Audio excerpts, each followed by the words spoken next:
Good afternoon. The meeting will now come to order. Hello, I'm Marcia Herbert, President of the Board of Education. I would like to welcome you to the October 13th, 2021 board meeting. To comply with the recent state mask mandate, we ask everyone to please wear a mask. In keeping with the board's commitment to open communication with the community, this meeting is being streamed live on the CCPS website at www.carrollk12.org and broadcast live on Channel 21. We are also recording this meeting so that it can be accessed on demand on our website and broadcast throughout the month on Channel 21. Citizens' participation is scheduled on the agenda for approximately 5:15 and 6:30. Speakers will be directed into the boardroom from the building lobby. Speakers are allotted 3 minutes to address the board. I would remind us all to silence our cell phones and other devices around us that the microphones may pick up. Also, board members, please turn off your microphones when you're not speaking. Please stand for the Pledge of Allegiance, followed by a moment of silence. I pledge allegiance to the flag of the United States of America and to the republic for which it stands, one nation, under God, indivisible, with liberty and justice for all.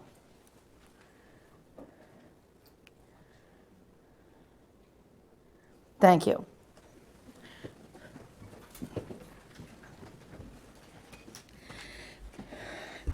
At this time, I need a motion for the approval of the agenda So moved. by Dr. Dorsey, seconded by I'll second. Ms. Battaglia. Comments, questions, changes? All right, I call for the, Dr. Dorsey? Oh, no, I was going Oh, to. okay. Yeah, okay. I call for the vote. All those in favor signify by saying aye. Aye. Opposed? It passes unanimously. At this time, I need a motion for the unapproved board meeting minutes for June 7th, 2021. And this is a housekeeping item that we missed, and we're going to do it right. I need a motion So moved. by Ms. Savigny and seconded by I'll second. Ms. Battaglia. Comments, questions? All right, I call for the vote. All those in favor signify by saying aye. Aye. Opposed? It passes unanimously. Now I will need a motion for the unapproved board meeting minutes for September 8th, 2021, So moved. by Dr. Dorsey, seconded by I'll second. Ms. Battaglia. Comments, questions? Devontae, Ms. Minstry. So on page 12, in the sentence, Ms. Mystery suggested removing the student representative to the board to not serve as a member of this council. Could we put in as a voting student member of this council?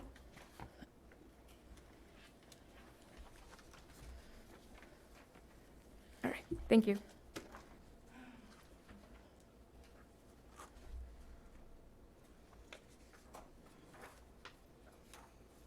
Okay. Anything else? All right. Ms. Herbert, I Yes, do- I'm do- sorry, Ms. do- Savigny. It's okay. On page 13, the second paragraph, it says, Ms. Savigny brought up the idea of how the central risk avoidance training versus risk management training. So it's actually just risk avoidance and risk reduction. So those two changes. And then in the next paragraph, it says one representative that is CRA certified. It's actually, that's SRA certified. Any other corrections, comments? You I- have, hold on. Okay. On page 15, towards the bottom, it says, where it's talking about the CCEA contract. So this agreement includes a step plus 1.75% cost of living adjustment. This equates to a 2.5% average increase. That 2.5% is not the right number.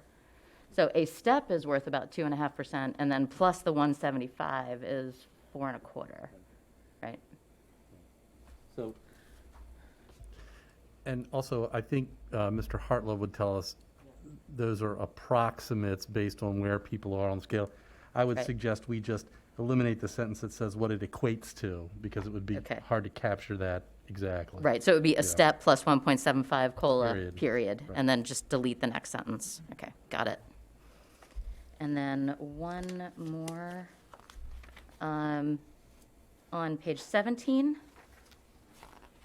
it's sort of in the middle of the page, it says the 5.2 million is broken down into 1.8 million as a possible salary transfer I think we need to cross out the word salary. I think it's just a transfer, correct? Yes. Yes, so Okay. no salary. No salary in there. Okay.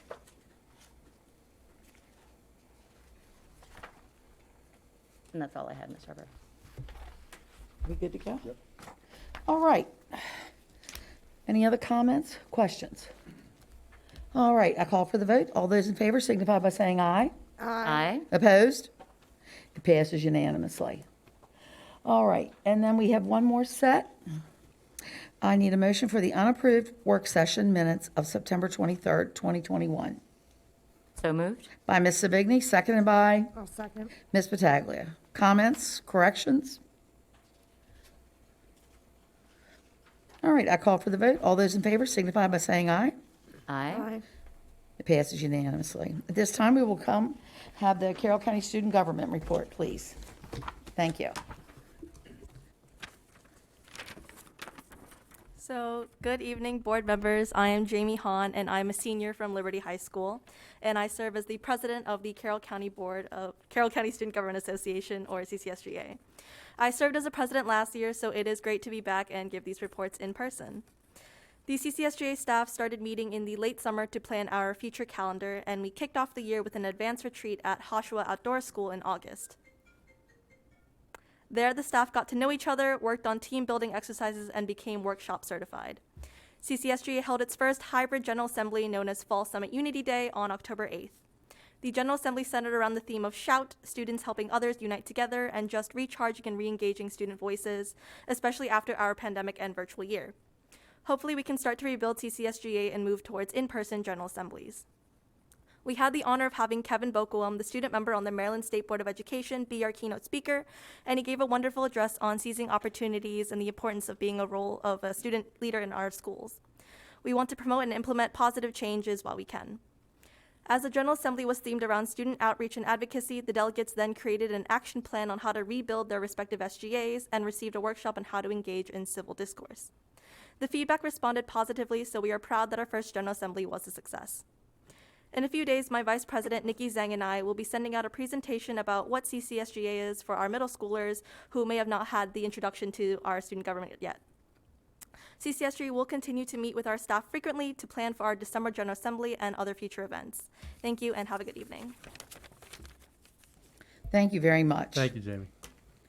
And at this time, we will have public comment. Mr. Kyler. Good evening. To have an orderly presentation of comments by the public, the following guidelines apply. Speakers will be allowed in the boardroom individually for the allotted 3 minutes to address the board. Citizens not appearing in person for public comment can write to the board through email or U.S. mail. Citizen participation is not intended to be question and answer session. However, if citizens have specific questions, the superintendent will assign a staff member to make contact during the board meeting to arrange a time to respond to questions. The superintendent board reserve the right to correct misinformation presented as factual after the conclusion of the citizen participation period.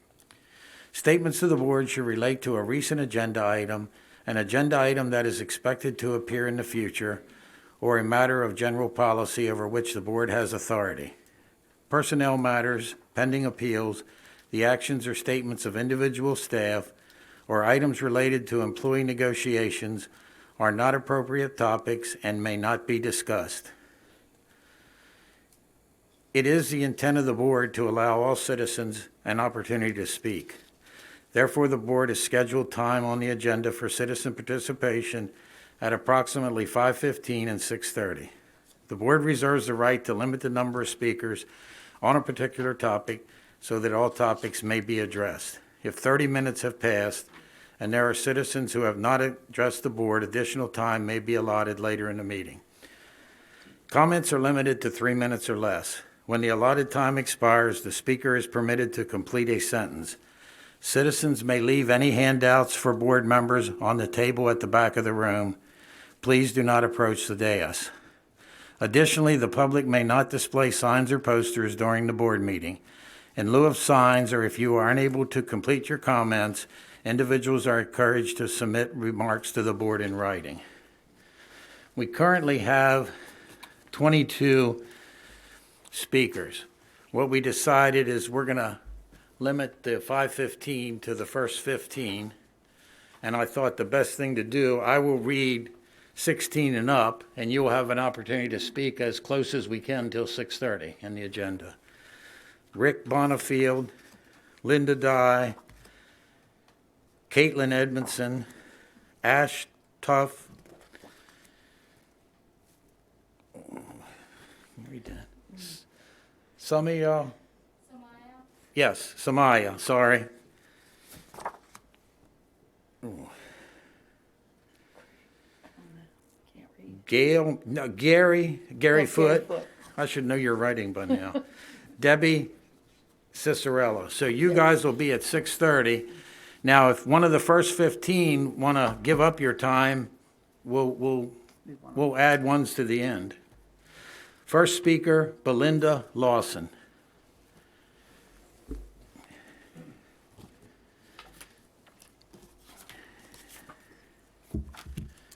Thanks for allowing me to speak as a concerned parent in Carroll County. Since we live in a free country, I want everyone to hear me loud and clear. We are not the enemy, so stop treating concerned parents like we're a bunch of terrorists. We're not. Everyone needs to have respect for other adults, especially elected board members that don't get paid anything to help your children. The reason why concerned parents is here is because of the indoctrination happening within our schools. Look around me and behind me, and this is the prime example of why parents are fighting to save their children. We are not sending kids to school to be social justice warriors and try to overtake elected board members' votes. We are sending the kids to school to learn math and sciences so they can use these skills in their selected career path. We are the parents. We are paying attention to everything. The days of parents' voices being silenced in the community is over. The days of voices being silenced, of the teachers being able to infiltrate our children's minds with the garbage they choose to expose our kids to is over. The days of the unions being in control of every single parent-run organization is over. We're still fighting this illegal mandate, and we are going to fight this vaccine mandate. Please proceed with a politically neutral policy. Make sure you hold teachers accountable. We don't find a slap on the wrist appropriate for exposing children to child porn and mandated abuse being forced down by the state. Thank you so much for standing your ground for the many citizens in this county and doing everything you can to protect our kids. This is the type of leadership we need. Not anyone low-key working with the unions to continue to shut parents up. Thank you so much for all that you do. Thank you. Marina Versa for Lucinda Dio, a student. Good evening. My name is Maureen Aversa. She, her, hers. I am reading today for a student who could not be here. And I'm going to read exactly what she wrote. Hello, my name is Lucinda Deal, and I have lived in Carroll County since the age of 1. I was born in China and adopted by an amazing family here in America. As a Chinese-American girl at Winters Mill High School, I can say I have faced both sexism and racism, not just because of the individuals I interact with, but also because of the system. Someone in class can call me whatever East Asian country they like, and I have to smile and say, that is not respectful. Can you not do that again? As a person of color, I've always faced this situation in school. That student might come at me with something harder or harsher, or maybe they show me kindness. And our schools contribute to this divide when they ignore people's struggles and remove accurate historical representations from our bookshelves. I understand that many of you are concerned about bringing politics into the classroom, but politics are already there. We have the SNAP program for low-income families facing food insecurities. We have the Individuals with Disabilities Education Act because students aren't all born the same and have individual needs. We accommodate all students so that they can reach their potential and strengthen our community. The United States of America was built for people who do not look like me. We do not talk about how we used Mexican immigrants and how we use black people to gain economically. how we suppress queer kids. We remove faces of Black, brown, and LGBTQ+ communities in Carroll County. Today, queer kids in our county struggle because of the systems that have always been against them. How is that not relevant to a student or a teacher who may be part of that community? How does that not affect them? An Asian, Black, or Hispanic child should not feel their skin or culture is a burden.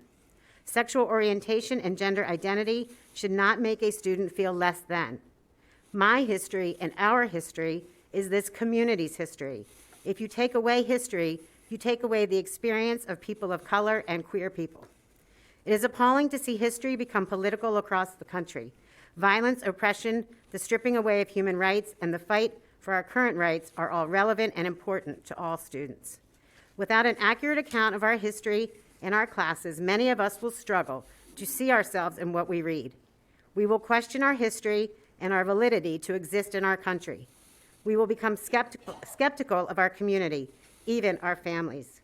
Just because it is a fact does not make it political. But sadly, even our existence has become political. Please ensure that our country's diverse history remains in our classrooms. Thank you. Thank you. Kate Martin.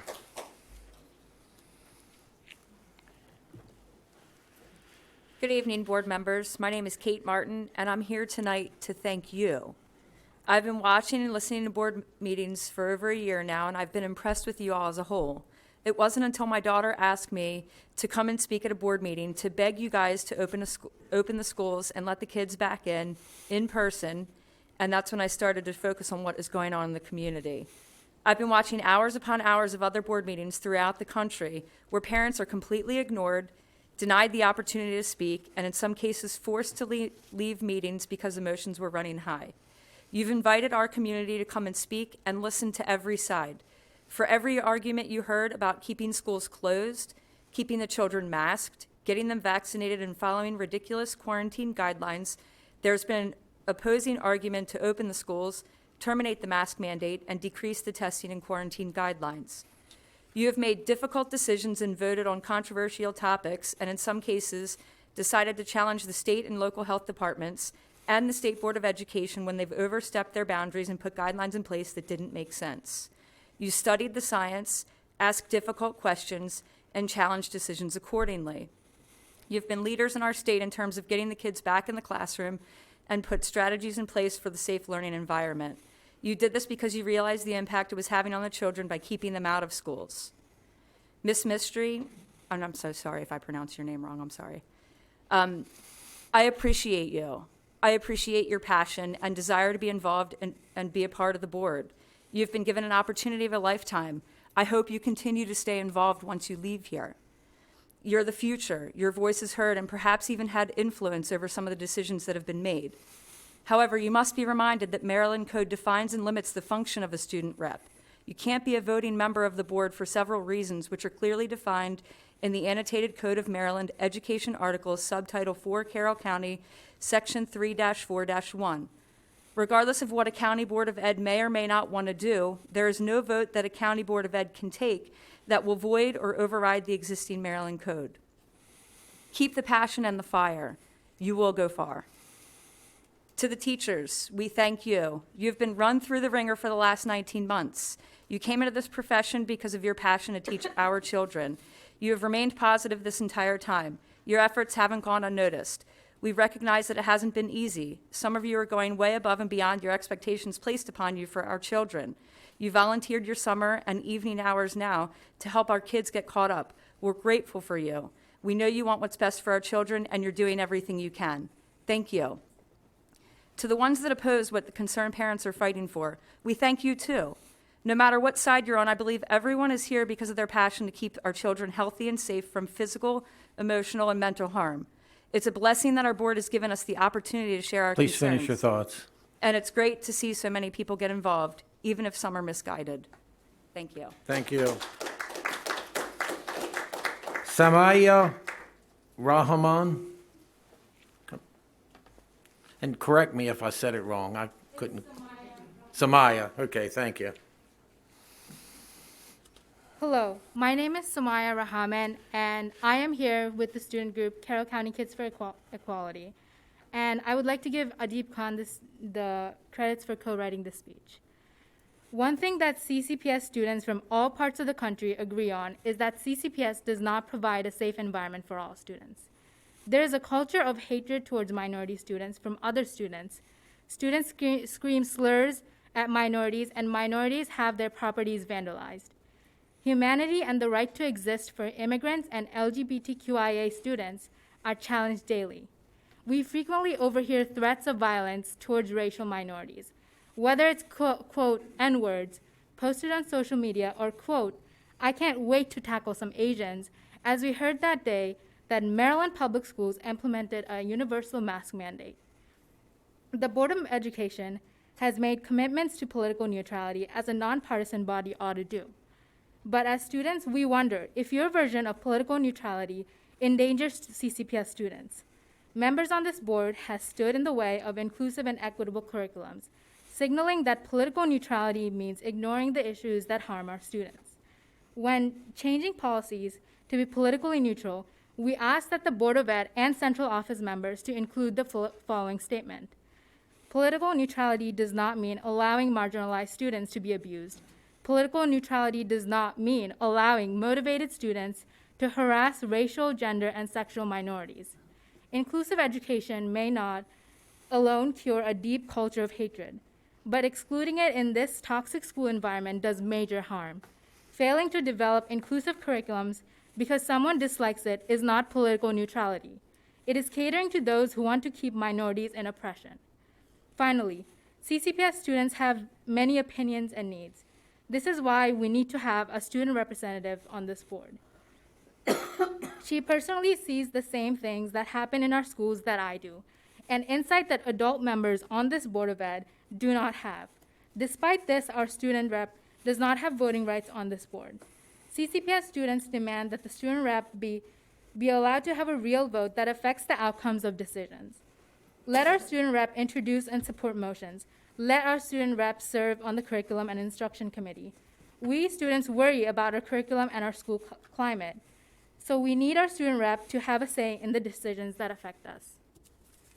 Thank you so much. Thank you. Sophia Cabrera.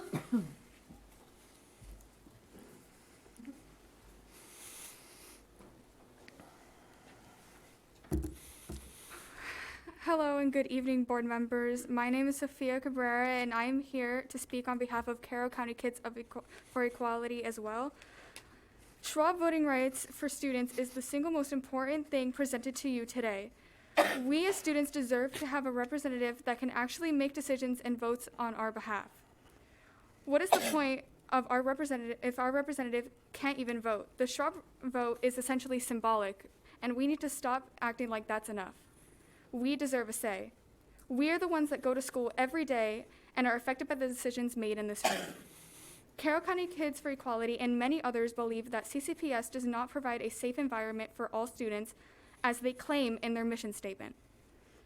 There's racial and LGBTQIA hatred and misogyny from other students. Slurs are used like it's nothing, with no punishment. Even if our student representative is speaking out against these issues, there is nothing confirming our perspectives are taken into consideration. With Schwab voting rights, we can actually implement change from the inside. If you really want to stay true to the CCPS mission statement, then allow full voting rights for the Schwab. Thank you. Thank you. Brian Thompson.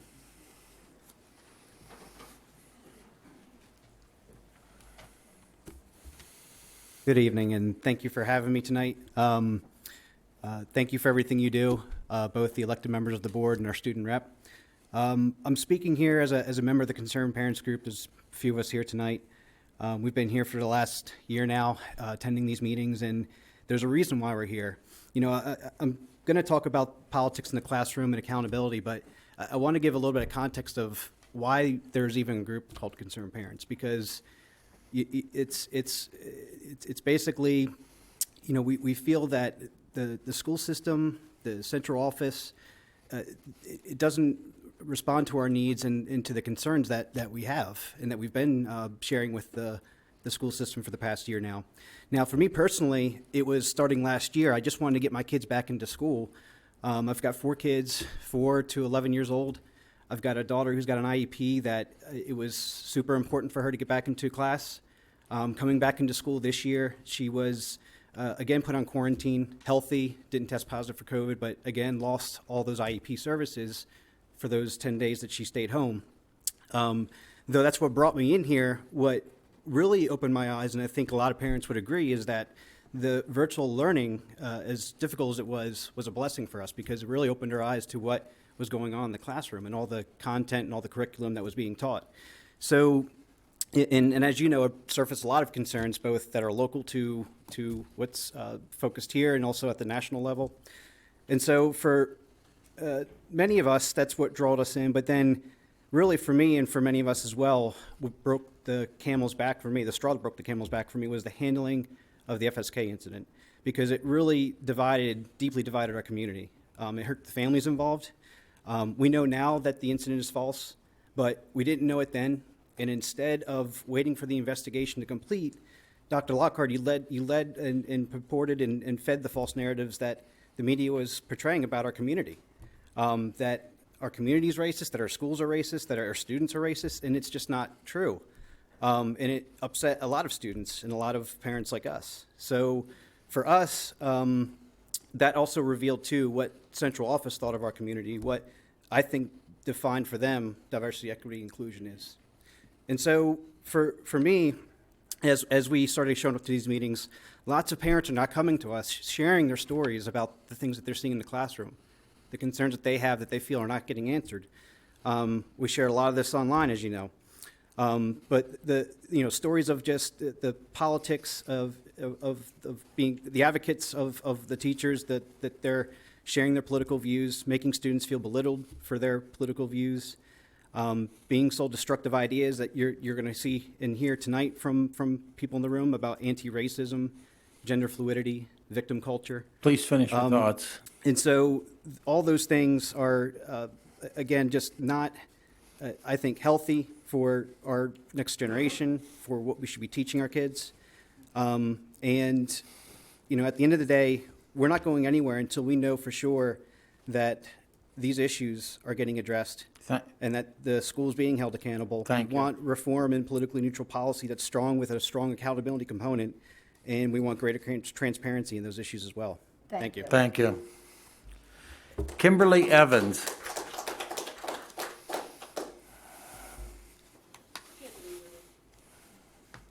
She's not here? So we'll add 16, correct? Correct. Tom Scanlon.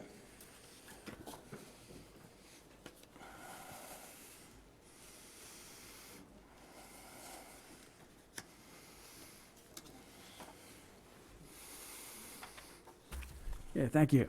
My name is Tom Scanlon, and yes, I am a candidate for the Board of Education. I have spent half of my life as a Carroll County teacher, and I've never seen anything like what's going on today. Quite frankly, we have a lot more important things to be focusing on than the politics of division as portrayed in social media. I hope you're not going to waste time and resources on a reporting and tracking mechanism for supposed political bias in the classroom. As teachers, it has always been clear that we have to be politically neutral. If there is a problem, we should handle it like we have always handled it. Let the principals do their jobs. And that's part of my message today. Let educators do their jobs. Media specialists do not need to be policed. They are professionals. They select books for their collections based on the curricular demands of the school and the needs of their community. Educators are professionals. We have experience. We know what we're doing. Once again, let educators do their jobs. But that is not why I came here tonight. The whole issue of masks has been settled, and we now have more kids in school. We need to be looking ahead at the things that are really important. As successful as the summer recovery program was, we need to be looking at how to make up for lost instructional time, especially for those in quarantine. A more robust virtual learning option should have been developed over the summer, but it's not too late to develop one now. We need to be planning for another summer recovery program for 2022. Our school nurses are being stretched to the breaking point. How are we going to relieve their workload? For several years, we've been talking about adding needed positions, such as behavioral health specialists and math specialists. What are we doing to make those goals a reality? The implementation plan for the Blueprint for Maryland's Future will be released in February of 2022. I am thrilled to see that it is on tonight's agenda. It is imperative that we ensure Carroll County will be getting its fair share of the funds and that those funds will be used appropriately. Equally important, what are we doing to protect the rights and safety of our minority communities, including our LGBTQ students? These are just some of the concerns I have, and these are some of the issues we need to be addressing and following through on. So in closing, I humbly suggest that instead of spending valuable time entertaining problems that don't exist in Carroll County, you focus on why you are here. Let's ensure excellence in the classroom for all students. We have gifted and talented, farms kids, career tech, special education, and let's not forget that vast group in the middle who seem to get forgotten far too often. There is a lot of work to be done, so thank you. Thank you. Shannon Flanagan.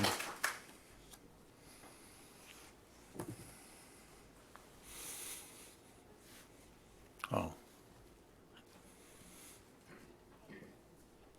I think she's here. I'm not positive.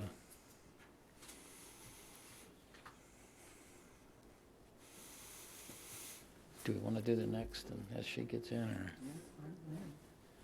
That's fine, yeah, let's go. What? Oh, here we go. Yep.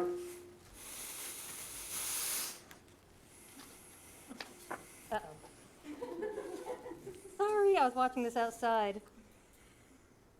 How do I close this? Oh, Gen X. All right.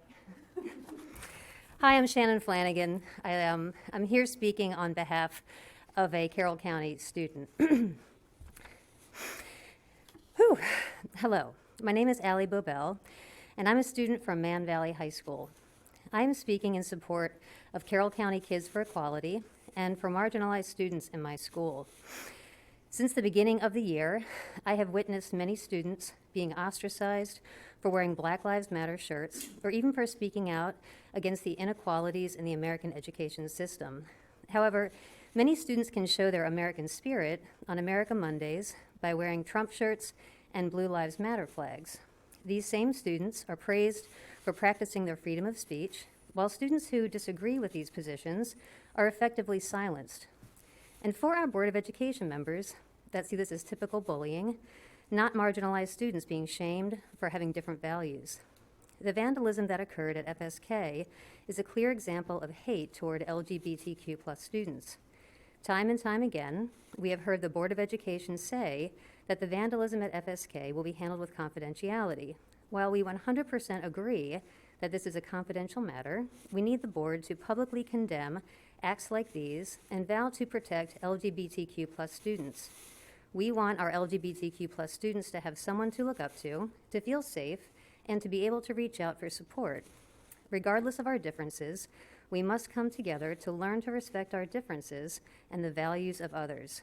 We demand the Board of Education take action to prevent such acts of hate in the future. We ask that the Board of Education put out a statement promising to ensure the safety of LGBTQ+ students. Also, as our student representative has shown tremendous support for marginalized groups, she deserves a proper vote to represent our voices. Finally, we ask the board to provide better health classes that include LGBTQ+ education in our curricula. Only when these things happen will all Carroll County students feel safe, cared for, valuable, and heard. Thank you. Thank you. Lex.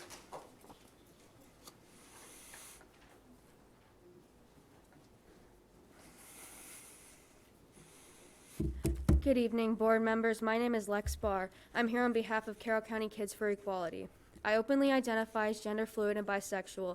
I'm a sophomore at Westminster High School. I'm here to talk about LGBTQ+ representation in health classes. Last year, I took a health class in my last marking period. In that class, I was taught to remain abstinent unless I absolutely 100% wanted to have a baby and was married. Health and sex ed are important to teach in schools, especially in high school. Classes should teach you that sex is completely normal for anyone. But that was not the case for my class. In that class, sex was shamed. Not to mention, anything related to gay or safe sex for anyone of any sexuality was not mentioned even once. Often, sex education materials assume students are straight and not transgender. In my class, as well as close friends' health classes, the curriculum did not mention gender identity or sexual orientation. And if they did, it was in a negative light. This prevents LGBTQ students such as myself from getting information needed to stay healthy, and it contributes to exclusion in the classroom setting where LGBTQ students are already a target and more likely to commit suicide than any other teenage demographic. Leaving out LGBTQ youth in sex education implies that they are abnormal or unworthy of inclusion. Most criteria makes heterosexuality the norm and leaves no room for deviation. Abstinence only until marriage curricula particularly exclusionary to LGBTQ students, as they teach that sex is only permissible within a heterosexual marriage. Exclusion of LGBTQ people is shamefully common in sex education, leading to dangerous ignorance and contributing to hostile school environments. To sum up everyone, including those who are LGBTQ, are in dire need of sex education to help improve their outcome for their health and help make schools a safer environment. Thank you. Thank you. Wendy Novak.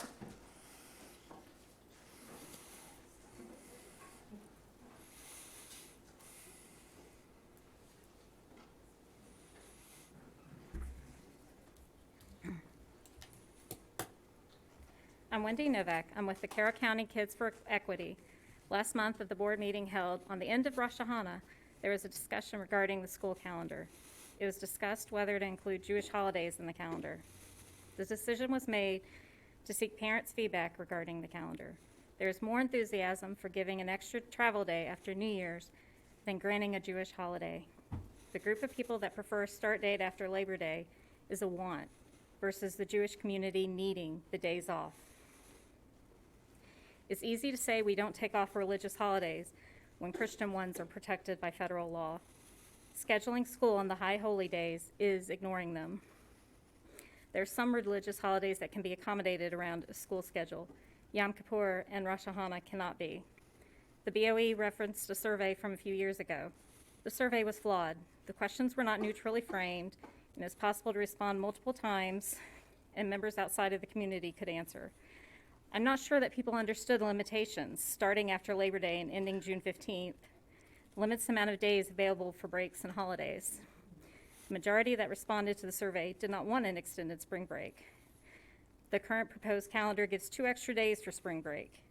It used to be mandated to start after Labor Day and end June 15th. This is no longer the case. I understand the county does excuse the Jewish children for missing those 2 holidays, but they would be behind because they missed a whole day of class time, and they are negatively being segregated and being seen as outsiders by the rest of the class. No new instruction is allowed, so this is a wasted day anyway. Or teachers do not follow this guidance and provide new instruction, and the absent students fall behind. I understand that this issue may appear to only affect a small population, but it affects all the students. The students in school are not supposed to be receiving new instruction. So what's the point of being in school? The Jewish students are home separated and missing time in the classroom, being left out. There are many times when you hear about someone being mistreated in the community and might be wondering how you can help. This calendar is one way to help. Honoring these days would be a kindness without costing anyone very much. Thank you. Thank you. Kim Jones.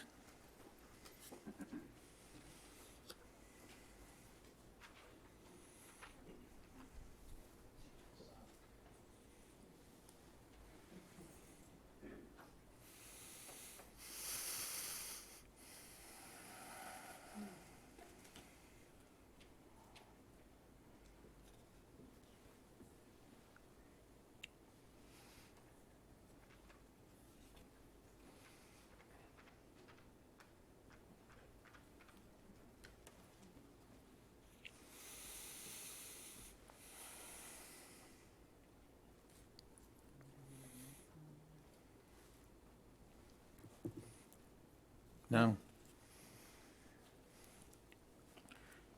Ash Tuff.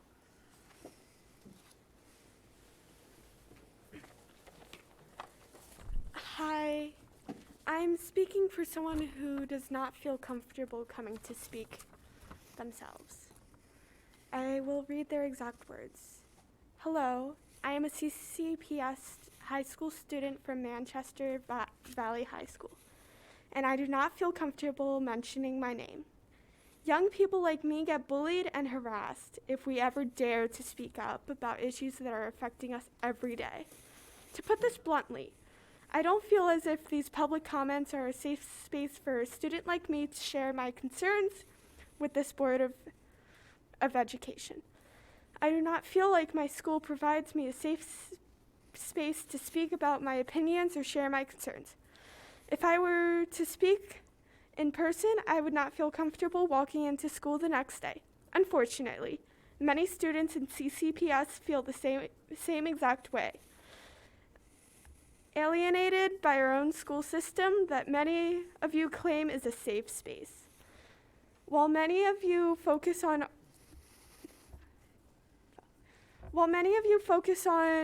overturning mask mandates to defy health officials or discuss ways to restrict teachers through political neutrality, sexual harassment towards girls at my school goes unnoticed.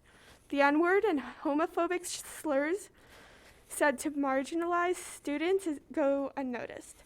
We feel as if these actions have no consequences as they continue to go unnoticed in our school.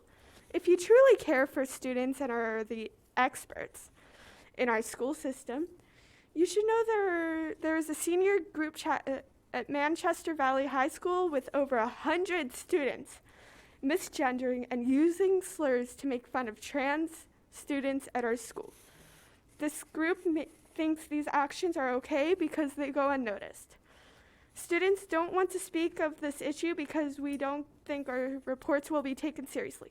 Instead, we would be the ones bullied and harassed by the same students in this group chat because we snitched on them. If you truly are an expert, you would know these kinds of things go unreported in our school system. If you truly care, then make these issues the focus of your board meetings. We want our school system to teach why it's wrong to say these slurs or bully someone over their gender, sexuality, race, or any other backgrounds. Ensure that these types of situations are being condemned by teachers, administrators, and all CCPS staff. Teachers need to call out these types of inappropriate behaviors when they witness it. If we continue to let these things go unnoticed, these acts will affect marginalized students in our county. Thank you, and I go by they, them pronouns. Thank you very much. Joe Hamilton.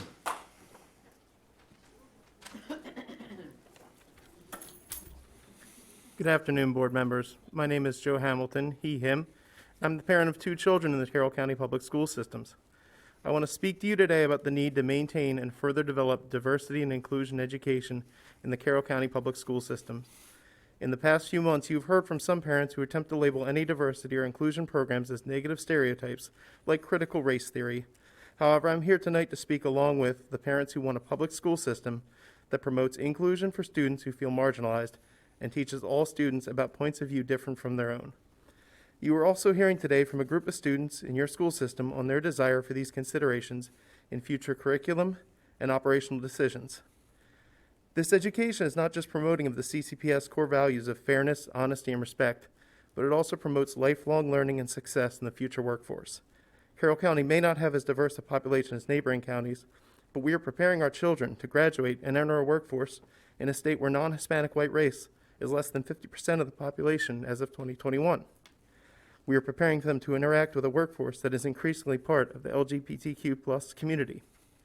Most large companies have a diversity and inclusion officer, or even a board, to promote diverse practices in company operations. Over 75% of job seekers are looking at employee diversity as an important factor in a future employer. To remove these educational opportunities in our classroom disadvantages our students from success in future occupations. It also creates a weaker community, with more division and less collaboration between different social groups. The students and the parents and community supporting them want to create space in the classroom to learn and discuss different viewpoints to give students opportunities to see different cultural and social perspectives.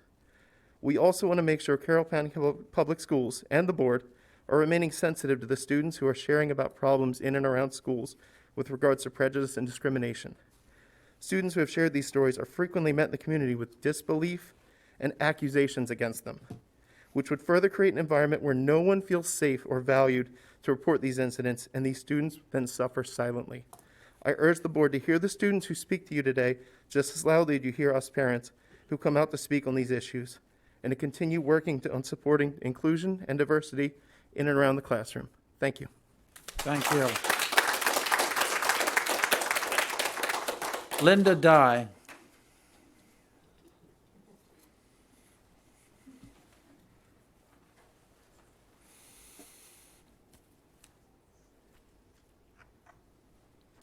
Good evening.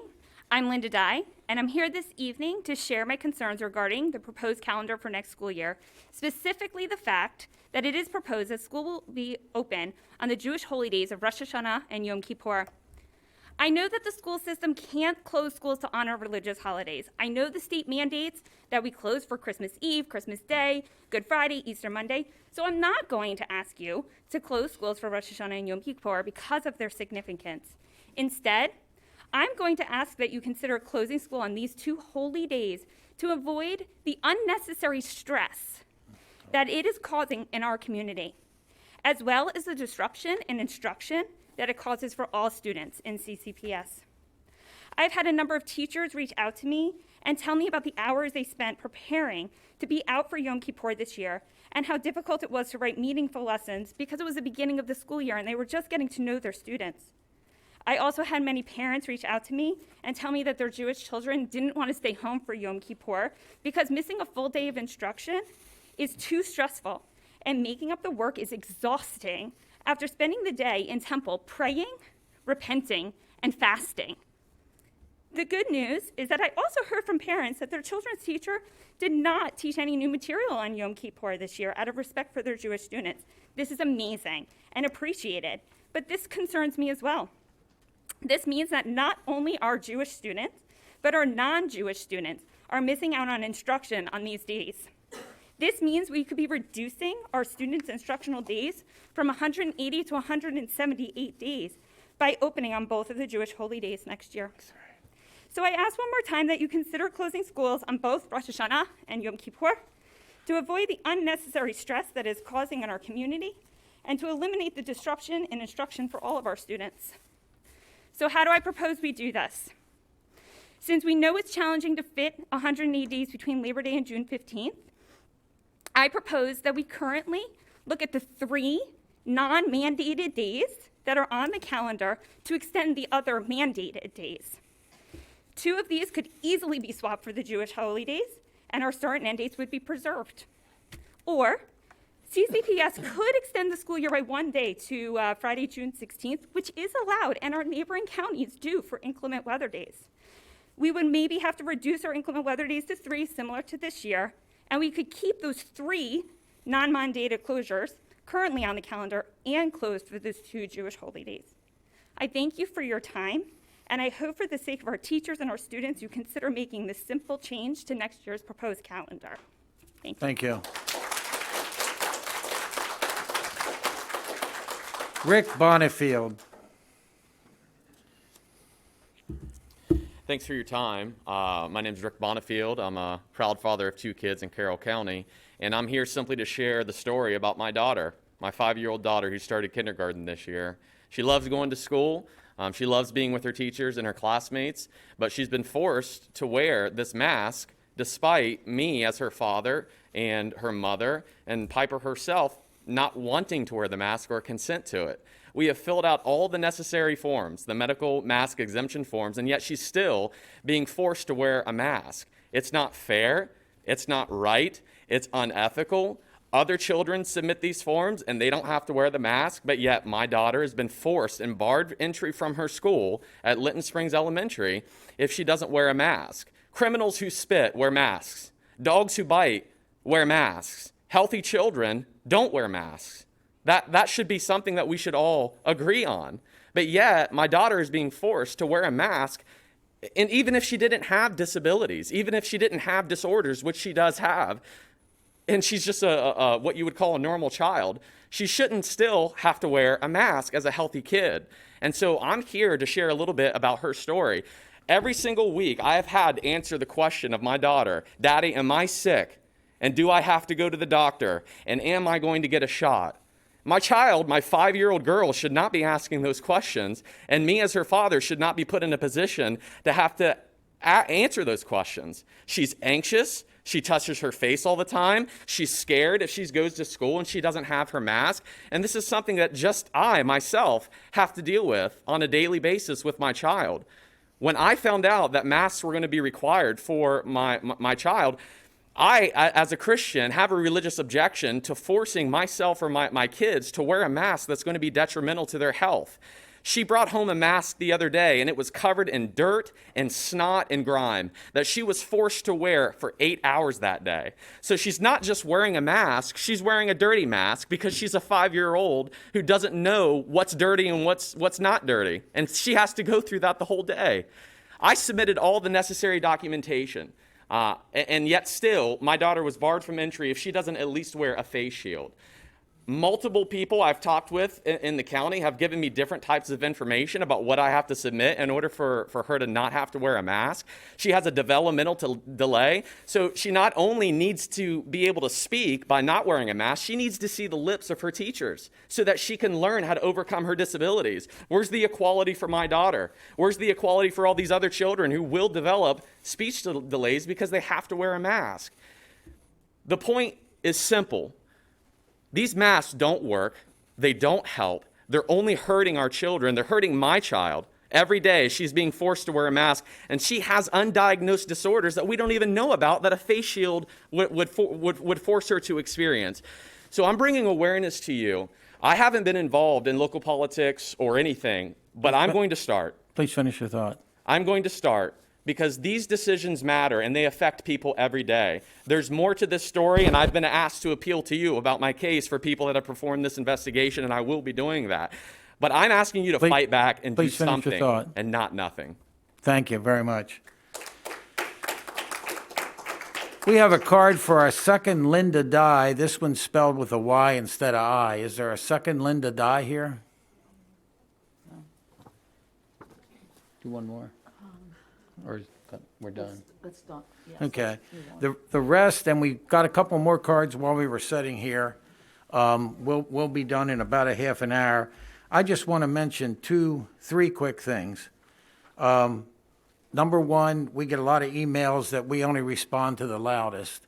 I want to thank everybody that came tonight. Everybody was respectful. Everybody spoke well.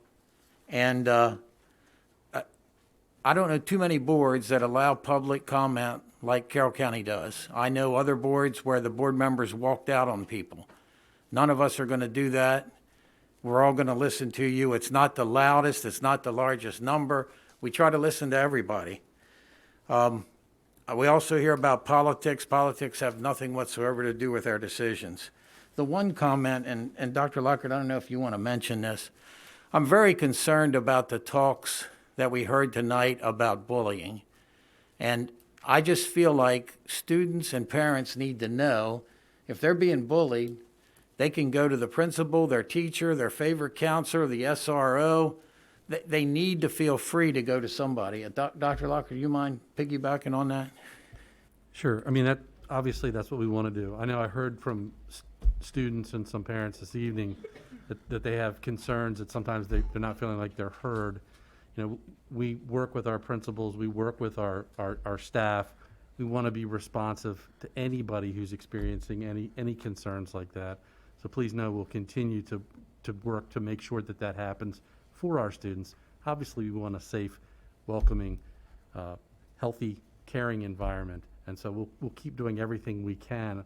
We do have caring adults, caring staff that want to support our students.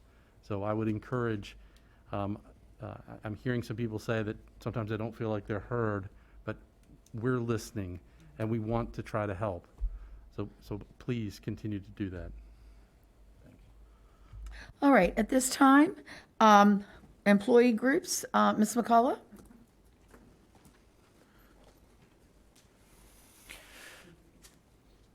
And I've got to say, deepest sympathy. Appreciate that. Good evening, Superintendent Lockhart, members of the Board of Education, and Commissioner Weaver. I'm Teresa Basler McCullough, President of the Carroll County Education Association, who represents the teachers, counselors, RNs, speech-language pathologists, OTs, and PTs who are already in May tired mode. We are seeing an uptick in members who have expressed exhaustion and despair about meeting the increasing work demands.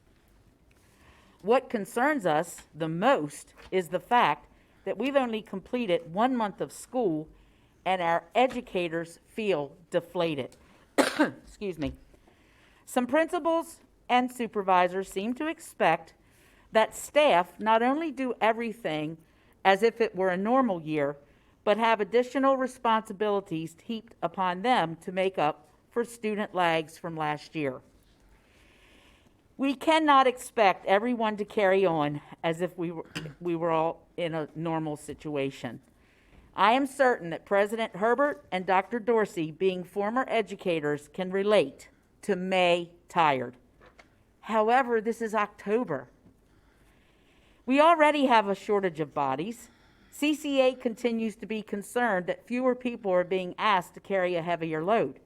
This is a cyclical and self-perpetuating problem. The more our staff burn out, the more people will leave the profession, which results in more work for those remaining. We had a high school teacher reach out about the shortage of substitutes, which resulted in educators sacrificing their planning time. This is totally unsustainable. We recognize in emergency situations that administration needs to take emergency measures, but we have a concern that this heaps more on the educators' plates. CCEA hopes that the creation of the Mental Health Advisory Subcommittee was due to a genuine concern for educators' well-being. We hope the intent was to provide outlets and strategies to help cope and balance their lives, not provide a reason for increased responsibilities and higher expectations. Educators look forward to new curriculum and programs to stay current and refreshed. However, when there are new additions to our coursework, something must be removed. In challenging times like we are facing, we need to support one another, be there for each other. We need to give ourselves enough space to recognize the priorities in our lives. Take your time, Teresa. Because tomorrow is never promised. We need to get along and help one another. If anyone can testify to this, it would be my family. And at this time, we would like to extend our greatest appreciation for all the expressions of sympathy during this difficult loss and time. And I thank you from the bottom of my heart. Thank you.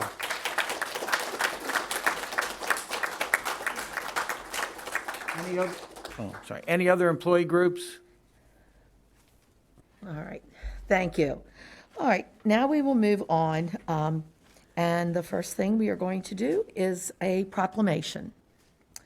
And then we will go on to the 4 recognitions that Dr. Dorsey and them. Okay, Dr. Lockhart? Okay. This is from the State of Maryland proclamation from the Governor of the State of Maryland. National School Bus Safety Week is October 18th through the 22nd, 2021.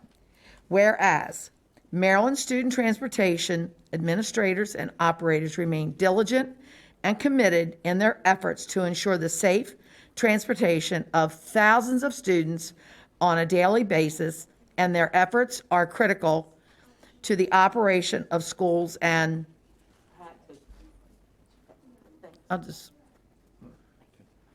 this is important, so I just. No, I'm sorry. Almost said something. Okay. Whereas all school bus drivers employed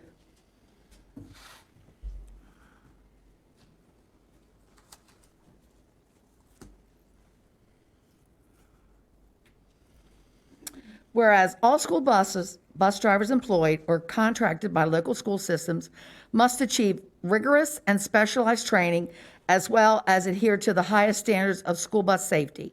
And whereas during the school year, these fleets cover millions of miles, operate in all types of weather conditions, and have an outstanding safety record despite the ever-present danger and challenges they face as they carry out their vital duties. And whereas in the turbulence of COVID-19 pandemic, our school bus drivers have meticulously implemented new safety practices in order to protect the students on board their vehicles. And whereas Maryland is pleased to join the nation in recognizing school bus safety in all of our 23 counties, Baltimore City, and the Seed School, as well as the diligence that our school bus drivers and attendants do to transport our children in person, learning and keeping our Maryland students safe every day. Now, therefore, I, Lawrence J. Hogan, Jr., Governor of the State of Maryland, do hereby proclaim October 18th through the 22nd, 2021 as National School Bus Safety Week in Maryland, and do commend this observance to all of our citizens. I cannot thank the school buses enough, and we have the president of the school bus drivers and Diane Groats here, and thank you so much. We cannot run schools without our students getting delivered safely every day to school and back home. I really appreciate all the good work you do. And now you're doing extra even after school, so, and we appreciate that, and that's important too. Dr. Dorsey. Thank you, Mrs. Herbert. America's Safe Schools Week. October 17th through 23rd has been designated as America's Safe Schools Week. Here in Carroll County, we continue to place an emphasis on improving school security and implementing Maryland's Safe to Learn Act. Thanks to Curtis Pierce, our acting supervisor of school security, the Security Advisory Council, our school resource officers, and local law enforcement for their leadership in keeping all of our students and staff safe and our buildings secure. Ms. Battaglia. This week we are celebrating National School Lunch Week. Our food service employees do an exceptional job ensuring that our students have access to nutritious meals every day. A nutritious lunch and breakfast are important for our students and contribute to their well-being and academic success. Thanks to all of our dedicated food service employees for serving our students and promoting healthy eating habits. Thank you. And Mr. Kyler. October is National Principals Month, a time to celebrate excellence in school leadership and to recognize the critical role that principals play in school achievement and student success. Our principals have done a tremendous job leading our schools through the many challenges we have faced during the last 18 months, while always keeping student learning and the well-being of students and staff at the forefront. Thank you to all our outstanding principals for their leadership, hard work, and dedication. Thank you. All right, now we will move on to board members' activities and correspondence. Oops. Okay, do you want to, okay, we got to flip-flop that? Okay, it's 6. She has that up there. Yeah, okay. Do you want to do the? Yes, that first? let's do that. Okay. Yeah, just let's go with the correction here. At this time, we will do board member activities and correspondence. Dr. Dorsey, would you like to go first? Thank you, Mrs. Herbert. I participated in a number of activities since our last board meeting. I've attended my board of directors meetings for the MABE Association. I've attended the ETM council meeting, our joint council and liaison meeting, and also the MABE conference planning meeting. But the two items that I just want to highlight are on September 10th, I attended the Liberty High School varsity football game, and I must say it was certainly great to be in that atmosphere, to see the students, families, and staff in attendance to support the football teams. So it was great. It was a great activity, a great football game, and again, it was just great to see the school spirit that was lifted that evening. It was great to see football happening again on our Carroll County fields. So many thanks to Mr. Gons and his staff there. And again, I was just glad to be a part of that number. And the other item that I wanted to highlight is that on October 6th through 8th, I attended our MABE Annual Conference 2021. And this conference this year was held in person, so we were very glad to be in person at the Westin Annapolis for the 2021 MABE Annual Conference. There were approximately 140 attendees, and we had a keynote address that kicked off the conference. Dr. Freeman Rabowski, the current president of UMBC, gave our keynote. His topic was an unexpected acceleration, moving our schools from pandemic disruption to intentional innovation in teaching and learning. So he spoke about the ways institutional culture can facilitate or undermine further change as we emerge into the post-pandemic era. Any changes or new approaches that we come up with certainly must support student success. Also during the conference, there were breakout sessions that related to COVID as our equity check. There were various workshops, and we had a special question and answer session with the Maryland State Superintendent of Schools, Mr. Chaudhry, and the Maryland State Board of Education President, Mr. Clarence Crawford. We had hot topics, including a student panel with the topic Putting Students at the Center, What Students Want You to Know. The Maryland State Student Board member, Kevin Bocoum, served as the moderator, and there were 3 board representatives serving on the panel. So I am proud to share that our own Devonche Mistry was one of the panelists, and she certainly represented us well. I am also pleased to share that during the President's Dinner and award presentations, one of our former Carroll County Public School Board members, Mr. Gary Bauer, who was also a MABE past president, he was one of the past presidents recognized, in addition to other MABE past presidents. I, that evening, was sworn in or affirmed to serve again on MABE's board of directors, so I'm pleased to report that. And finally, our conference concluded on last Friday morning with a keynote address delivered by Dr. Ebony Green, as she shared on the topic, expanding beyond the language. So she left the audience with 3 main thoughtful questions. 1, how do you attribute value and worth? 2, what do we need to do as individuals to reinforce that all students, even the most challenging ones, have access to a high-quality education? And finally, how do we critically address patterns so that all students have access to their fullest potential? So it was a wonderful conference, and throughout, there were plenty of opportunities to network with fellow board members. So again, it was a wonderful conference. It was in person, and hopefully next year some of you can join me in attendance at our association's conference. Thank you. Ms. Battaglia? September 21st, I attended the Curriculum Council meeting virtually. This coming month is our next meeting towards the end of the month, and part of the new business we are looking at is Global Citizenship course, which is something I had learned about at a MABE conference 2 years ago.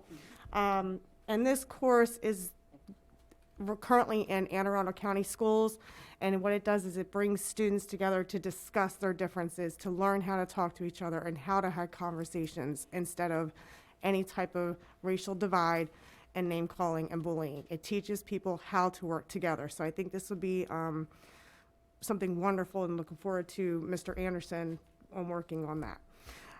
September 23rd, joint meeting with our county commissioners. We had a work session and our hearing here. We had a meeting on the 29th with Mr. Singer. October 5th, we had our first CAC meeting of the year in person. Ms. Gaddis was there, Brenda was there, and Dr. Lockhart were there, and I was very happy to see that we could everyone get together, and it was very well attended, so I'm looking forward to the next meeting. And yesterday I had a great conversation with Joy Fisher from the president of PFLAG, and I'm looking forward to some more conversations with her with things we can do in the community. So October has a couple different things that they're known for. And the biggest thing, of course, for me is Breast Cancer Awareness Month. As you can tell, I'm wearing pink. My grandmother had stage 4 breast cancer. So ladies and men, make sure you do your checks, make your appointments. Men, get on your wives to tell them to check themselves every month. It is very important, and it is a great life-saving way for prevention. Yesterday was National Farmers Day as well, and like I said, this October has various months activities, and you can always look them up. It's nationaldaycalendar.com, and there's various ones. So a couple cool things about October, because there's some serious things. So here's a good one. Today is National M&M Day. So I have my M&Ms. Outside in the lobby, there is a trick-or-treat bucket. Help yourself. There is individual packs of M&Ms for everybody. And just an M&M analogy, and I want everyone to kind of think about this. M&Ms are a variety of color in one package, and they help each other not to melt. Think about that. They're a variety of colors, and they help each other. So enjoy yourselves. Have some M&Ms out inside. Thank you. Mr. Kyler? Hi. I testified at the ALER hearing and participated in MABE legislation, the joint meeting with the commissioners, our COVID protocol meeting, and I wanted to get down to Annapolis, but I ended up having work conflicts that couldn't be avoided, and I missed the MABE down there, but I'm sure Dr. Dorsey represented us well. And also Dr. Dorsey mentioned, I also went to a high school football game, and the biggest thing that impressed me there, the boosters selling food through the literal end of the game had a line of 20, 30 people waiting, and it's so nice to see the boosters supported and that going well. Also went to the Iowa-Maryland game with a huge crowd, and it's amazing. Lessons could be learned, not as good as M&Ms.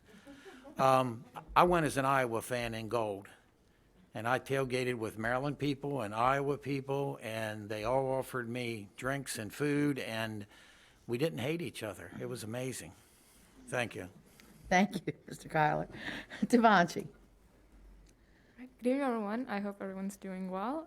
Over this past month, I've been back in the school building full-time, 5 days a week, for the first time in 1.5 years, just like the majority of our students. It has been so exciting to be back in the classroom, seeing everyone face-to-face, and getting back to the normal groove of things. It has also been a bit overwhelming at times, socially, in terms of being back in person with everyone, but also academically, in being held to the same academic expectations as a normal year would after the abnormal virtual year that we had last year. The mental health of our students is so important, and I hope we all remain mindful of that and continue to provide resources to help support their mental health as we acclimate to a normal school environment. Last week, on October 7th, I attended the MABE conference in Annapolis to present on a panel alongside student members across the state. We had great discussions on the role that student members on boards of ed play in our education systems and communities, as well as what could be done to better support them. I had met previously with these other SMOBs virtually before, but it was wonderful to meet them all in person for the first time. Also, thank you to Dr. Dorsey for helping facilitate the panel that day. The day after, on Friday, October 8th, CCSGA held our fall summit in a hybrid fashion. In order to help facilitate the event, one CCSGA executive board member went to each middle school SGA in the county. I had the privilege to go to East Middle School to present a workshop, and we had avid discussions on projects that the students could undertake there. Another highlight of the event was keynote speaker Kevin Bokum, who is the current state SMOB. He gave a powerful keynote on student leadership and how students can not only be leaders of future, but also of today. With October also comes homecoming for the high schools. I know some schools have already had their homecoming, but Man Valley, Liberty, and Century have their homecoming weeks coming up. I just want to thank the schools and our great administration for allowing students to carry out our homecoming traditions safely this year. Thank you. And Dr. Lockhart. Thank you. Good evening, everybody. I want to start by thanking the entire Carroll County Public Schools community for the continued support you provided our schools over the first month of this school year, month and some change. And I think it goes without saying, there's been a tremendous amount of hard work. We've heard about that, and dedication, along with a lot of patience and understanding from everyone involved. We're navigating a lot of things, but to be able, as Ms. Mystery mentioned, being in school, doing everything we can to try to be as consistent as possible for our students with all the associated challenges, I really appreciate everyone's efforts. Our attention will continue to remain focused on providing that safe, welcoming, healthy, and academically supportive environment for all of our students. And all along, we've continued the important work of our strategic plan, and we've had work sessions on that and updates, and we're committed to realizing the pillars of the plan. I'm excited that this Friday, a day off for students, our teachers and staff will be busy attending to professional development needs, as well as some time to catch up. Part of the morning on Friday will be spent by school teams reviewing our board's equity policy.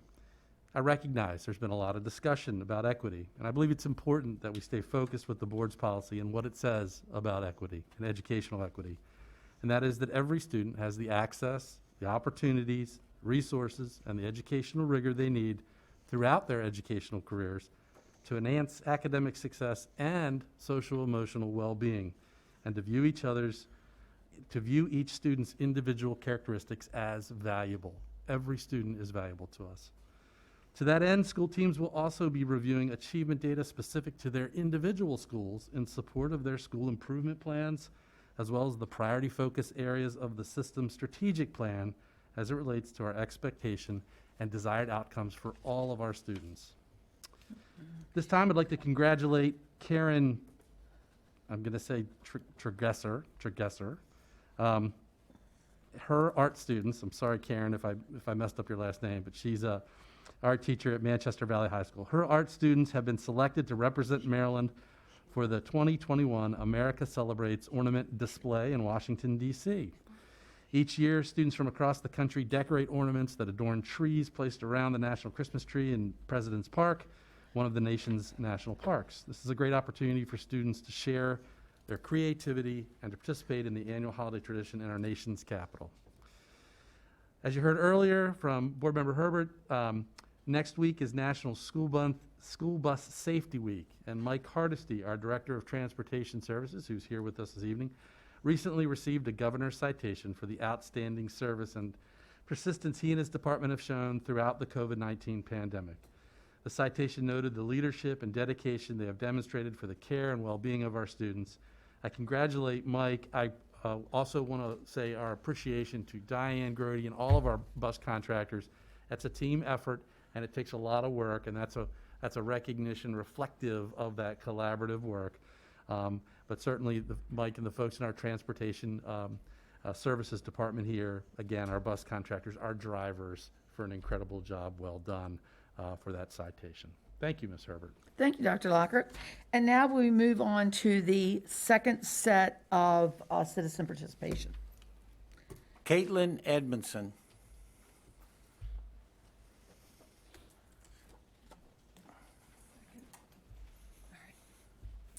Hello, I'm Caitlin Edmondson. First, I would like to say thank you to the board members and the concerned parents of Carroll County. Thank you for all your hard work and all you've been doing. In the air around us right now, there are 10 to the 31 viruses. That's 10 with 30 zeros behind it. In the water, there are 10 to the 31 viruses again. That is 10 with 30 zeros behind it. In the soil, there's the same, 10 to the 31 viruses. Viruses are around us every minute of every day, and there is nothing that we can do to stop or control them. Lice has been an issue in Carroll County. You can see lice. You can't stop or eradicate lice either. So what makes us think that we can stop or control something like a virus, which has animal and human reservoirs that can never be stopped? I refuse to teach my children to live in fear of something that they cannot control and something that hardly affects them. I believe the last report is that there were only 6 children in the hospital with COVID in Maryland. RSV is a bigger threat to children. Drowning is a bigger threat to children. I don't see pools closing or being filled with cement. I also just saw an email from CCPS sent out today with a survey asking how parents would best like to mass vaccinate the age group 5 to 11. I would like to know why there was no question or survey sent around for parents who do not wish to inject their children with an experimental shot. I say experimental because none of them have been fully approved. If you go to the FDA's website, Pfizer approved another version with a legally different name than the original vaccine that they put out for another EUA. An EUA is an emergency use authorization, and I have it right here if anyone wants to look at it. So nothing's really been approved. My children will be pulled so fast from this school system if this comes down to a mandate of any kind. I will not allow my children to be experimented on, to be forced to do something or take something that I'm not 100% convinced that is good for them or even necessary. At the same time, I am not telling other parents what to do or what to teach to their children. That's their choice. If you want to go ahead and mask your children for the rest of their lives and get a shot, that is your choice. And go ahead and do it. I won't stop you. But don't try to force or coerce me to do what you are doing just to conform. I have noticed that a lot of information currently being spread is designed to make you fearful. Fear is crippling and debilitating. It does not cultivate life or empower growth. It usually results in less than optimal decisions. Enough is enough. We are not going away. We are not backing down. We are going to protect our children and our freedom no matter what anyone else thinks. Thank you. God bless everyone in this room, and God bless this country, because not a lot of places can do this. Thank you. I have a Beth Tuff crossed out, and it says Ash, which I think was one of the first speakers. There's nobody else, correct?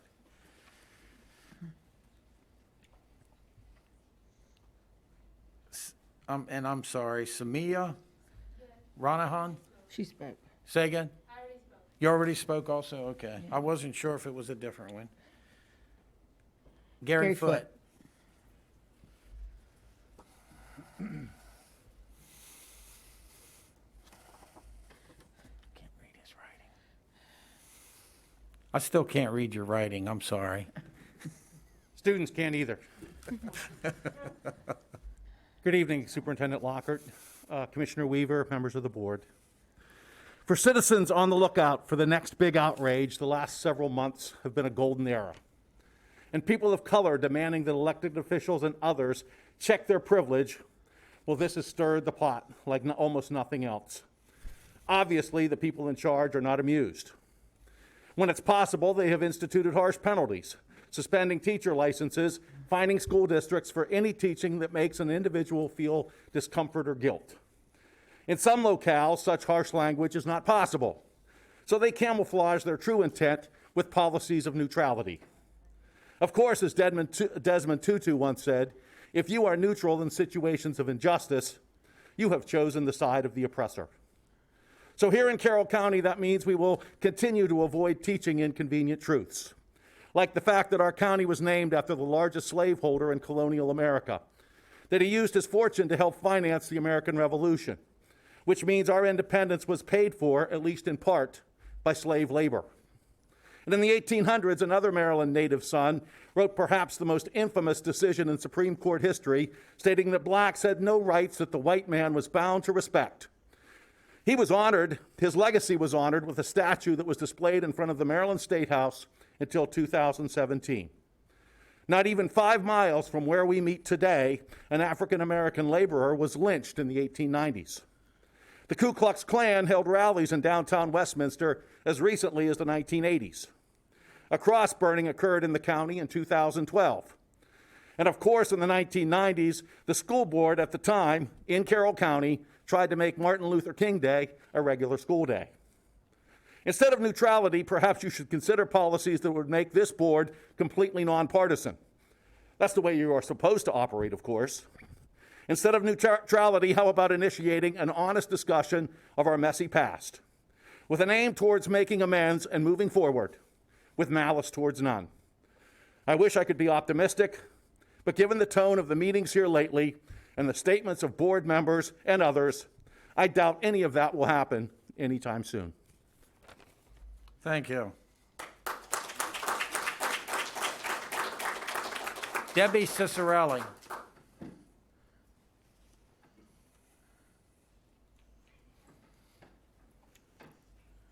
Good evening. I'm a parent of 3 Carroll County Public School children.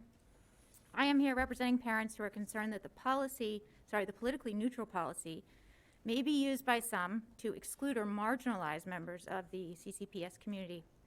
We understand and we appreciate that this is not the intention of the new policy, but our concern is that it may be misused or misapplied. We wish to express our support for the teachers and administrators of CCPS as well as the current equity policy, which states, Carroll County Public Schools provide equitable and inclusive learning environments that empower students to understand and appreciate diverse cultures within and around their community, and that prepare them for lifelong learning, the world of work, and full participation in representative government. The Board of Education evaluates the impact of every policy, procedure, and practice through an equity lens. As you review the neutrality policy, we ask you to focus in on issues of inclusion and utilize that equity lens so that this new policy supports an environment where all students feel welcomed, seen, respected, cared for, and safe. This includes not just students from one ethnicity or one race, religion, gender identity, sexual orientation, or worldview. We further ask that you consider putting guardrails in place to ensure that this policy is not misused. Educational equity, DEI, and multicultural education is not a political ideology, but rather it is a place to create a welcoming and safe environment for all students. As a community, we have a responsibility to ensure a quality education for the children of Carroll County. This includes giving students the tools to be successful in a multicultural world. Not doing so places them at a disadvantage in the world of work and creates the possibility for a hostile environment for our underrepresented students. In addition to ensuring that this new policy does not adversely impact any student group, we also ask that you put in place the following. Correct and call out the misinformation that is being shared in board meetings from parent groups. Provide educational resources to parents about what DEI really is and why it is important. Prioritize hiring more staff for the Office of CCPS Equity and Community Outreach, whose job it is to address the diverse needs of a multicultural community. Produce a policy that allows and welcomes students and their teachers to discuss controversial issues which may include omitted historical events, especially those of underrepresented people. Declare yourself and the Board of Education to be pro-diversity, equity, and inclusion. And I appreciate, Dr. Lockhart, what you had just said a few minutes earlier, right? But we need policy and curriculum to support that, right? We need an action plan for addressing hate and bias. We need actions, not just words. Thank you. Thank you.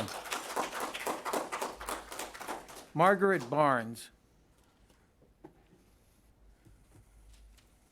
Thank you.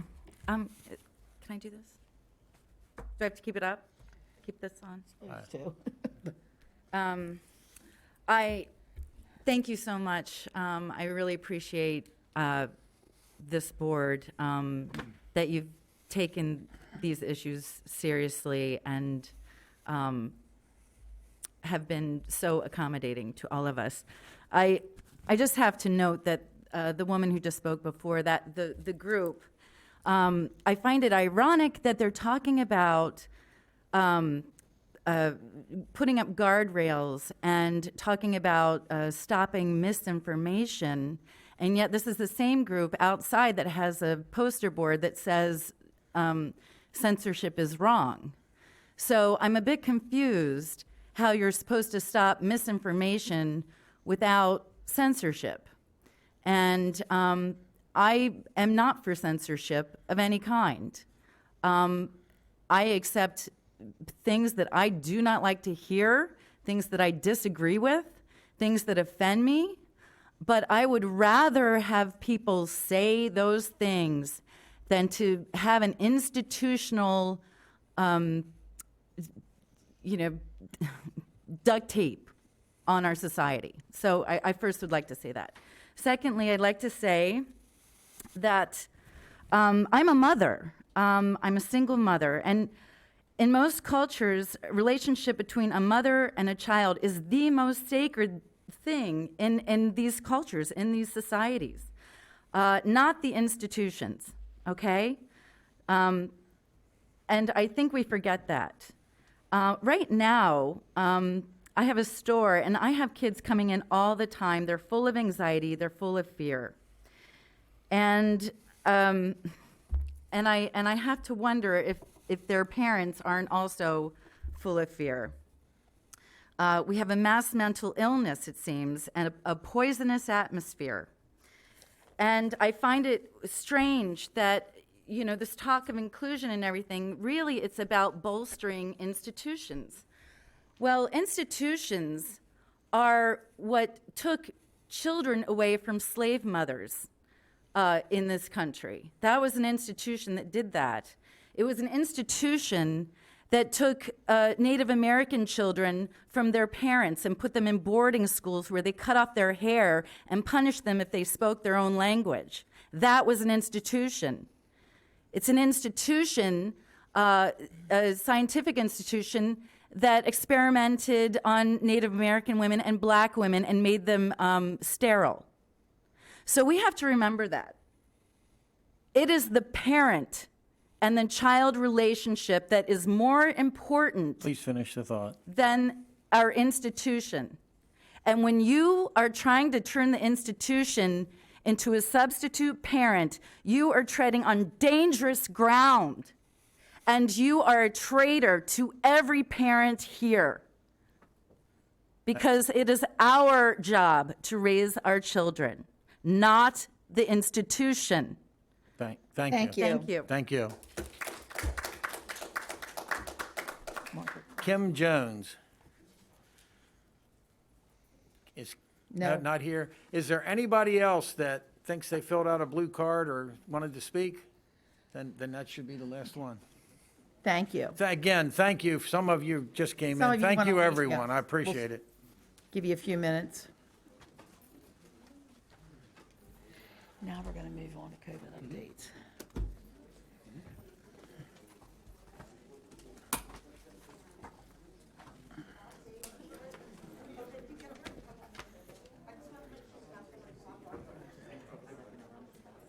Sure, it's fine. Yeah. Are we supposed to fill out stuff or what? It's my first time. Because we won't allow it in until this.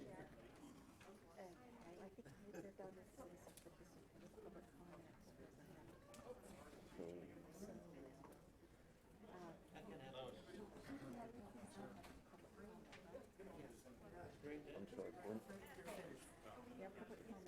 So we can't say nothing or... All right, Mr. Singer, come on up. Good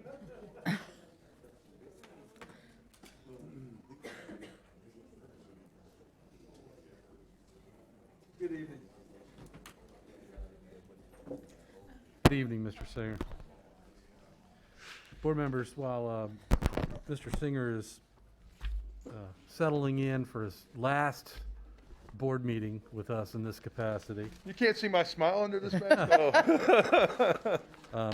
Just a couple of updates from our dashboard today. As we said, we continually monitor these numbers, and we do so just about every day, but the dashboard refreshes every Wednesday.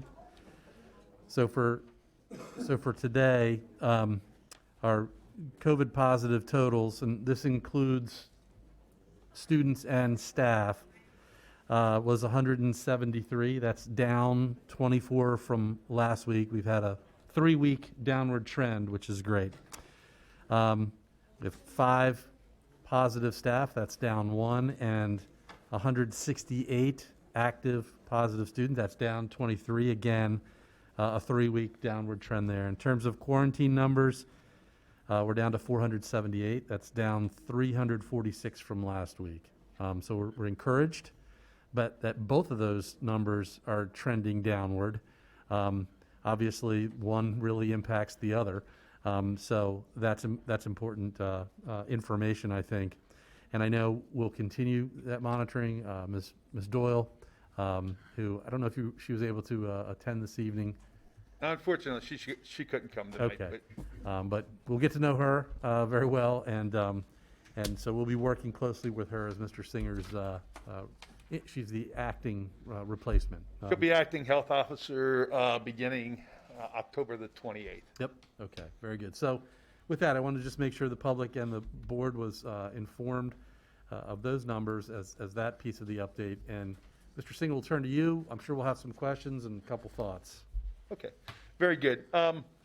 Great. This slide we want to start with.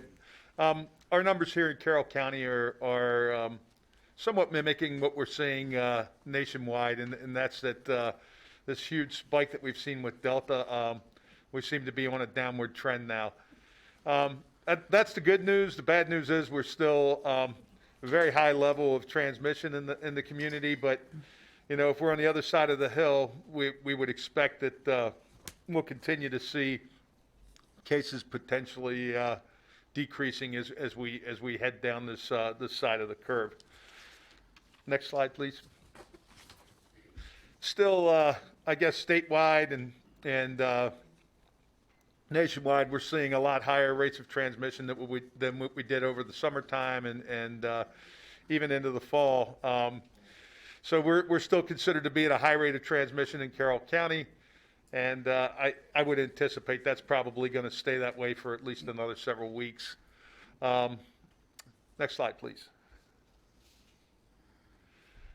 Just kind of showing a similar curve. This is our COVID cases by week. Next slide. And our 14-day rolling average, and you can see the trend is beginning to turn downward. Next slide. Again, this slide's interesting to me because, again, our highest rates of cases are in those ages where quite significantly in the ages under 18, and then we're also seeing them in the 18 to 29 and the 30 to 44-year-old age range where we have the least rates of vaccination. Next slide. You know, this is something I keep telling people, and you know, I don't want to be in the position of there are a lot of requirements out there that are pushing people to be vaccinated. I want to encourage people to get vaccinated for the right reasons, but not because they're being forced to do so. I just think the numbers speak for themselves when you talk about the number of people who are hospitalized or seriously ill from COVID. The number who are fully vaccinated is very, very small, and the number of deaths that we're seeing in people who are fully vaccinated is very small. And you know, that's the reason I would want to encourage people to get vaccinated, not because you're required to. Next slide. I don't want to spend a lot of time on this slide either, but it's another illustration of the effectiveness of vaccinations. Next slide. And our hospitalizations, they tend to mimic that trend that we see with the cases. Next slide. And again, you know, we all know that the hospitalizations and the deaths in the younger population, your school population is very small. Our concerns are always, you know, what the impact's going to be on the community. Next slide. And you know, our COVID deaths are starting to hopefully mimic that trend that we're seeing with the case numbers. We're down to a couple this week, which you know, it would have been a lot over the summertime, we would have thought, but we were up to 7 a week ago, so hopefully, or 6, I guess, a week ago, and hopefully we'll continue to see that number drop as well. Next slide. The overall population, we're at 66.4% vaccinated, and that's not including a lot of the population that's not eligible to be vaccinated. We're well over 70, getting close to 80% of the eligible population that's fully vaccinated. Next slide. These are our vaccination rates by age groups. Next slide. So we still have vaccination clinics at the health department for people who haven't been vaccinated. We're going to be doing our booster clinics at separate mass clinics at the senior centers right now. At the health department, we're offering vaccination for anybody that's 12 or over, offering all 3 types of vaccines on Tuesdays and Fridays at the local health department. Next slide. And I mentioned the booster shots. We're going to be rolling out booster shots for Pfizer on the following Thursdays. Doesn't have a lot of direct impact on your school population, but your teachers would be eligible for boosters as a at-risk population if they feel that they wanted to get a booster shot. They can register on the health department site. I would expect that we're going to see Pfizer boosters. Most of the people in Carroll County got Pfizer because that's what the health department was using. Now, I will say I've seen a study that shows It was Moderna. Mr. Chair. Yep. I'm sorry. Yeah. I will say most of the people in Carroll County got Moderna because that's what we were using. Had Pfizer on my mind. I will say that I've seen small studies that have shown that the Moderna vaccines actually held up better over time than the Pfizer vaccine, and there's a lot. I know that they're going to come out with a recommendation that people can get a booster if they want with the Moderna, and people are going to be encouraged to do that. But I'd encourage people to take a look at the data. It looks like, as I said, the Moderna vaccine seems to be more durable over time than what the Pfizer data is showing based on the studies that are out there. So I'm really happy about that, and that it seems to be doing well. We've also got the pediatric vaccines that are going to be coming online, and we're not trying to tell anybody that you have to get your kid vaccinated, but we worked with the school system to send out a survey, and I heard at least one parent in here that was concerned tonight about the survey. And the survey is mainly to help us figure out where we would want to offer vaccines so that people who want to get vaccinated can get vaccinated. We're not trying to force anybody to get their kids vaccinated at this point if they're not comfortable with it. I'd highly encourage it as a public health professional and what I know about the vaccines and how safe and effective they are. But the whole purpose of the survey was to try to figure out how we can make it convenient for those people who want to get their kids vaccinated. So, again, it comes back to that whole thing out in the community. If somebody's exposed and they're fully vaccinated, they're not required to quarantine, as opposed to if they aren't, then they've got this quarantine period where they're not supposed to go out in the community, and we'd be quarantining them even from school and that type of thing if they are exposed. Ms. Battaglia has a question. Sure. I was going to say thank you for clarifying that because, we did hear from that one parent, and there's a couple messages I got right before the board meeting, like, why is there this vaccine isn't even out yet? Like, how are they? So I'm very glad to hear that you're just kind of getting a feel for any type of preparing you may need to do. How many, Right. Where's the best spot for you if you're a parent that wants to get your child vaccinated? Are you going to prefer to go to your pediatrician? And we're trying to support, helping the pediatricians get vaccine if they want smaller amounts of doses rather than the large quantities that they come in. We're going to work with you guys as a school system and see what we can do to try to get some of the school nurses to maybe come out a day or two and help support some vaccination clinics at the schools and try to make it convenient for people. And then we're also trying to, if the practices aren't going to vaccinate their own patients, trying to get them out and be seen in the community, and if they want to get their patients vaccinated, have them work with us so that the kids can see a familiar face. We want to make sure that it's somebody who's comfortable, who's working with children, who's given the vaccine, and that the kids can see some familiar faces, so it makes them a little more comfortable. And I think it went really well for us with the 12 to 18 year age group when we had that up at the Sears, and hopefully we'll make this available. It's not, nobody's pushing it, requiring it in the schools. It's just a matter of we want to make it convenient for people to get vaccinated. But if they want to, it's available, and you'll have that figured. And we're trying to figure out where to best put our resources so that it's easy for people. Thank you, Mr. Singer. I appreciate that. Yep. And then the other thing that next slide, and I don't think we need to talk about who should get boosters and that type of thing, because that's not real important to you all at this point. Next slide.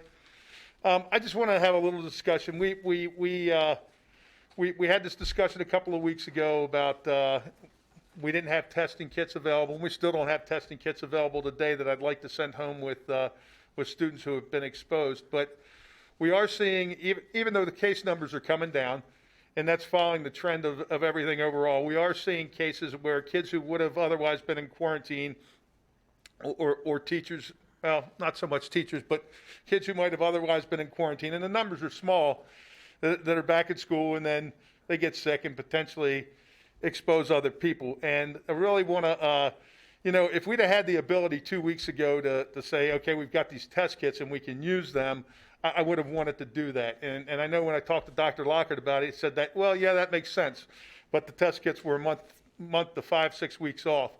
So I want to work with your staff, and I do want to make the test kits available and come up with a protocol so that if we know kids are exposed, that we have an opportunity to have them tested before, well, it won't be before they come back to school, but in the middle of where their quarantine would normally be, when they might most potentially be infectious.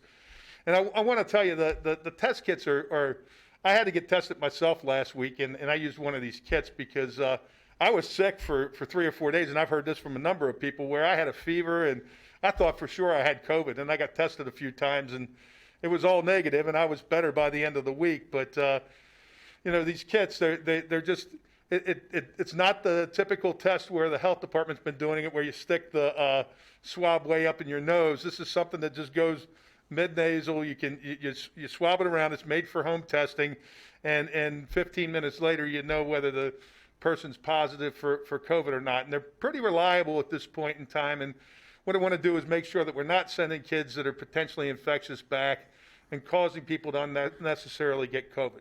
So this is a way we can keep kids out of quarantine, and it's not nearly as labor intensive as what the state's proposing. I heard a number of different things the state's talking about doing. None of them are approaching what we're doing right now. I think we needed a breather so we could get kids back in school. I mean, that was the immediate solution, but if I had the test kits, I would have wanted to do that immediately. But I want to work with Ms. McCabe and Mr. Streaker and your staff and come up with a protocol so that we can do what we can to mitigate any potential spread. And this isn't good. The only kids this is going to keep out of school is somebody who's infected with COVID. And we don't want them bringing it back to the classroom. And we're going to make the test kits available at no cost to people. And I've got to talk with Dr. Lockhart about whether his COVID money is going to sustain this ongoing through the school year, or my COVID money. But we've all got COVID money. And the biggest thing we have a problem doing is finding staffing. And I think Ms. McCabe and Mr. Streaker and I need to get our staff together and try to figure out how we can best staff a solution for this and what that's going to look like. But ultimately, I would like to see the kids that are exposed being tested on day 5 and day 7, just to reduce any risk of them bringing it into the classroom. And my biggest concern is bringing it back to families. We've seen whole families wind up in quarantine or actually in isolation that are sick because somebody brought it home from school. And the numbers, as you guys know, the numbers of people that are getting infected in school are relatively low. But we can, I think we could do a little bit better by trying to do this. It's not, I'm looking at what the state wants to do, and I think some of these programs that they're talking about are just not, they're really not feasible. And I think this is a kind of a middle of the road thing that we as public health could meet you guys halfway and come up with something that I think meets your needs to keep the kids in school, and also meets our needs that we feel like we're trying to at least make an effort to keep the spread in the community down some. So that's kind of where we are, and I want to work with your staff and try to come up with this with a good solution. But just wanted to share it with you and see if you guys had any questions or had any feedback. Dr. Lockhart needs to tell the community what we're doing next. Well, yeah, well, I had a clarifying thing on that, and I know there's some questions, and I will get to that.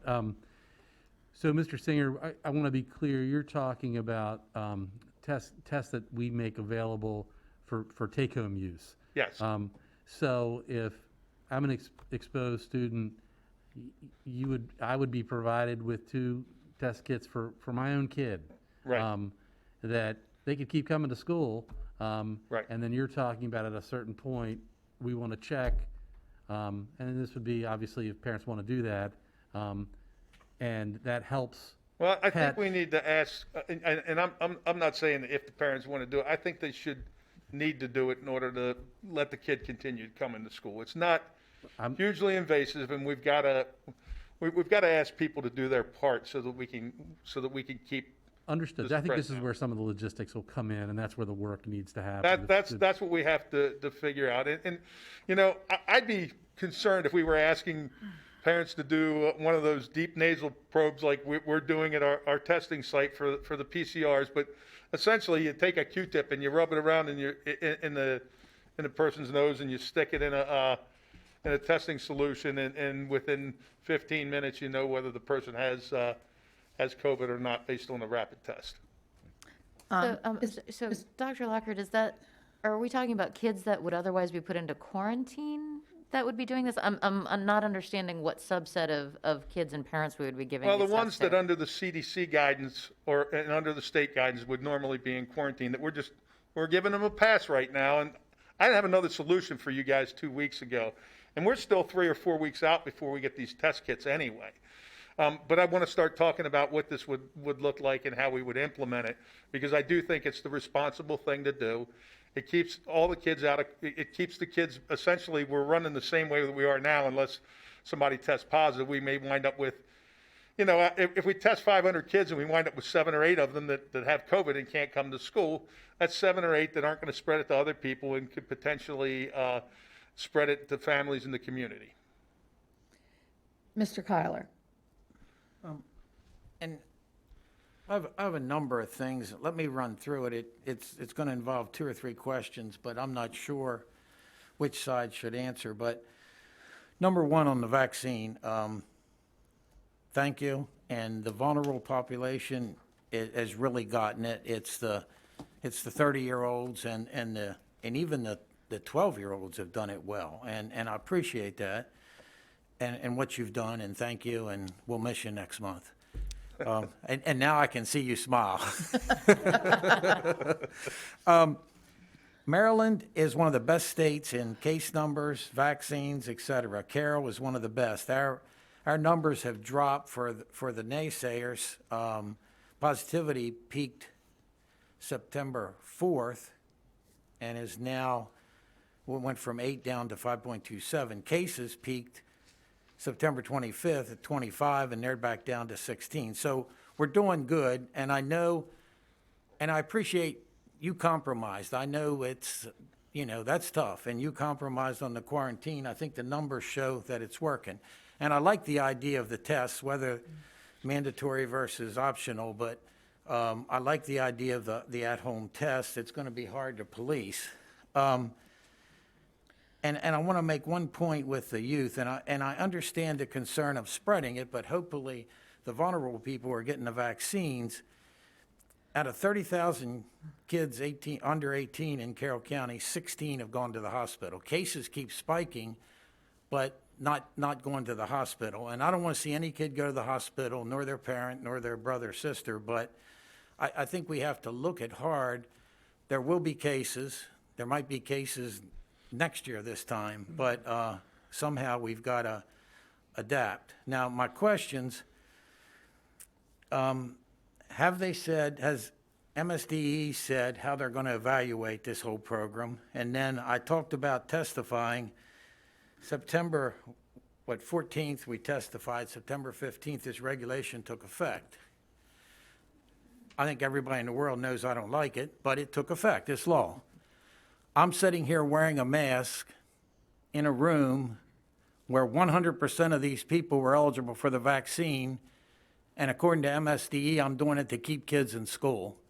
I know I'm not a scientist. I know I'm not a doctor. I've been told pretty much I'm a dumb construction guy, but make some logic out of that. Me wearing this mask is keeping kids in school. But I'm doing it because it's a law. I've got a concern, and it came from a parent tonight, and I brought it up a month ago. Also in this law, it says, if I can find it. Take your time.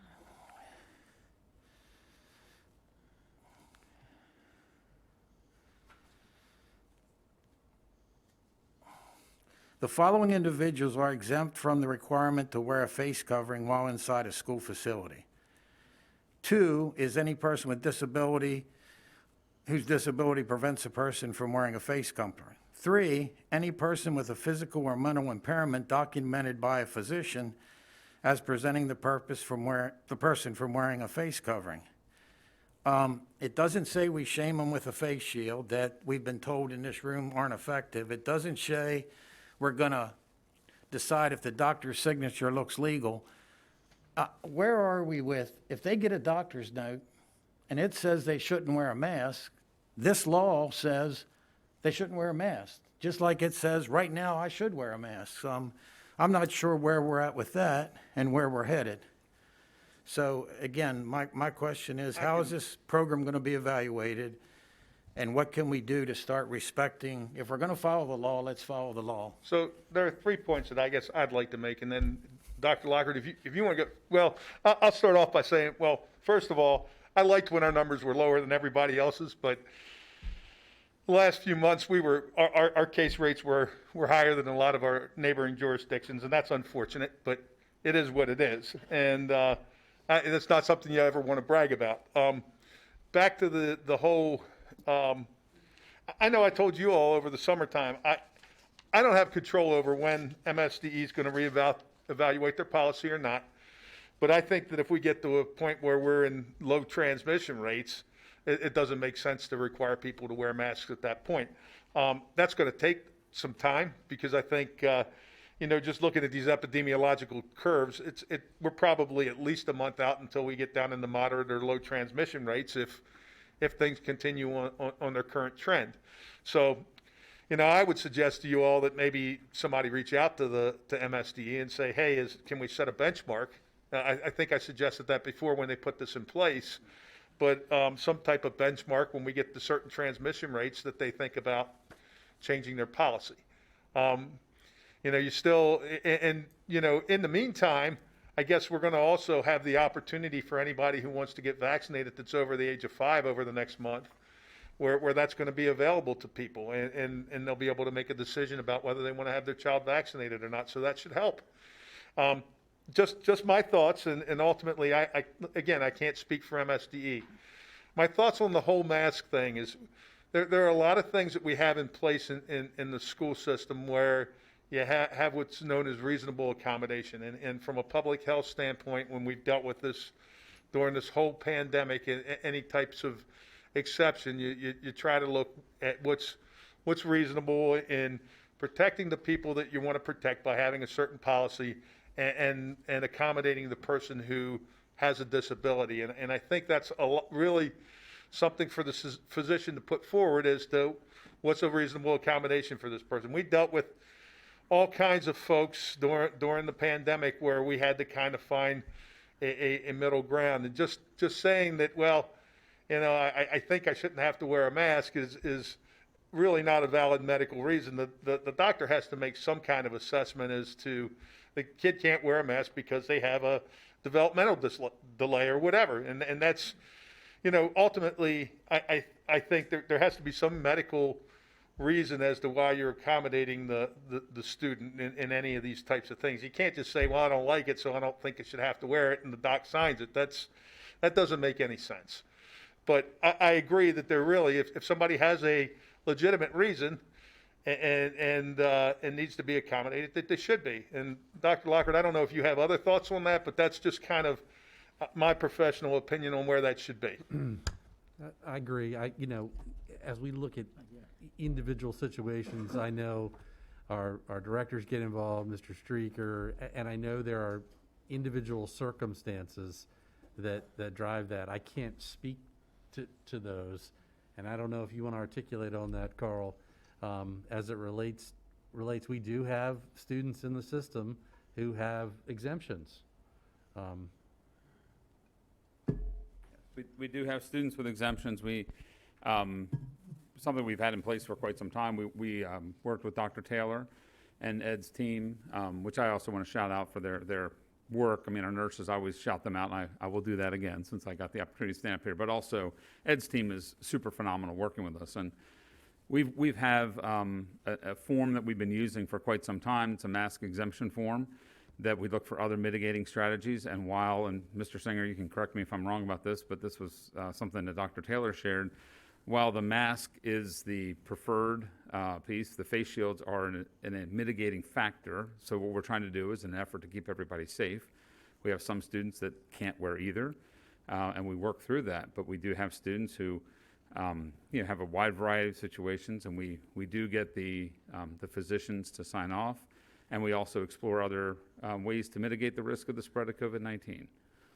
And I will say that Dr. Taylor is really good about, if there's a doctor that wants to call and talk to him and talk through things and what they think's best and whatnot, I know quite frequently he's open to talking with them and having that conversation doctor to doctor, and I think it's just helpful in finding the best solution. So it's, I don't think you could just say, well, yeah, I just don't want to wear a mask and have a doctor sign a paper, because that's just not meeting the intent of what's out there.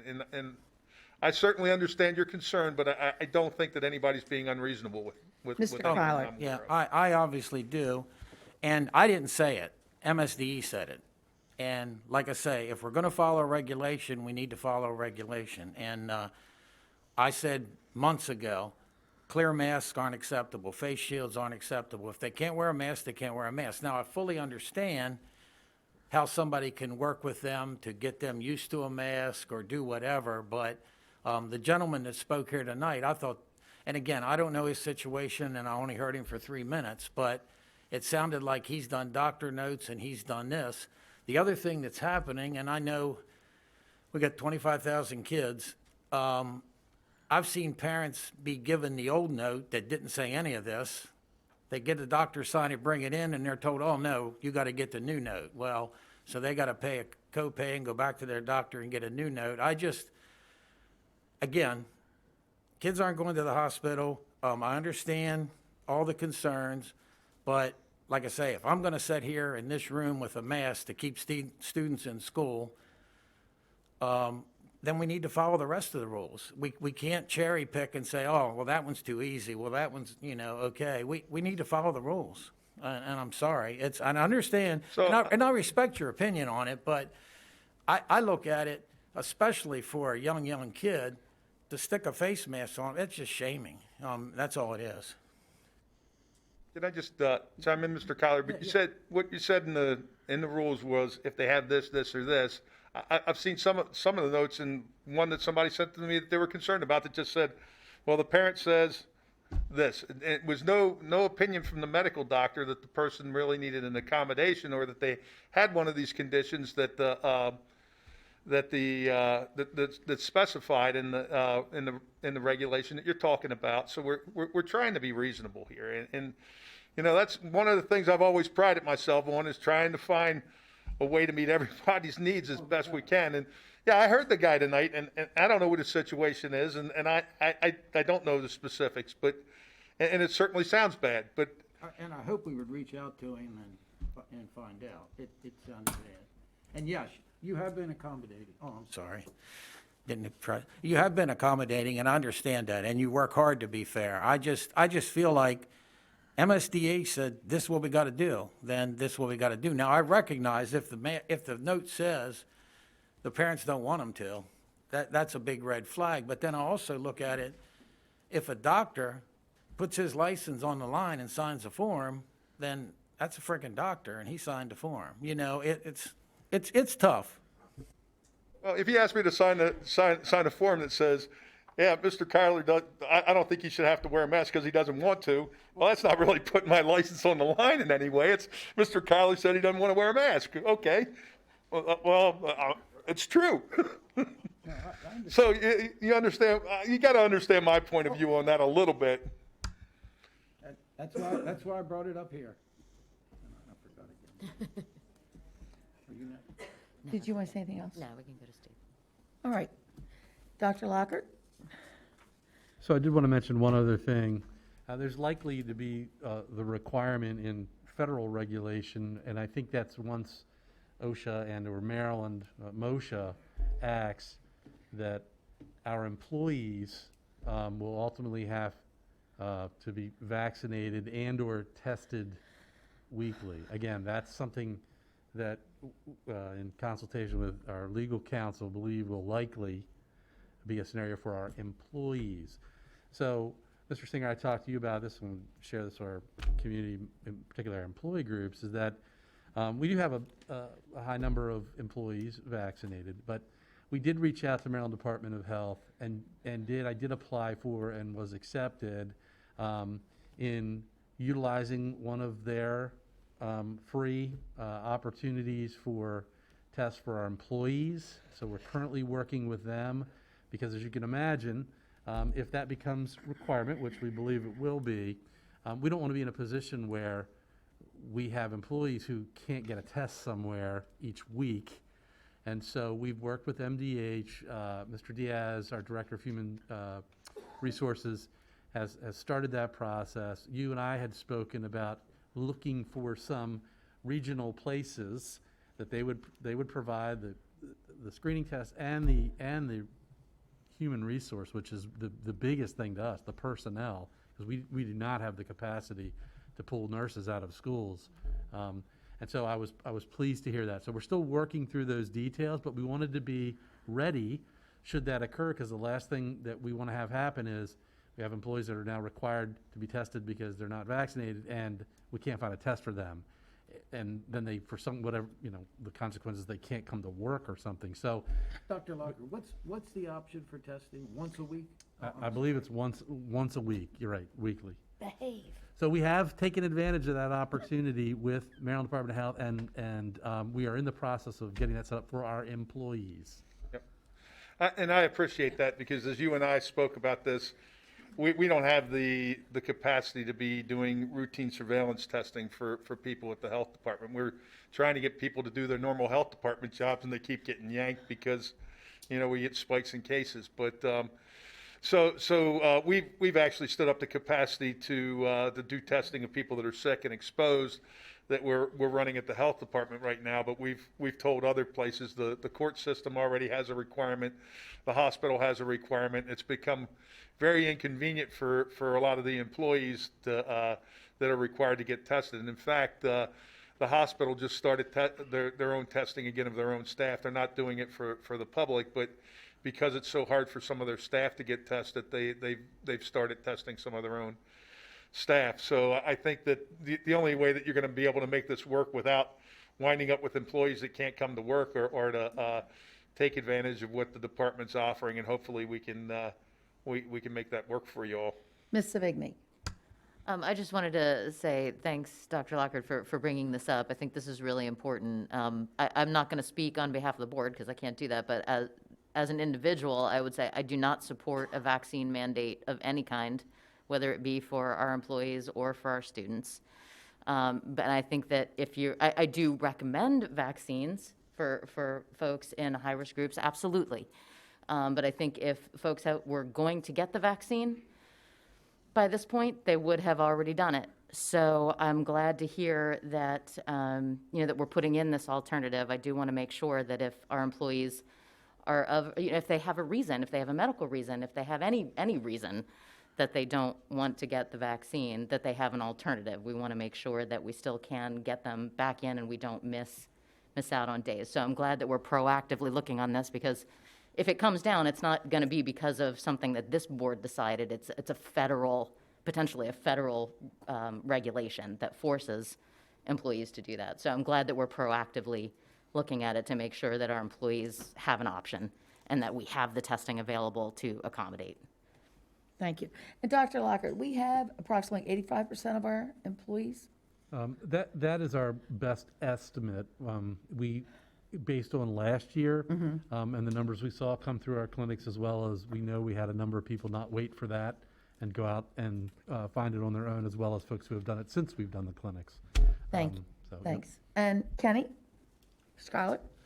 Mr. Singer, you had said before that you guys have a database and you could say who had vaccines, but maybe not if they're out of state. what's the best way to track that other than asking people to fill out a form and say, were you or weren't you? Is there a way to track it? And then question two, so I don't interrupt you. Those take-home vaccines, does any of that meet the law for this, that we can avoid some testing sites, or we're stuck with that? So so let's start with we can't share people's individual data, so I can't identify teachers and give you percentages of teachers. I mean, I could, some of the data I share with you is out of that database and whatnot, but when it comes to the school system, I can't give you good numbers. And I think we have an estimate. We know how many people we vaccinated when we brought them to the gymnasiums and we made the vaccine available, so we know how many people rolled through the clinics there, and we know a certain percentage of them got vaccinated elsewhere. So I think your estimate of 85, it might even be higher than that, 85% or so is probably pretty good. Your question about the home test kits, this is kind of where I come to the middle of the road thing. There's nobody else in the country that's saying take home test kits and try to test the kids so we're not spreading it in school. Now I realize Harford County is also in the same spot we are right now, but it was interesting to me that we had a meeting the other day with all the superintendents in the Department of Health, and I was expecting some of the superintendents to raise a lot more issue with the Department of Health and their policies than did, but nobody else has seemed to have been willing to step out on this track because I think they're worried about where they are from a liability standpoint. We have another meeting this Friday. Yeah. So, and maybe it'll change, but you guys were put in a really tough spot with the number of kids that were in quarantine, and I understood that and how it was impacting education. But you are taking some level of risk when you don't follow the CDC or the state guidance. And I'm not. This is a litigious society, and it concerns me that it seems like maybe the guidance goes too far, but really the CDC and the state ought to be taking a look at that as opposed to having to put you in a position where you're essentially going against, we strongly tell you should do this, and it puts somebody else who doesn't like what you're doing in a position where they can say, well, you didn't follow their recommendations. And so it's hard. The take-home kits, that was a kind of an idea I got from another health officer, and I said, well, if we're going to do this, because I understood where we were as a school system, at least we could try to do some mitigation measures by doing this, because I know we can't do a test to stay program the way the state would describe it. It's too burdensome. We couldn't get I don't even think we could get the testing resources for something like that, and to find the staffing for it would be impossible. So I think we're going to struggle. And I've talked to your staff already. I think we're going to struggle to figure this out amongst ourselves over the next few weeks, but I think it's the right thing to do. I think we need to do something. We just can't put our heads in the sand. So we figure out what we can best do to try to mitigate the spread while still being able to support your need to have students in school. Mr. Kyler? But those tests, are they like legal for the employees too, or are they like that? In other words, it was something you thought would be a good idea to help. It's not legal. So from the standpoint of what the test is, it's the same test that you're running over at your Westminster site. But if it's not administered by a medical professional and it's not put into the database and it's not medically supervised, it's not going to count, I don't believe. And you'll have to talk to your lawyer about that, but I don't think it's going to count for what the federal regulation is going to require. And you're going to have I believe you're going to have a medically supervised test. Rochelle? This will be answered when OSHA issues its regulations. Nobody has the answer yet. We know that that the law is going to require employers of 100 or more employees to either have the employees vaccinated or to take a weekly test. So we're waiting for OSHA to issue regulations, which hopefully will address this issue. So right now, there is no answer. Thank you. Any other comments? Thank you so much, Mr. Singer. Okay, ahead. I'm sorry. No. Ms. Savigny Ms. had a Savigny? Oh, no, I was just going to say, but before we move off of the topic, I just wanted to talk, so, Mr. Singer, I know you said, we should reach out to MSDE about when what is the metric? When can we remove the mask mandate, depending on where we are from a transmission level? Where are we with that, and do we want to be pushing that issue in some way with MSDE? Right, well, I think that there was some question about that and I think that was approached at the AELR hearing with at what point. And I believe MSDE said they'd be reviewing that. I don't know the extent to which they are, so I can certainly try to find out when those reviews might take place, at what metric or what point would that be? But I don't have any additional information now on that. But I certainly can I will throw out inquire. there that, there's been a lot of discussion that with any type of modified quarantine that anybody's doing, that there's at least there's a sentiment that masks need to be required, and I don't ultimately know where that's going to go, but there's been a lot of discussion about, well, are we going to allow people to modify quarantine, and what's that going to look like, and if we do, then what do you have to give up? And I'm not sure where the state guidance is going to go on that and how that'll impact what MSDE decides to do, but there's a lot of moving parts with this right now, and I think having the conversation is the best thing that we can do, is and try to pin things down. The last oh, I'm sorry. No, Donna, do you? No, want to- I was just saying, Oh, you're I part- agree. I mean, I think we need to push the issue in terms of, they did say that they were going to address it, or at least talk about it and review it, and, because I don't think the 180 days is reasonable, right? Like, they were going to be talking about what did an off-ramp look like, so I just didn't know what avenues we thought we could pursue in order to try to get an answer to that. I mean, obviously, I don't think we're at the point where we could do that yet, right? But hopefully within the next month or so that we would be in that potential position if the downward trend continues in the way that it has. Yeah, Anything else? thank you, Ms. Vignani. I mean, I don't have an answer to that question. I think we can ask and see. Were you looking like you were going to say something? The only thing I can think of is the higher the vaccination rate, the more likely, and I'm looking at Mr. Singer, the more likely it is that the transmission rate will go down, and the sooner we can remove the mask mandate. So more vaccination, the sooner we can remove the mask mandate, I would think.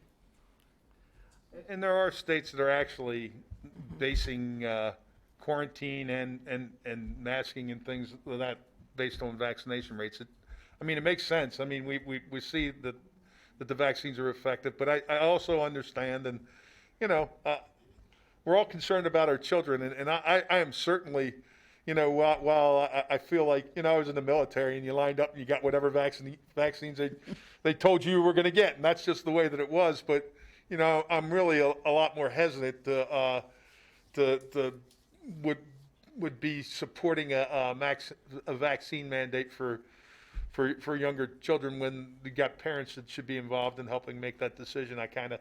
I see the point that many parents make there. Mr. Kyler.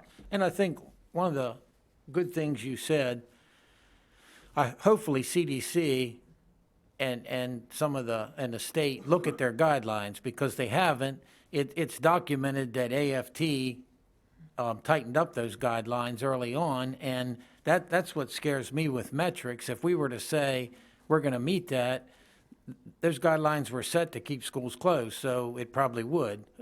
So hopefully they reevaluate, and at the same time, you're talking with superintendents, and somehow we meet and get through this. My last comment was, I know when we last spoke here in this setting, we talked about looking at 30 days just to continue to monitor. We've looked at actually each and every day, but published at day 7, now day 14. I will again be monitoring with our staff through day 21.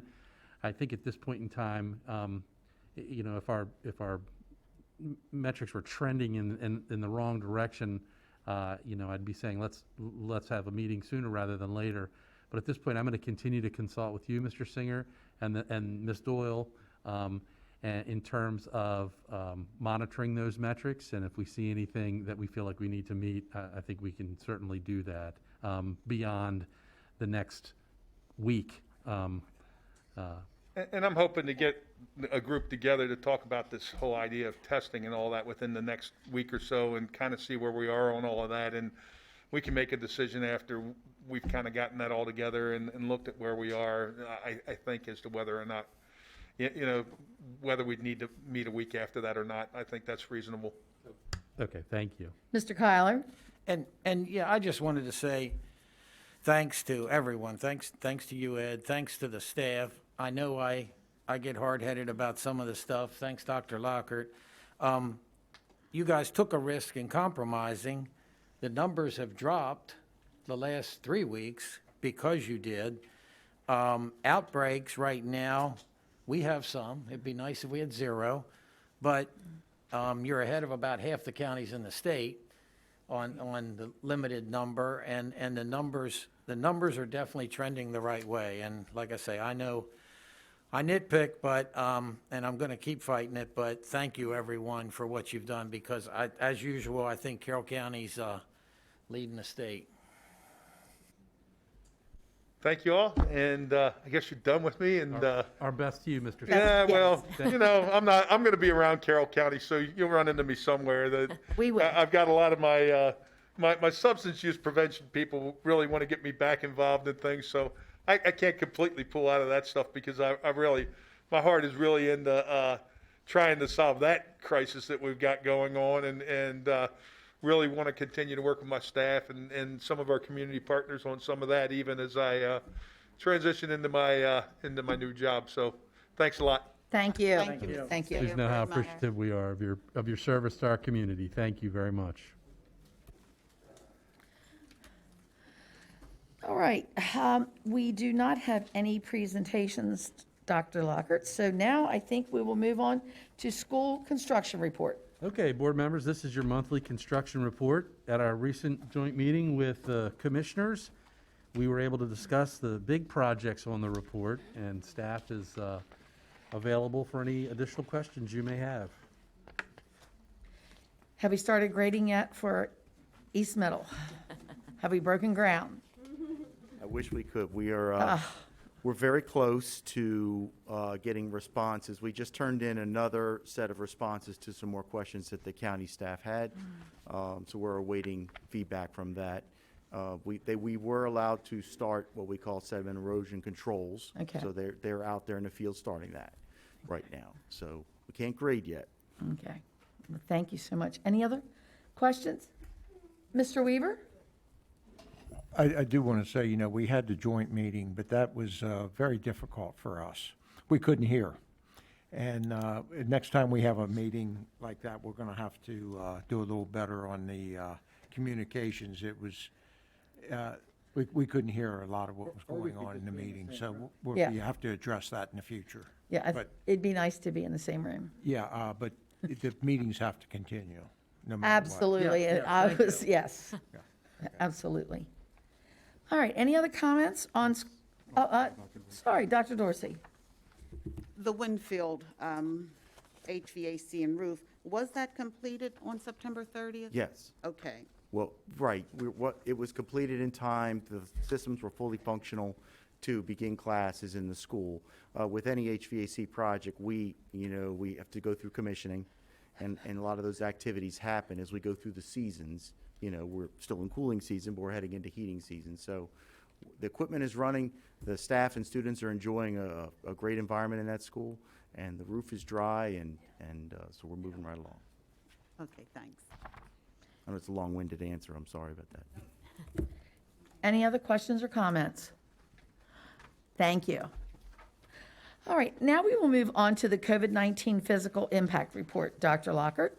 Okay, board members, this is the monthly report on spending specific to the pandemic. I know Mr. Hartlove is available. Don't know, Mr. Hartlove, are we seeing any new or additional expenditures since the last report? I don't think we are. So I just wanted to double check. The last report? Correct. Yeah, we've updated. You'll notice that what's happened since the last report is we finalized these summer expenses. So they're a little bit higher. Last month, we were at a total of a little over 4, and now we're at 4.56. And that was just bringing those last expenditures for the summer in, and they flowed through to the report. Other than that, I think the COVID testing is ramped up as well since last month. So those are two things that have changed. Thank you. Thank you. Ms. Savigny? Mr. Hartlove, I know we had talked about the format of this report, that we were going to show the change each month. You said that, and then I did not follow through. Is it, is it possible to include that for the months going forward? Because I think it's just easier to see what the changes were and what we spent money on in that prior month. Right, on the second request, I do it. Okay. I'm sorry. I just had one question too. Dr. Dorsey? Before you walk away. The mental health was again under instruction before. Was that just left off? That was, or that's services? in the special ed number. That flowed in the special ed number. Okay. So yeah, I think having that change column is going to be helpful. So you'll be able to see from month to month the change. Thank you. Thanks. Any other questions? All right. Now we will move on to the report of the Transportation Reimbursement Formula Committee. But first of all, I'd like to thank all the contractors and drivers that are here. And I did read a proclamation from Governor Hogan about National School Bus Safety Week, October 18th through 2021. And I cannot thank you enough, because our students would never get to school without you. So thank you so much. And Mr. O'Neill. Thanks. I'll go ahead and kick us off here. I echo those thanks, Ms. Herbert, to our contractors and dedicated drivers. Back in the spring, just for some context, I asked Mr. O'Neill to form a team of staff and reach out to our school bus contractors, asked to form a joint committee to look at the manner in which we reimburse them for their service. I made this decision based on concerns being expressed by the contractors that changes made to the formula over the past several years were threatening the sustainability of their businesses. The committee began in April and concluded their work in the summer, presenting me with a very comprehensive report that includes a series of recommended revisions. I wanted to provide you with the report, as well as provide you with the direction that I'm taking. Given the thoroughness of the report, I'd like Mr. O'Neill to summarize some of the highlights, and then we can certainly entertain discussion and questions. So, John. Thank you, Dr. Lockhart, and good evening, board members and Commissioner Weaver. We're going to try to summarize the report through this brief PowerPoint on the screen that sort of hits the highlights of the process and then the recommendations from the committee's report itself. I do want to thank personally Mrs. Diane Grody from Rails Bus Service, who is here joining me.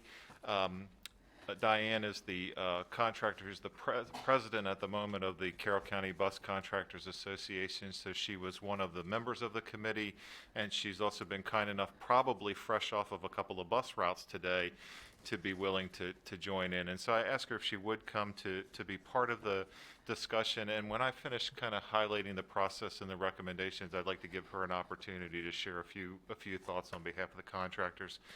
Dr. Lockhart pretty much covered the first slide, so I won't repeat, other than to thank him for the opportunity to have the committee, and instead of going through the background he already shared, say to you all that I know that I can speak on my behalf and on behalf of the Carroll County Public Schools staff members who were part of the committee. For me, it was a very helpful and productive process, both in terms of shoring up relationships and maybe gaining some mutual understanding. But for me, it was educational as well, to better understand not just the formula's numbers, but what the mechanics of the formula, what the ins and outs of the formula mean to their businesses. And so for that opportunity, Dr. Lockhart, I'm appreciative that we were able to go through this process. I felt like it was important, not just for the report itself. So with Dr. Lockhart's introduction in mind, a little bit of background. The report is, it's not too long, but there is some detailed history and some detailed data and some background in there.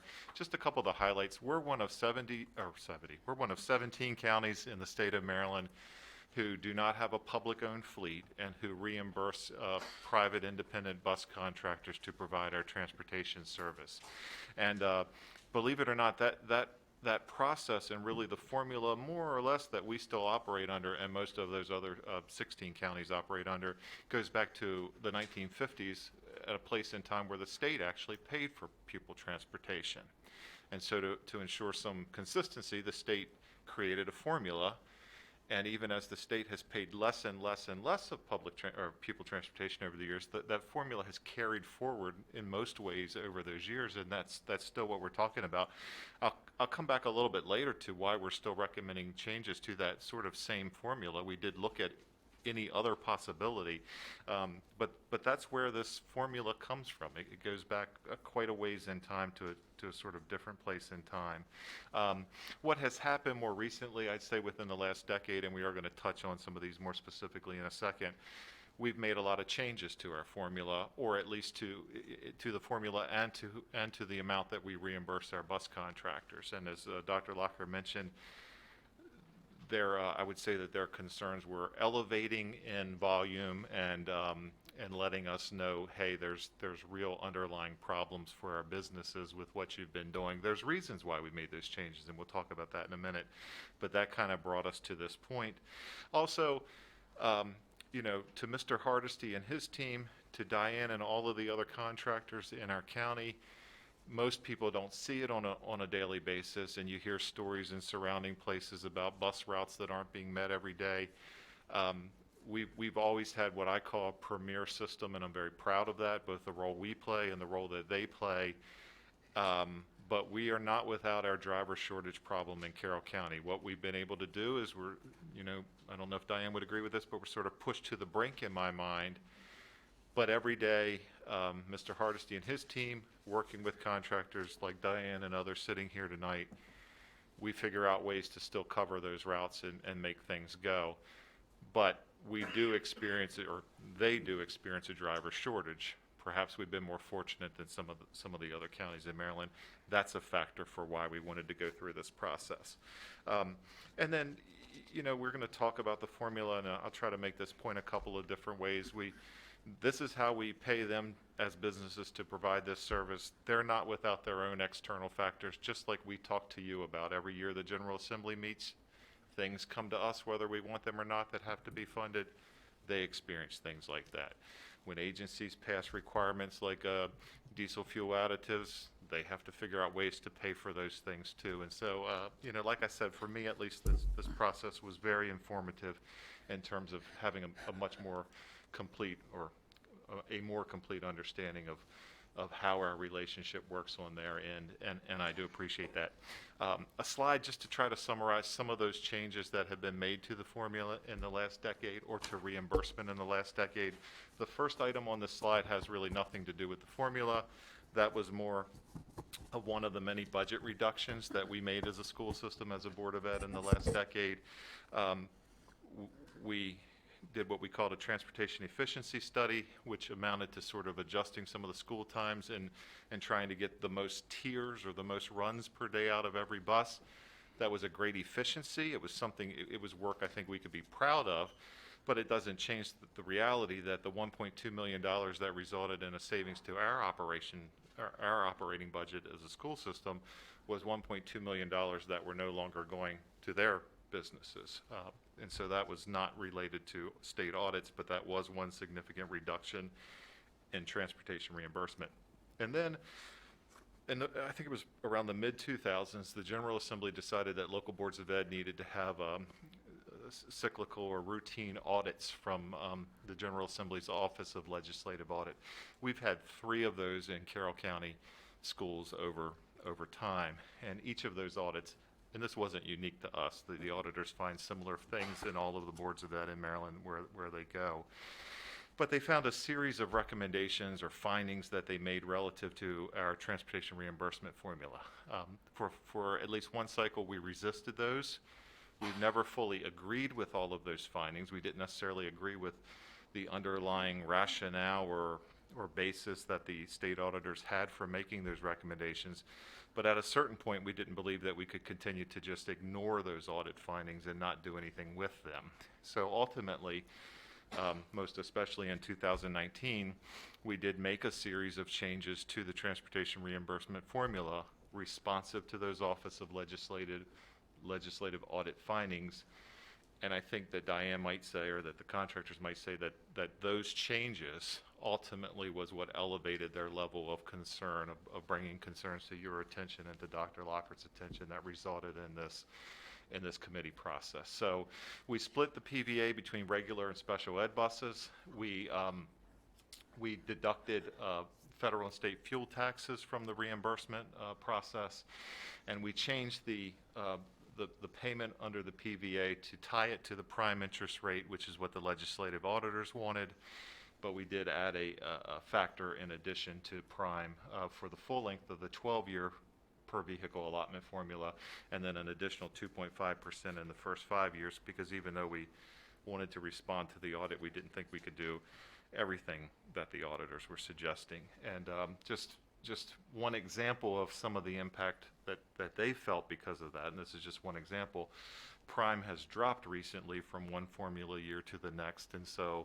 you could do some quick math and figure out the kind of impact that means for them. There is an appendix in the report, Appendix C, that has kind of a full, you can look in more detail at each of the changes that have been made to the formula. We did try to do some offsetting things in those same years, and I believe we did do some offsetting things, but those offsets weren't as significant as what they felt in terms of the impact on their businesses. When we sat down as a committee, one of the things that we did was we tried to spend some time up front just talking about our interests, because we are working together on this thing. They are the vehicle, no pun intended, by which we provide pupil transportation services, and so you would think we do have a lot of common interests, and in fact we do.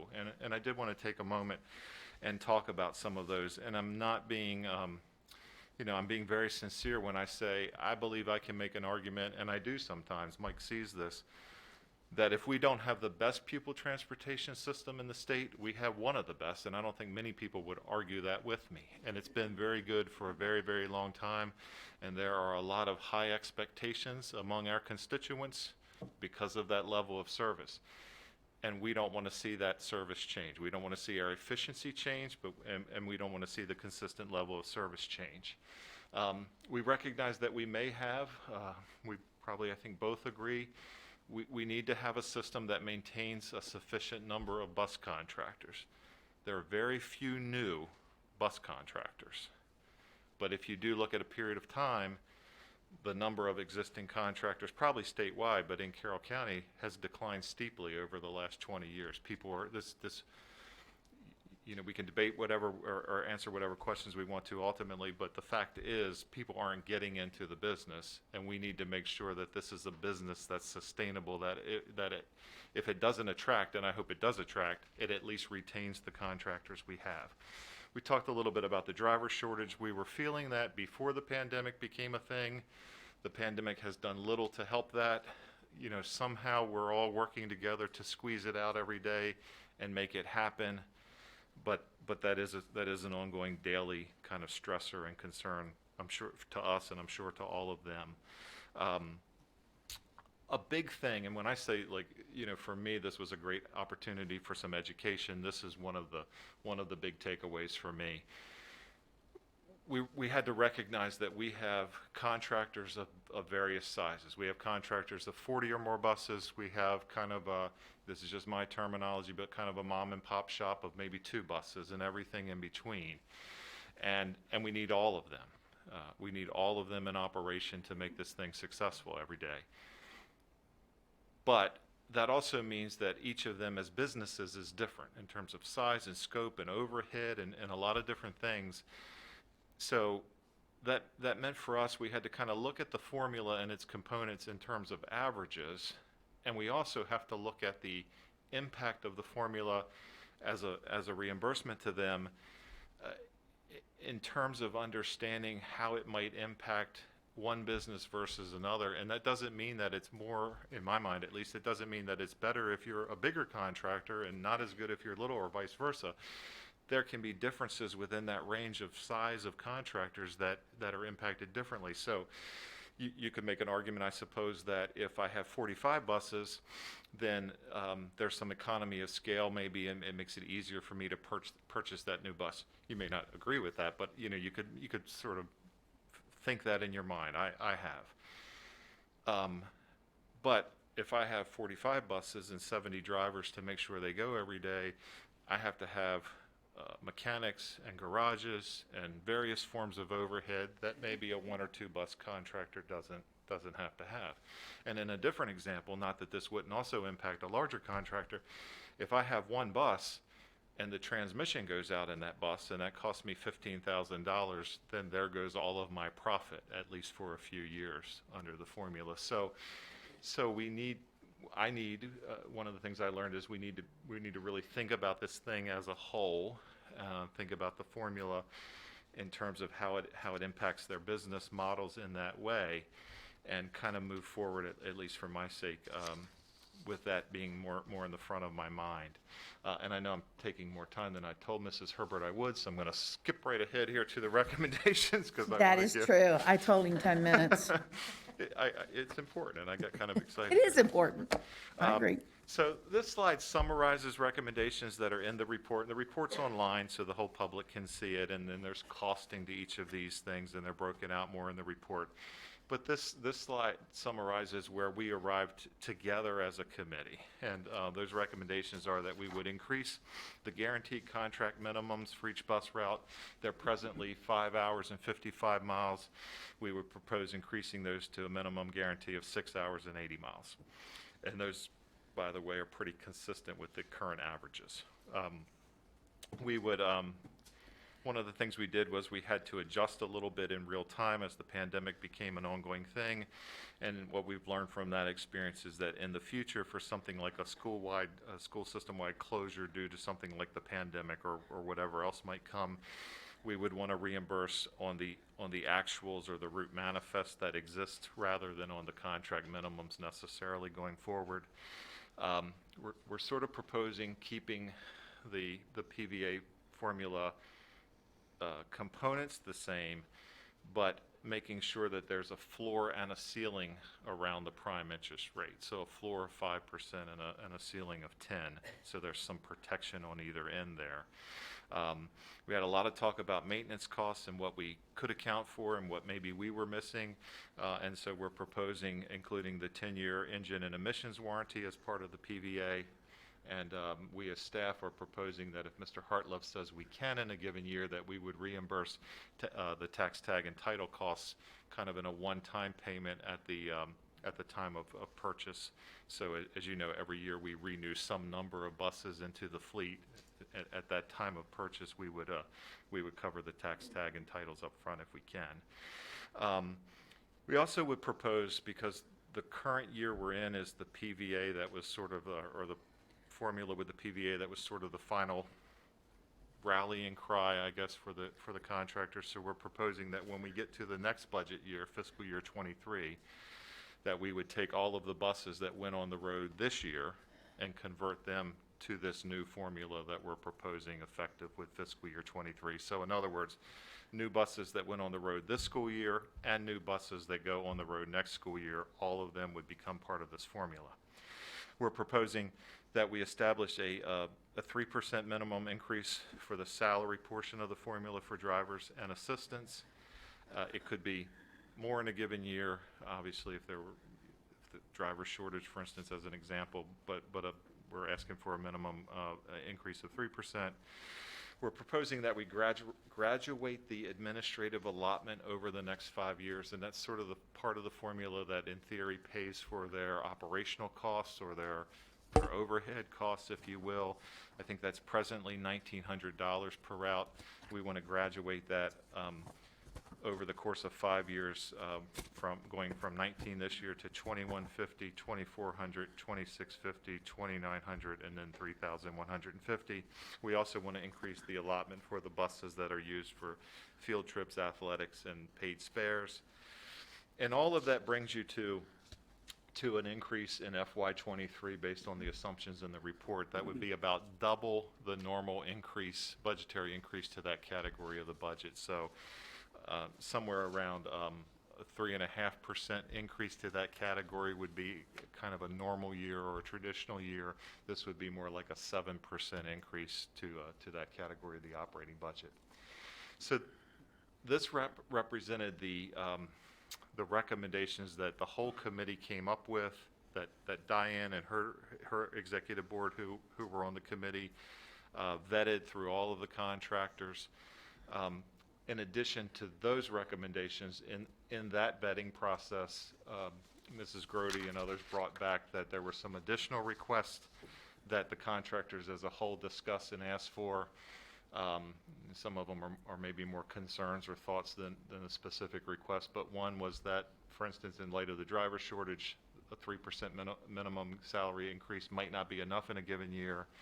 They also asked that that we look at changing the divisor for fuel reimbursement from 7 miles per gallon to 6.5 to help offset. I talked about diesel additives earlier to help offset that cost, and they asked that we consider a second matching administrative allotment. So those are sort of things beyond the mutual recommendations that are also, I didn't want to leave unnoted because they brought that information back to us. In terms of where Dr. Lockhart has directed staff and where we stand per his direction, the report is now submitted to the public to view. It's the contractors all have had it. You've had an opportunity to look at it for some time now. Now it's in the public domain. And per Dr. Lockhart's direction to me and our staff, our team, we would then incorporate the recommendations from 2 slides ago, the ones that were mutual, into the FY23 next July 1's budget as we develop that budget, and eventually as he brings it to you for consideration. If not in the December work session timeline, then certainly in the January formal meeting when he brings the proposal forward. So I want to pause, and I want to at least offer Diane an opportunity to offer her perspective on behalf of the contractors. Thank you. First of all, I'd like to say thank you for reading the governor's proclamation. Thank you for reading the governor's proclamation tonight on behalf of the contractors and our faithful employees. We appreciate that. We also appreciate your honoring our transportation contracts throughout the COVID pandemic in an effort to retain us. And I don't believe we've ever publicly made that appreciation comment, but it has helped to assist us to still be here for Carroll County Public Schools. You again are leaders in the state by making the decisions that you make on a day-to-day basis. So on behalf of our association, thank you. Superintendent, we're thankful also for the directive of having these meetings and sitting down and discussing, which as a joint committee, it has been so important to share our viewpoints as business owners and our concerns, and I think it's been exceptionally enlightening to everyone as far as our concerns. First of all, the PVA, the comprehensive PVA report, I know you have a lot of paperwork regarding this report, but the one that's dated February 26th of 2010, and it has an Appendix A which states, the PVA is not only used for the bus and the profit for the contractor. There are costs that are not figured in the table of rates that has to be paid out of the PVA, such as mortgage or rent, utilities, insurances, etc. And that is true. In our formula, those items are not shown. There are no breakdowns of items for all of the overhead costs. And on this committee, back in 2010, previous Transportation Director Jim Dolan was involved, and so how well he also spoke on behalf of Carroll County. The deductions over the years based on substantial changes to the PVA, in addition to state and federal mandates and legislation, such as the mandatory sick leave, increases in state unemployment taxes, deduction of the state and federal fuel taxes, just as examples, have heavily impacted us. When reviewing the 2022 PVA reimbursement over a 12-year lifespan of the bus, we have regressed to a 2011 PVA allotment. So with that and with our figuring just basic, there is no way we continue in business with regressing in that way. The second item, the field trip and athletic buses, what are known as the 500 series, they receive no PVA.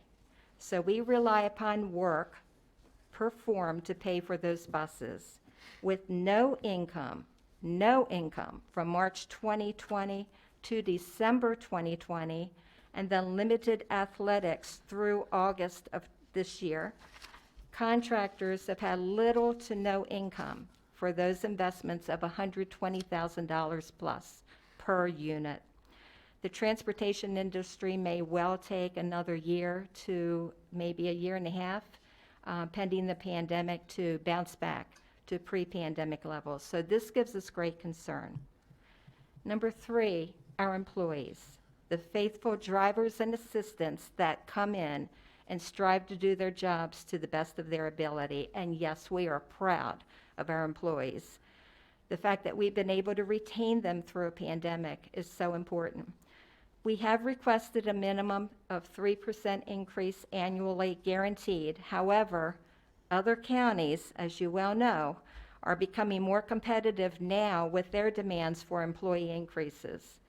We request consideration of any additional funding possible for this present school year to retain our employees. Our contract, unfortunately, does not include any medical insurance benefits, unlike most other systems, so we are not competitive in that way also. The nationwide driver shortage has been impacting us locally. The requirements for drivers are stringent and training very comprehensive to become the professional commercial drivers meeting our expectations. We are utilizing all possible advertising options to attract applicants, but they're coming in very slowly. The one good thing that CCPS has allowed is that the parents of school-age children are able to drive the buses and transport their children to school on their assigned bus to that specified school. That is a definite benefit. And for parents that could have a great opportunity of earning a paycheck and transporting their children and quite a few others to a school and have that income. With the new 2021-22 contract, anytime a bus cannot complete a bus run, or if it sits still and we have to split bus runs, we may be monetarily penalized. So again, this, due to unforeseen circumstances, medicals or emergency situations, the contractor's income may be impacted again. And number 4, it is my understanding for the school year of 2021-22, starting in August, that 35 buses will be going out of service, 29 daily regular route buses, 6 paid spares, and 10 of the number 500 series athletic field trip buses. With the October 29 deadline just 2 weeks away to present from us a signed contract for the purchase of a new bus for each replacement, contractors are deciding now as to whether they can continue or need to cancel contracts. That's a pretty large number of buses, and I'm sure you should be as concerned as what I am as the president of the Contractors Association.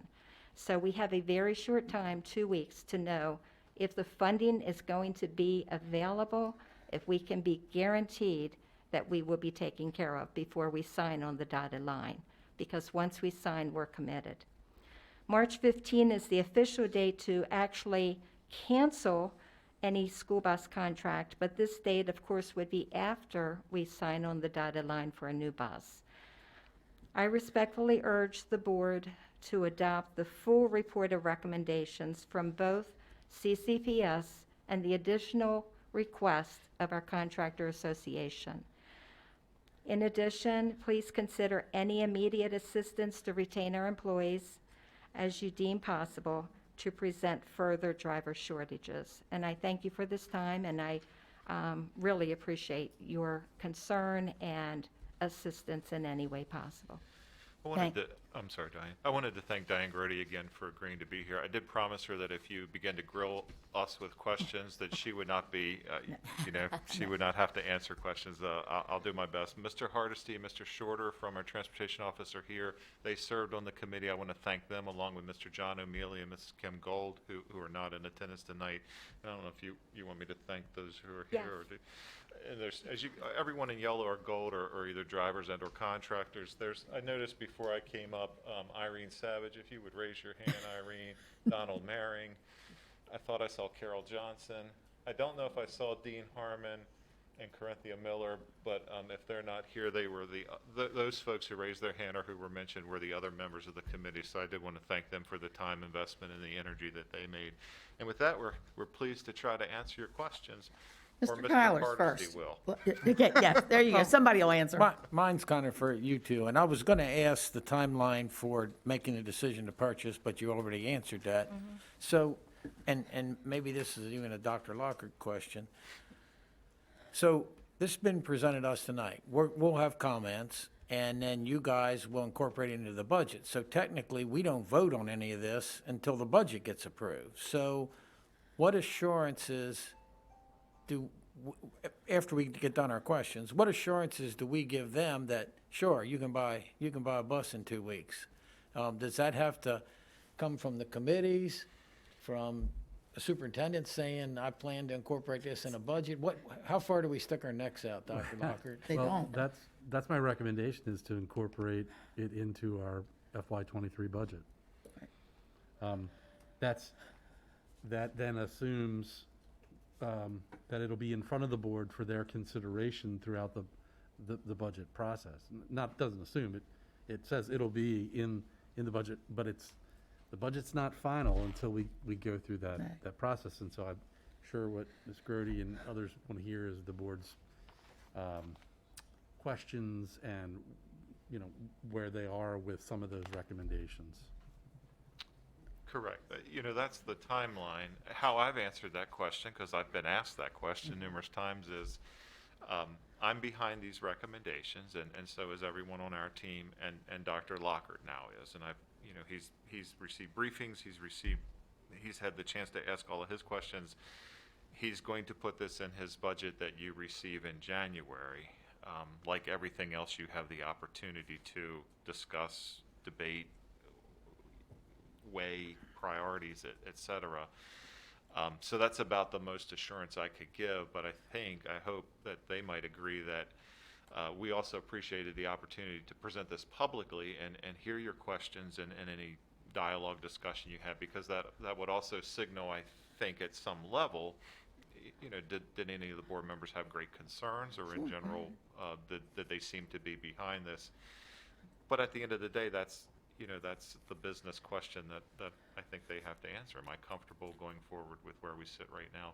Based on the number of students and how we're doing, is it pretty safe to assume that almost all of the buses being decommissioned are going to need to be replaced, or more, or about the same? So under state COMAR, a bus life is 12 years, and so we would plan to replace, and Mike would have to confirm if it's exactly 35. I don't know that sitting here. I would say that, I talked about the transportation efficiency study of 2012, which became effective in fiscal year 13. And in some ways, operationally, there's much to celebrate in terms of that efficiency. But one of the things you learn quickly when there's a driver shortage or a pandemic is the consequence of that efficiency in times like that is there's not a great deal of flexibility to move buses around. So efficiency is great in great times, and then it can present some challenges. So I would have no proposal to not replace all of those buses in light of that. Ms. Savigny. So I do have a lot of questions. I'll try to get to just the pertinent ones. But in terms of the 35 buses, so you said that it's mandated in COMAR, it's a 12-year lifespan. Is there any allowance given for the fact that the buses weren't on the road for, many months of the pandemic, or that I know that presents its own problems with buses sitting idle for some time, but I was just wondering if they extended that at all to account for the fact that the buses were not being used nearly as heavily during a certain period of time? Now, we've asked that question of MSDE, and they have stuck to the 12-year guideline. Now, there is a provision with the state that you can request extensions for a 13th, 14th, or 15th year.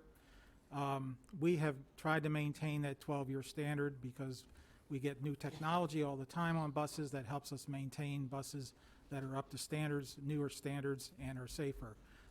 So we'd like to keep that 12-year standard here in Carroll County. We do need those 35 buses, though, yes.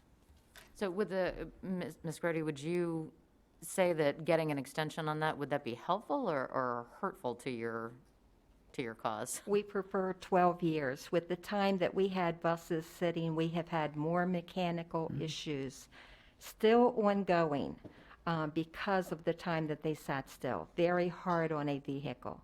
So the repairs have continued whether they have been on the road or not. Okay. So we would prefer sticking with the 12 years, for sure. And then in terms of the budget increase, you said 1.5 million is the projected. So it typically would be about a $700,000 to $750,000 increase for the transportation budget? Yeah. But it would be 1.5 right. million because of these adjustments for Correct. 2023. Is that a one-time step increment and then it would continue on like a 3% trajectory? Or is the 7% level what you would expect the annual increase to be going forward? Do you know what I mean? It would level, and Mike and Chris, if he would like, could also chime in. Some of the step would be incorporating both new buses this year and new buses next year, as well as increasing the contract guarantee minimums. After that, I would see it sort of growing with inflation or with cost over time. I would agree that the major changes in the PVA, so every year we have between 20 and 30 new buses that basically come into service. So that would increase a little larger than what a normal increase would have been. But the other increases for salary, for maintenance, are tied to the CPI index, for instance, with maintenance. The fuel increases would be tied to whatever the price of fuel is, which we know is rising right now. And so I would think it would not be the level of increase in this initial year, but it might be a little bit higher than what we've traditionally had. Okay, so instead of being a 3% average inflation every year, it would be 7 this year and then maybe 3.5 every year thereafter, maybe something like that? Something. That would be the pattern? I would think it would be something like that, yeah. Okay, just trying to understand the budget impact. You know, if we were projecting it today at a certain level and then we're projecting under these new assumptions, what's the difference over like a 5-year period? Just trying to understand the trends. Okay. And Chris, if you wish, feel free to join the discussion. He's not moved. He's not moved. He's good with what we've said. Do you have more questions, Donna? I guess the last one that I would have that I think is key is, so the 3% minimum guarantee increase for driver salaries. I certainly understand the request. And it's certainly, I think, something that we would all want to strive to meet, but providing a guarantee for the long haul is a very difficult thing to try to guarantee. I think we would certainly commit to doing that in the coming year, but is there even something that can help with the driver shortage more immediately? I don't know, is there anything like an incentive or? We've discussed some options inside and outside of the committee. We've talked about things like signing bonuses. We've talked about things like referral bonuses, retention bonuses, and pandemic bonuses. We never really landed at the end of the day on one thing. We could spend some time trying to do that and come back to you if the board as a whole has interest in that. I would just say that it's a little trickier than when working with in this capacity than when it's just our employees, even though there are unions involved, because they're their employees and they're not our employees, and there's a line to maintain there. But it doesn't mean that we couldn't, at least for my sake, it doesn't mean that we couldn't spend some time and see if there's something that mutually we could agree might be an effective idea or concept, and then bring it back here as its own item Kenny? What's the percentage increase been the last 5, 10 years? Historically, we're not taking it from 0 to 3. What are we really changing? So and Mike, if he's still there, Mike might have the full numbers. Historically, what we had done was the amount of increase in the reimbursement formula for their employees trailed what was given to Board of Ed employees through collective bargaining the prior year. And that was pretty much the standard. Now, for all the years where there was no increase, then there was no increase for everyone, and they were just a year behind, but 7 years prior. A couple of years ago, we didn't continue that pattern when we brought the most prior employee increase. That's not what ended up in the formula for drivers. Is Mike back? Do you have numbers for? We had requested a 4.6% increase, I think it was 3 years ago, and followed that up with another 4.6% increase, I believe, that was cut back to 2%. So we've actually increased the salary portion of the formula by 2% the last couple years. As Mr. O'Neill said, our basic methodology was we would take the average of board employees increases, which would be a year in arrears for the contractors, and apply that to the salary. Okay. Because we have to prepare our budget in October for the following year. And so whatever the increases were for the current year, we would pass that on in the following year for bus contractors. And Mike, if you can, it's okay, but if you take out fixed charges for the driver's salary component, what would be the cost of a 3% increase on the salary rate? Well, I think most drivers are probably being paid somewhere in the neighborhood of $19 to $20 an hour. So 3% obviously of $20 would be 60 cents. Yeah. Okay. That's what the driver's putting right. in their pocket. Absolutely. And if you saw anything on TV recently, you can look out in the bay and there's a lineup of all these cargo ships that need to get unloaded. And there's number one, there's a shortage of tractor trailer drivers, and they certainly make more than that. And any of these bus contractors here, if they were tired of putting up with kids and doing what they're doing, which I appreciate, they can go and jump ship anytime and make a heck of a lot more money per hour driving a dump truck or a tractor trailer. And I understand it. So we need to, as a board, make sure these guys are getting paid. 60 cents is terrible. It is. That's shameful. And they are hauling our children around when they can almost, you see when you go by Random House Penguin, and they're starting them out at $15 an hour, and you're not in charge of children on a bus. We need to do better than this. I'm sorry. We are not going to keep these guys here, and I don't blame them. So we need to do something else more for these salaries for these drivers, or we're not going to have anything. I know what it costs for DEF. It's going sky high, just as bad as fuel is right now. And to get an oil change, or if you get a ding in a bumper and they can't use it anymore, that's thousands of dollars. It used to be $500. So we have to do better than this, people. If we want to keep these guys on the road, they can go right to Anne Arundel County now and start out $25 an hour. And I don't want anybody to go there, but we're going to have to think of something else to help these guys out and to keep them, because you all have been very faithful through everything we've done through COVID. But I know Jimmy drives a tractor trailer. He ships horses all up and down. I know what he makes, and it's not that. And I know there's another tractor trailer driver sitting in this room here, and he doesn't make that. And he has been asked to drive a bus, and he won't. But we're going to have to come up with something else for these drivers. That is not enough. I'm sorry. There was my memory tells me, and I thought it was in this report, but I can't find it. I don't know if Mike can help me. There was a year, I think, since I've been here where we did like a one-time adjustment of $1 to the hourly rate, or is that, am I crazy? That was several years ago, Okay. yes. So there has been some precedent for saying in this one fiscal year, we're going to make, an above normal adjustment to try to move the rate and then go back to a percentage increase after that. And then on top, we have contractors here sitting there, and we've asked them to go buy 500 buses. And I know Carroll Johnson, I don't know how many you have sitting there in the lot, girl, that's not doing anything. They're sitting there, and like you said, they sit, and that's the worst thing you can do on a truck or a bus. So I just, as a group here, we need to help these people out, or we're going to be in trouble. I mean, we are. And we did try to help on athletics, at least a little bit, I hope. But 500 series buses for field trips, those are either non-existent or Yep. way down.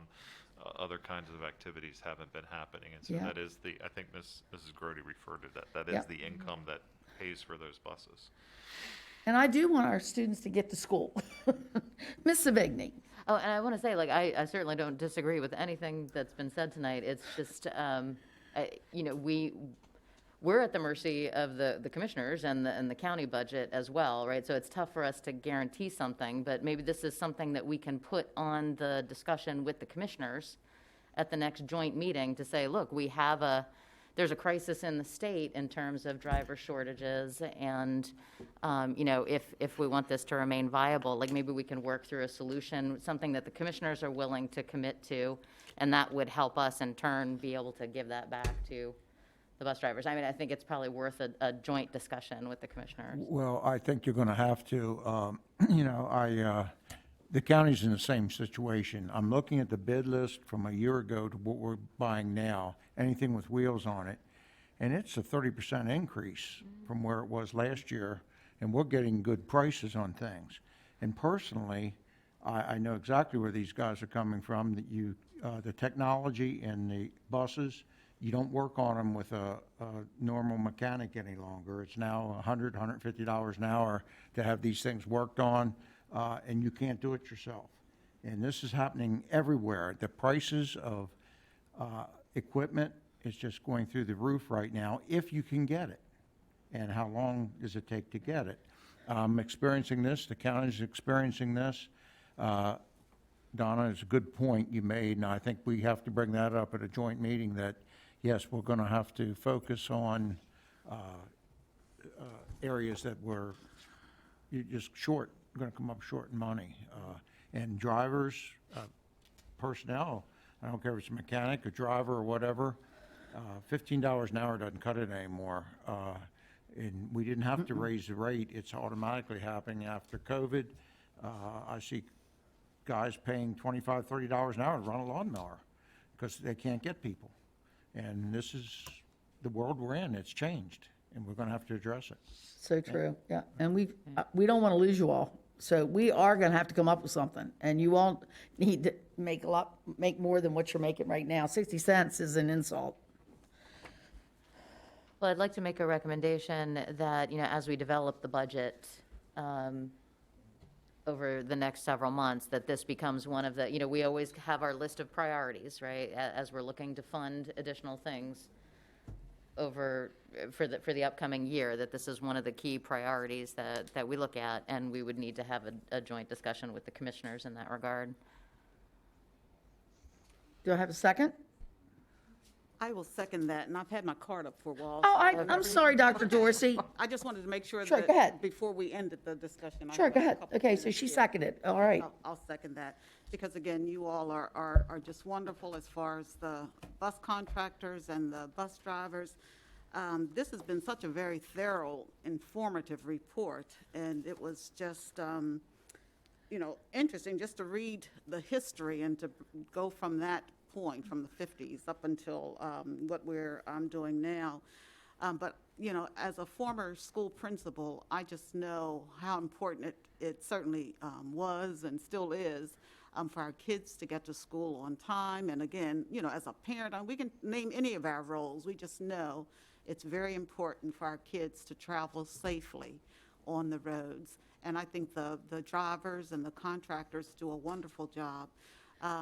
You know, and again, when I think of how timely, you know, the whole transportation operation runs, you all are up at the crack of dawn, I know, because the kids get to our early run schools certainly on time, and, you know, to the other tiers as well. So you certainly work hard, and I agree. I think we need to do all we can to really support the requests that are being made, because you're a very valuable part of our school system. We could not do what we do without you. So I just wanted to Thank make you that very much. comment to you. Thank you, Dr. Dorsey. Anyone else want to make any comments? Okay, we have a motion on the floor from Ms. Savigny, and Ms. Pat seconded. So do we have any other anything else? Okay, then I call for the vote. All those in favor signify by saying aye. Aye. Opposed? It passes unanimously. So this is up on our budget, and priority one. Thank you. On No, behalf of and the I want to thank you all, and I want to thank the committee, because I looked at that report, and I was in John's office one day, and I said, how can these people be a bus contractor? After that first year, you bought a bus for over $100,000, and you made less than $2,000 on a bus. Ooh, so I thank you. What does a new bus cost now? Or I don't, maybe I shouldn't even ask. They vary depending upon whether it's a special needs. I'm going to say approximately $115,000 to $135,000. Correct me if I'm wrong, but approximate. You're correct. We're getting new prices now, and that's in the ballpark, yes. So large investment with 500s having no PVA, so that's out of our pockets.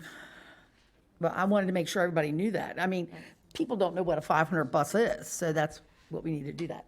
Anything else on this? Thank you all for coming. Thank you. Thank Ms. you so Diane, I much. really appreciate it, and everybody on the committee, and thank the Transportation Department and John. Thank you. Sure. Okay. I got a recommendation for you, if I may. Now, what's this now? Okay. Can we take care of that? Yeah. Yeah, move that. I'll make the motion. Right, so if we can switch, where are we here? Thank you. Yeah, let's just change it. Tyra can do it. Board members, if possible, I would like to make a motion to move A, B action items up first, and then 8A below that. Just to switch them. She has made a motion to move 8B up into the 8A slot, and then to put 8A into the 8B slot. So, okay. Do I have a second? I'll second that. A second? All those in favor signify by saying aye. Aye. Opposed? It passes. All right.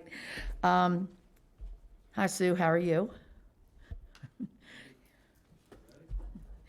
And now we will talk about the approval of the naming of the Westminster High School hockey field. So, board members, good evening. Coach Hooper, it's great to see you again. Coach, come on up here. Yes.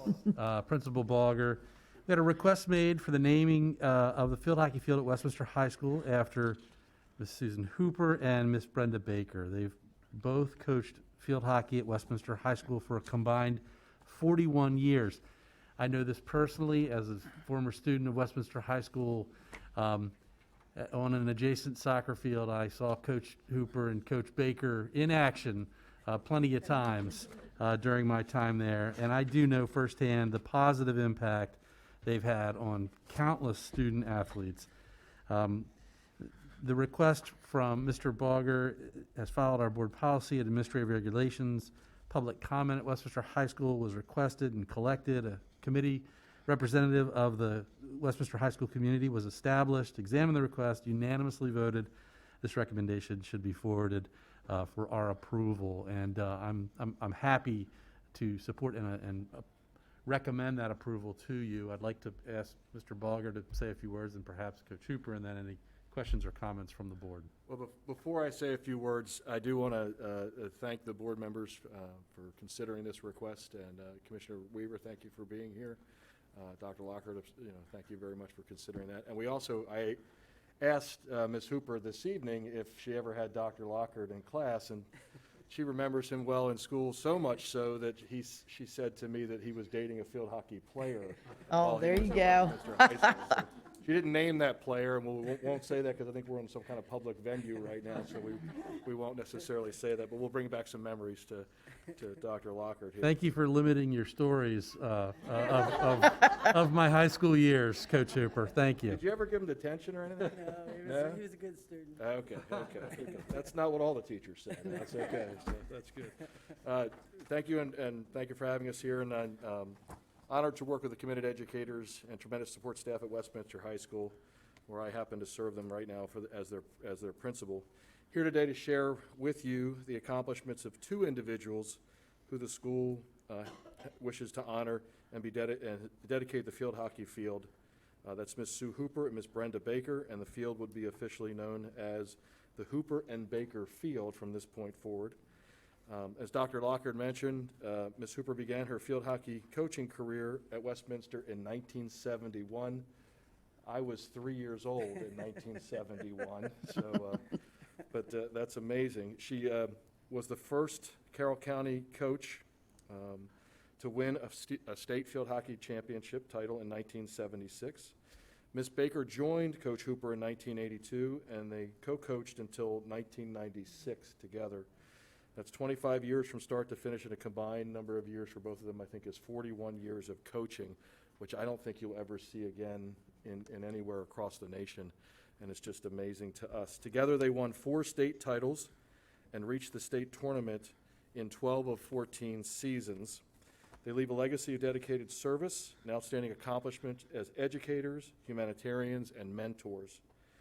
During their tenure, they expanded the field hockey program, created traditions, and gave many players memories that they still carry with them today. We saw that the other day when we kind of had some collected folks together, and I think there were probably generations after generations there to help celebrate that accomplishment.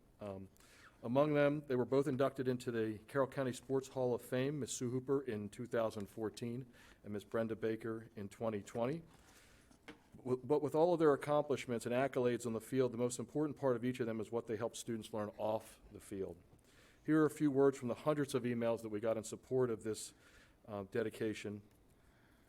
Ms. Hooper and Ms. Baker, they believed in us and one another. Why else would they have us run a mile in 100 degrees heat in under 6 minutes?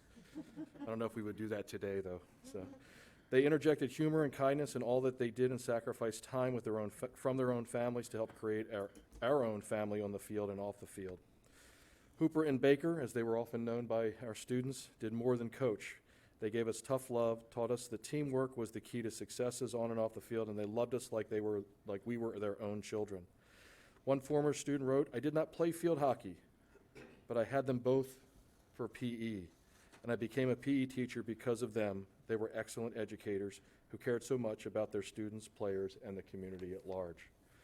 Congratulations to you, Ms. Hooper, and congratulations to Brenda Baker. She couldn't be here this evening. She had family functions to attend. They actually were getting together because a lot of folks came into town and visited that, so congratulations, ma'am. Thank you. I'd like to say thank you to the board, and, it's a lot of familiar faces around here that I still see. It's a countless job that you guys have. I don't know how you do it.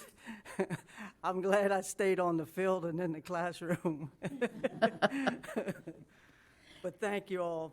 Well, thank you, Hooper. We had good times together, and you were always such a great example and an aspiring coach to all your players. She was always hard to beat, let me tell you. Anybody else want to say anything? Thank you. Ms. Hooper, thank you so much. I had you as a gym teacher myself, and I didn't get to play any field hockey or anything. I tried for cheerleading, and that didn't work out too good either. But you were always an amazing teacher, and you always challenged me. You always made sure I was challenged, and that's something that I will always remember from you. Carroll County was good to me, and I'm not a Carroll County, and shouldn't tell you that, but Yeah, we know that. I'm from Frederick County, and when I came down here, it was sort of a funny story. I came to the old high school, and when they took me through that school, I went back because I was student teaching in Walkersville, and I went back, and the lady said, "Well, how'd it go?" And I said, "I'm not going down there." I said, "I went down the locker room, and they have chicken wire around the washer and dryer." And I said, "The only place I ever saw chicken wire was in the chicken house." So anyway, I went back, and Mr. Hirsch, who was supervisor then, he came up to Walkersville and observed me and brought a contract. And I said, "What's that?" He says, "It's a contract for you to come to Westminster." I said, "Oh." So anyway, he left. He says, "You have 10 days to sign it." So I took it in the office, and I put it on my desk. And the lady that I was student teaching with, she says, "Well, how'd it go?" I said, "All right." I said, "He gave me a contract." She says, "Well, you better sign it." She says, "There's no jobs in Frederick County." Back in the 70s, they weren't. So anyway, I think I left it lay there for 9 days. And then I signed it. I stopped teaching on a Friday, and I went to Westminster on a Monday. And those kids were great. And then as the year went on, I only drove from Frederick to Westminster back and forth. I really never got involved with the community. And in the middle of the year, I guess it was about in June, or it was April or May, they said, "You need to start packing up." I said, "Oh gosh, they're getting rid of me." Well, I didn't even know there was a new school being built. So I went to the new school, and anyway, they took us out there and showed us around, and I mean, it was a big place, because I think it was, at that time, it was like about 2,600 kids. And we settled in, and I stayed there for 44 and a half years, and that was my life. And I loved it. I thank you. But I'm glad I'm out now. So good luck to you guys. Okay, before you go, again, I just wanted to make a comment. Just wanted to thank you for your years of service, and boy, what a legacy you're leaving here in Carroll County. And again, you didn't just stay those 44 years, I know, just because you wanted something to do. I But wasn't even going to leave then. Everybody says, "You're not, you better think about it." Well, I can hear that you really put your heart and your soul into it, and, But I had you know, so many good kids. Oh. It's like Mr. Balker said, they had a thing over at the high school last night, and I bet there was probably 200 students that came wow. back. Well, that played hockey. Congratulations. Anywhere from first year was 71, 72. Wow. And there was kids there then. And then there's kids that had kids that were playing hockey. So it's nice. You touched a It lot was of good. lives and a lot of hearts, so thank I you. was blessed, and I'm glad I came to Carroll County. We are too. We are too. It was a good place.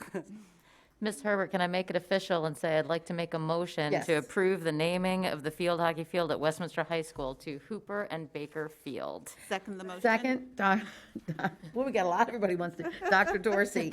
All those in favor signify by saying aye. Aye. Opposed? It passes unanimously. Congratulations.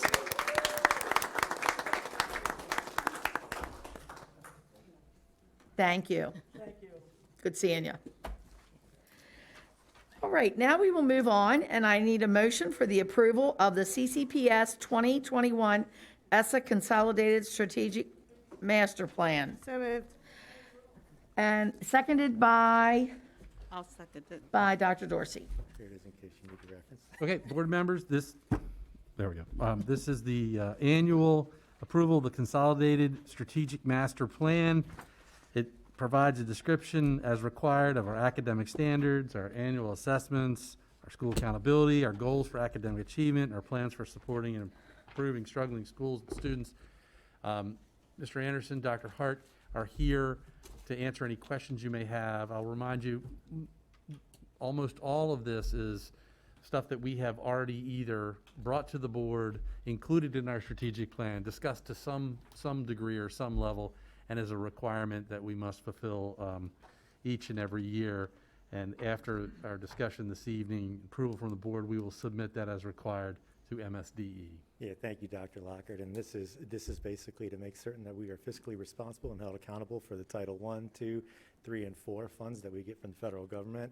And as Dr. Lockhart said, we are getting approvals on a regular basis from the state. And Dr. Hart is with us this evening, and she's been responsible for the compilation and the facilitation of this. So thank you very much. Any questions? Any questions? Well, I thought about going page by page, but we have to go somewhere else. All right, Dr. Dorsey. Oh, sorry. No, she's fine. Yep. It is so thorough. But again, I appreciate the overview, and for people who question why we do what we do, I mean, this overview really says it all about how we're really looking at helping all of our students, regardless of their cultural background, ethnicities, SES, or other personal circumstances. We want to make sure that every student has equitable access to the resources that support their needs. So again, I just not enjoyed, but I just think I think it's so important that those words are there in that overview. And again, I just had a question. I see that we don't have any Title I schools that are in, what do you call it, when there are some goals that need to be set. I can't remember the right terminology to use for that, but we don't have any who are in, let's say, needs improvement. No, we do not. Yes, okay. Yeah, and that was good news, too. We were excited as well. Yeah, yeah. And at one point, I saw that Mother Seton was one of the private schools, but then you also have access into some of the other private schools around as well, as far as supporting the student achievement or the teacher preparation. That is correct. Yeah. Ms. Savigny. I just wanted to say thank you for the 355-page document. Although I didn't read every page, I did actually look at every page just to make sure I wasn't missing anything important. We'll take that. Yeah, Dr. Lockhart made me send it out as a PDF also last week. And I did not print that out. No. I waited. So I did have a couple of questions, just trying to understand, because I know that this is something that is this the third submission of this particular document? This will be the first submission, and it is due on Friday. Okay, this is the first time that we're submitting. Didn't we put together this document like 3 years ago? Yes, we do this every year, but this is our first submission for this school year. Right, but this actually, the strategic master plan, didn't it change dramatically 2 years ago? Yes. It did, yeah. That is correct. The ESSA Consolidated Strategic Plan, there was new guidelines and format that they asked us to fulfill, yeah. Right, and so this. You're right, that was, You are I think it was correct. 3 years ago. Yes, this is year 3 for this. Year 3, format. okay, Yes. okay, that's what I was thinking was, and it's primarily based around our strategic plan, and I know that our strategic plan was kind of heralded a little bit at the state level during the first submission, saying, this, we have your accountability measures. And so has the format changed dramatically over the last 3 years, or does this look pretty much like the submission that we had last year? This is the exact same as the submission we had last year. Okay, okay. And you're 100% correct that Ms. Hart is held us all accountable for making sure that there's direct alignment between our actual strategic plan, our investments through all the federal funding, and there's a direct alignment, and you can see that in the executive overview, as Dr. Dorsey said. Okay. Yes, I definitely saw the executive summary looked like it was almost exactly our strategic plan. Yes. Right. I did have a couple of quick things on like pages 10 and 11. So it says that nearly 2,000 students took part in a summer recovery or compensatory program. I thought that number was closer to 4,000. The summer recovery plan. On what page? Nearly 2,000 On students page took 10? part. Yeah, and so basically what so that number is nearly 2,000 students took part in the summer recovery and compensatory July through August. Yeah, that number was actually more like 2,600. So thank you for catching that. 2,600 for our general ed, another 700 for our compensatory. Okay, So okay. we can modify You can make that Okay. correction. Yeah, I just wanted to make sure that, we realized we had more students than that, so just kind of recognizing that. Okay, great. And there was also some additional information in the back from from a financial perspective on like fringe benefits and things like that, that I think will actually be very helpful to understand as we're talking about the Maryland blueprint and implementing the Carroll changes, kind of like understanding the financial impacts of those. So I think it was Where the first. exactly were you referencing there, Ms. Savigny? I'm, C-125, in the C-125, I'm sure. yes. So I was happy to see this kind of detail. It might have been in prior versions. I don't recall seeing it, but I think that this information will be really helpful as we're planning for the Carroll changes. So thank you very much for that. Yeah, that was in the past before, we're pretty certain. Okay. I guess I missed it in the 350-page document from 2 years ago. Okay. Thank you so much. Anyone, Dr.? Well, I had just made a note as well on page 10. It looked like in the narrative, you had 57.2% achieving 80% proficiency, and I think the chart showed 57.52. So for the 2021, the chart says 57.52%, and the narrative, it says 57.2. Okay. Yeah, I just made a note of that. And I won't go over every page because it's quite a bit, but again, thank you for pulling this all together. Dr. Someone Locke, at the state actually reads this, right? Dr. Locker. They read every page of it. Yeah, I just want to say thank you, Dr. Hart. You have a lot of folks contributing. I won't go through, but I know it's a giant effort to corral a lot of this information and format it all and get it in as required. But it's much appreciated. Thank you very much. My pleasure. Any other comments before I call for the vote on the Sears catalog? And some of you, I think, well, that young lady back there and that young lady over there might not know what the Sears catalog is, but the rest of us do. All right, I'll call for the vote. All those in favor signify by saying aye. Aye. Opposed? It passes unanimously. And thank you, Dr. Hart. Thank you. Great work. Thank you. And now I need a motion for the approval of personnel action items So moved. by Ms. Battaglia, seconded by, I'll second. okay, by Ms. Savigny. Thank you. Okay, board members, this is the monthly personnel action items, including additional new hires, changes in positions, releases, et cetera, which can be found in the agenda packet 8C.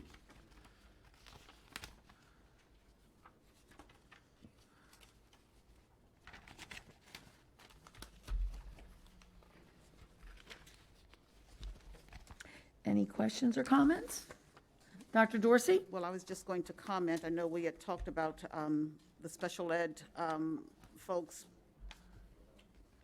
going from 10 months to 11 months. So I see that we had a few of those in this report this time. So I just wanted to acknowledge that. And I think that was a good idea. Anything else?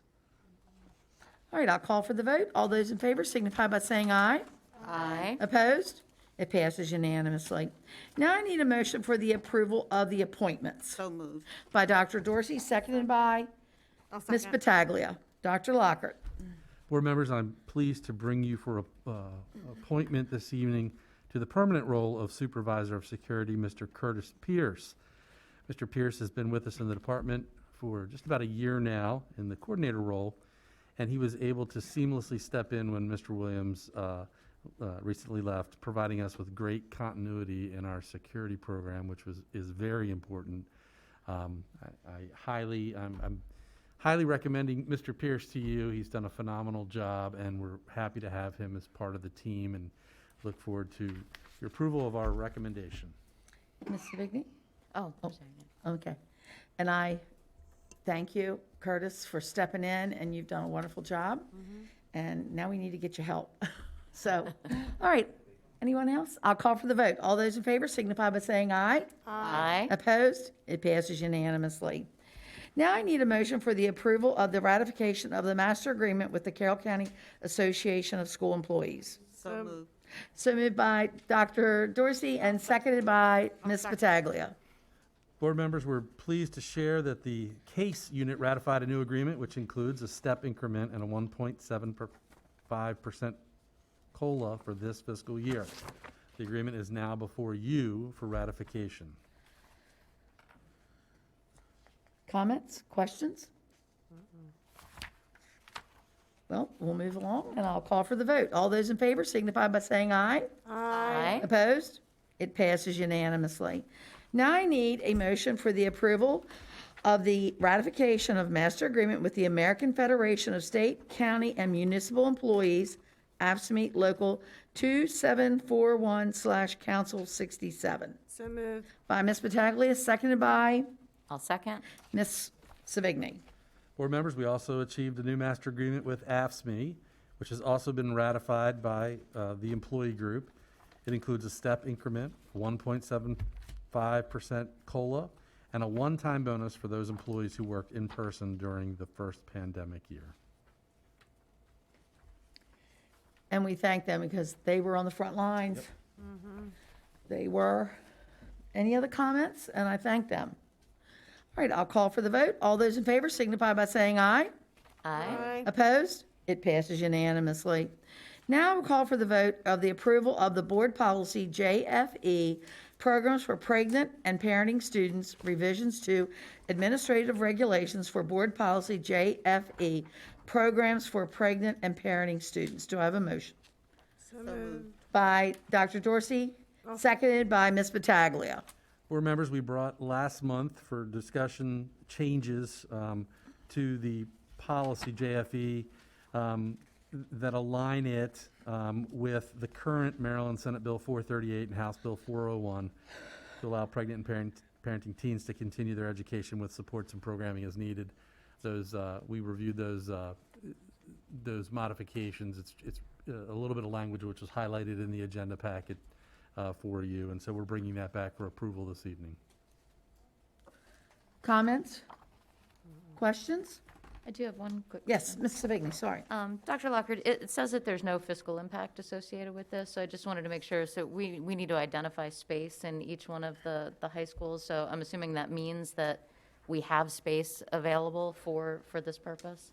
That is correct. We allocate or find space, but Mr. Streeter. These are rare occurrences, and we've actually been accommodating this regulation for quite some time, just out of, I would say, respect for the mother. So, Okay. you know, if there would be a fiscal impact, if there would be something that would come up, that might be a future issue. Situations would change, but currently we don't foresee any fiscal impact. We talked to Mr. Prokop and talked about that, and think we're always able to navigate and provide the mothers the support they would need. Okay, that's great to hear that we've been accommodating this for quite some time, so, okay. Thank you. All right, Mr. Kyler, Mr. Sorry. Streeter. Just a quick one. So essentially, this was last approved 2017. The only changes of significance that we've talked about before is to update to COMAR and laws, et cetera. Otherwise, this is a program that's been going on, been successful, and will continue. Right, we're really just aligning it to the law, and a lot of those best practices are already in place. And Thank you. nuance changes, Mr. Carroll, like healthcare provider instead of, some of those are just. Yeah, Like- some wording, but the programs, essentially the program's ongoing and working and not going to change. Right, our school counselors, nurses, PPWs work with their mothers and try to help them through what they're experiencing. Yeah, I think so many times, and most of our audience is gone, people forget the programs you guys have done, have instituted, are ongoing. You know, we hear we have the need to develop this. Well, a lot of it's developed and people just aren't aware of it. So thank you. All right, any other comments, questions? Then I call for the vote. All those in favor signify by saying aye. Aye. Opposed? It passes unanimously. Now I need a motion for the approval of award of bids. Dr. Lockhart, after I get motion. So moved. Okay, Ms. Savigny and Second. Ms. Battaglia. Okay, board members, there are two items on the award of bids this evening. The first is a piggyback award for heating oil for the schools for the period through July of '22. And the second is an announcement we needed to invoke emergency procurement to make our COVID testing site accessible. If you remember when we opened the site at Westminster High School, we had to provide ADA accessibility in terms of building an entrance there that's ADA accessible. So we were able to utilize a contractor we had engaged for other projects to get these needed modifications completed quickly. I want to thank Mr. Prokop and his team for action on the item. We did not want to wait, obviously, to bring that to you so we could get the testing site open and have it ADA accessible. So questions on the two items? Anything? Nope. Mr. Kyler? The first one's a piggyback. That is correct.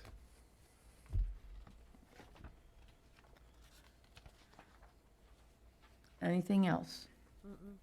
Then I call for the vote. All those in favor signify by saying aye. Aye. It passes unanimously.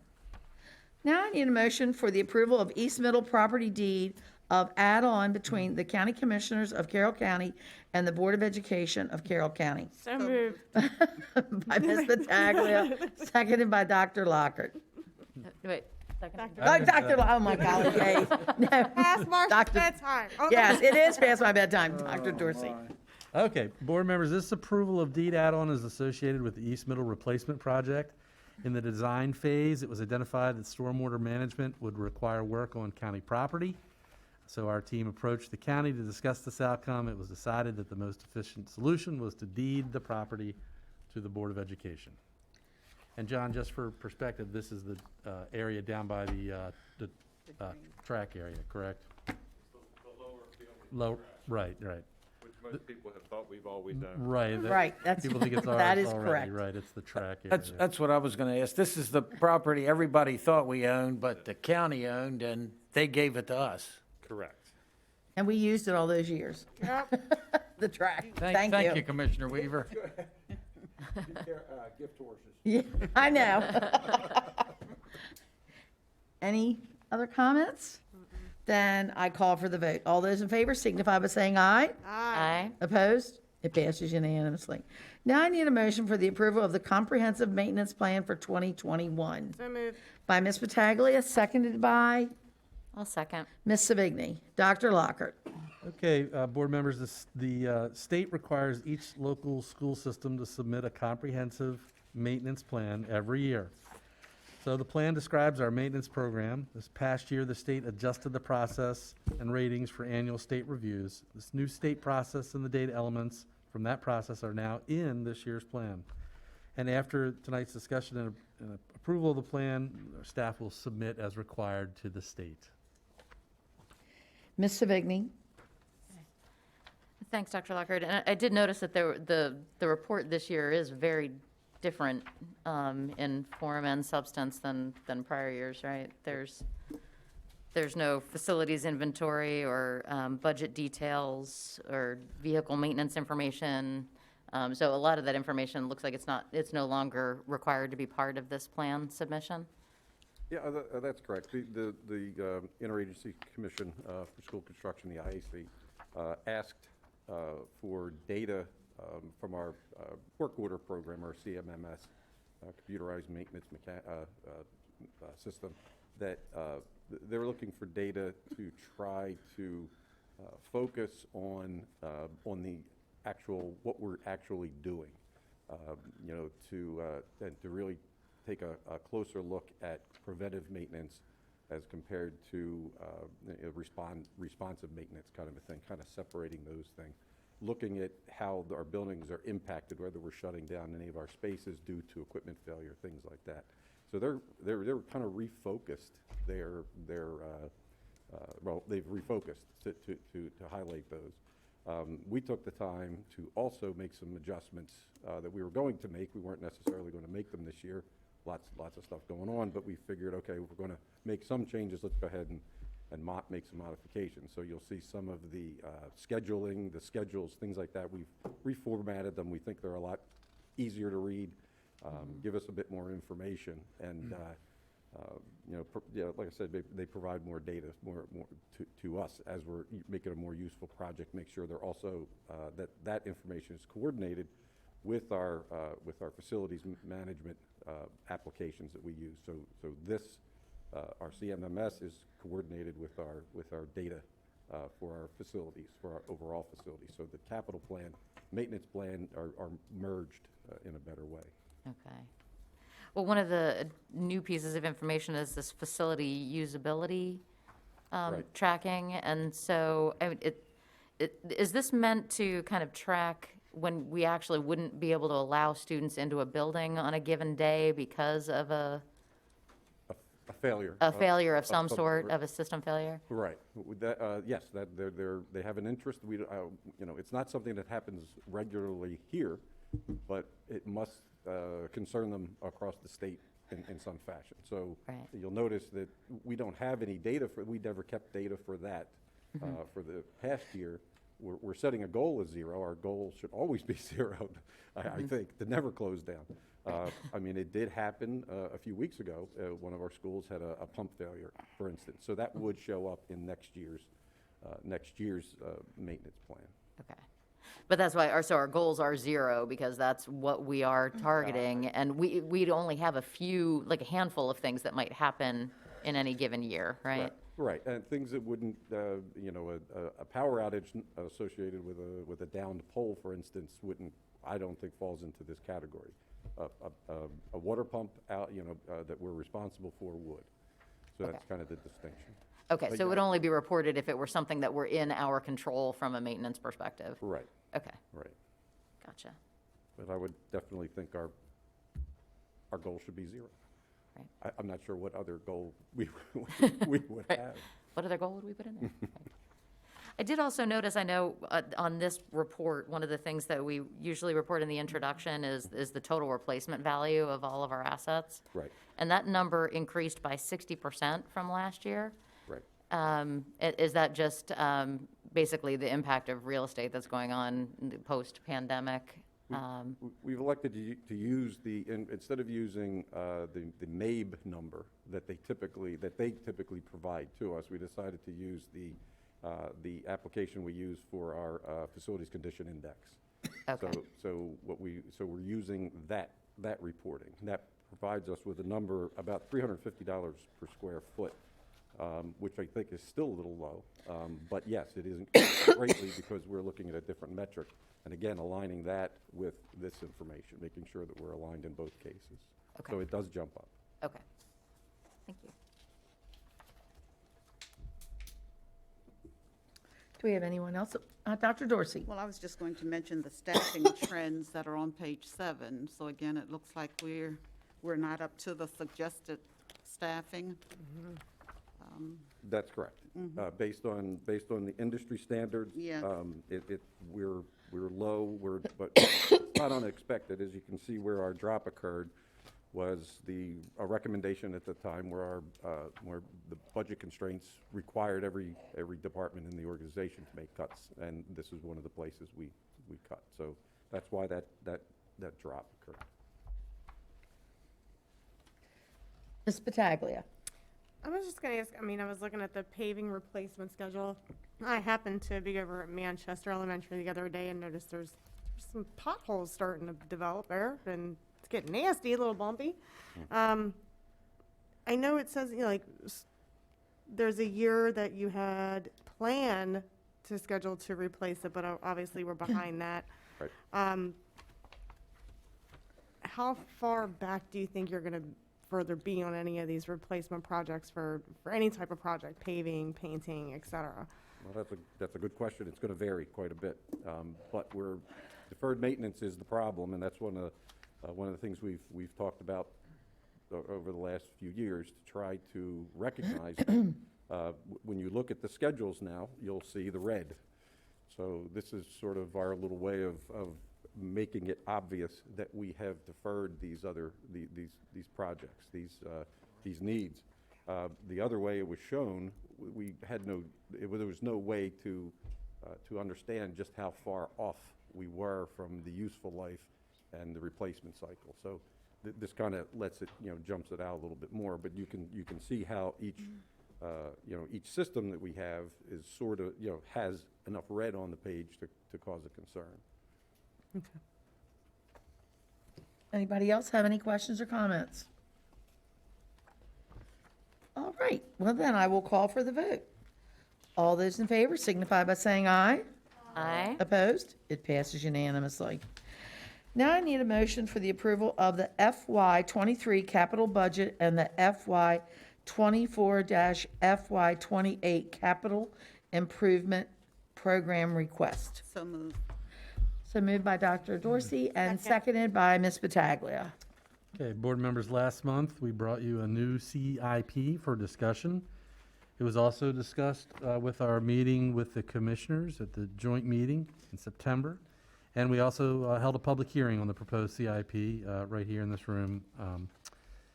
The CIP now returns to you for action this evening. The cover notes some technical edits that have been made to the prior version that you had. Once you approve the CIP this evening, it will be submitted to the county and state consistent with their timelines. Comments, questions? All right, I will call for the vote. All those in favor signify by saying aye. Aye. Opposed? It passes unanimously. Thank you. And now I need a motion for the acceptance of Independent Auditor's Report FY 2021 So moved. by Ms. Savigny, seconded by Ms. Battaglia. All right. Dr. Locker. Board members, state education law requires each local board to hire a qualified agency to complete an independent financial audit each year. Once again, we've engaged Clifton Larson Allen to conduct our audit. The audit report first goes to your appointed audit committee, and we just had this meeting about 2 weeks ago, Mr. Hartlove, I believe it was, and met with Clifton Larson Allen and the audit committee and reviewed the audit, and then it comes to you here this evening for your acceptance of the report.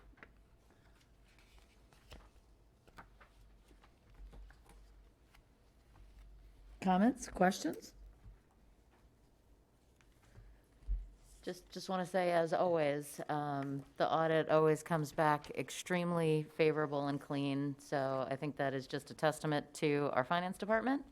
Yeah. And want to thank them for all of their efforts and their hard work. Thank you, Mr. Hartlove. Clean bill health. All right, I will call for the vote. All those in favor signify by saying aye. Aye. Opposed? It passes unanimously. And now we'll move on to discussion topics, and the first one is the Community Advisory Council. And I will state that the Community Advisory Council met on Tuesday, October 5th. Over 40 representatives were in attendance, including representatives from Employee Bargaining Group and a student representative from the Carroll County Student Government Association. The council was pleased to welcome Dr. Lockhart as the guest speaker for the evening. Dr. Lockhart talked about COVID-related issues, initiatives for the school year, and challenges facing the school system, followed by a question and answer session. The council will meet again on December 2nd. I know, Ms. Battaglia, you were in attendance also. Do you have anything else to say? No, I mean, they seemed very happy after Dr. Lockhart left. You know, there was a little bit of conversation, and they were talking about some of the mandate things and some of the quarantine information and everything. So, I mean, and volunteers being back into the classroom, that was one of the big questions they had.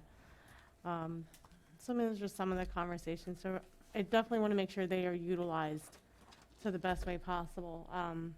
Anything that we can do to get them involved a little bit more, anything we want them to look at, take back to their different communities to definitely get some feedback on.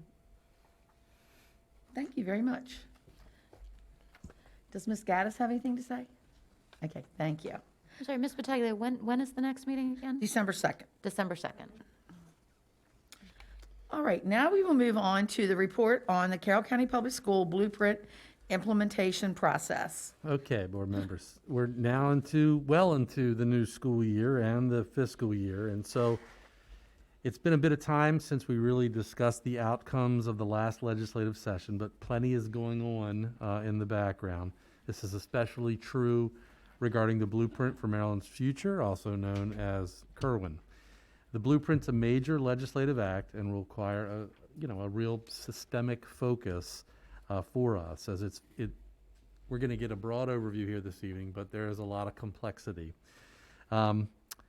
We also anticipate that guidance and guidelines will begin to flow in from the state at various levels as the year continues. But for tonight, we wanted to give you an update on the process we have in place here in Carroll County Public Schools to address the scope and breadth of the blueprint. Like I said, it's broad and complex in a lot of ways.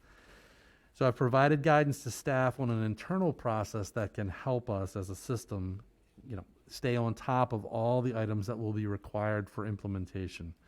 So tonight, Mr. O'Neill is here to provide you with a brief overview on the process that we'd like to use, and to conclude with some thoughts on how we may best begin to start to update the board as the process moves forward toward implementation. So John? Thank you, Dr. Lockhart, and good evening again. As Dr. Lockhart said, Kerwin, or the blueprint on its whole, is something like 500 pages of law and policy notes, but I am confident I can wrap this up by 11. So let's go. 11 minutes, right? I did tell him seven slides, I think. That's Yes, it. That's your 10 maximum. minutes, Mr. O'Neill. So tonight is just about the process, as Dr. Lockhart mentioned, that we intend to undertake. And a little bit before we get to that, just some quick background. It seems like we've been talking about Kerwin, or the blueprint, forever. It actually started in 2016 with the Kerwin Commission. Eventually became a series of laws beginning in the 2019, 2020, and 21 legislative sessions. And at this point, the whole thing has passed and has been enacted either by veto, override, or by natural enactment, and it is the law of the land. And there is some preliminary work in fiscal year 22 leading to fiscal year 23, which is sort of the first year of the new funding formula, et cetera.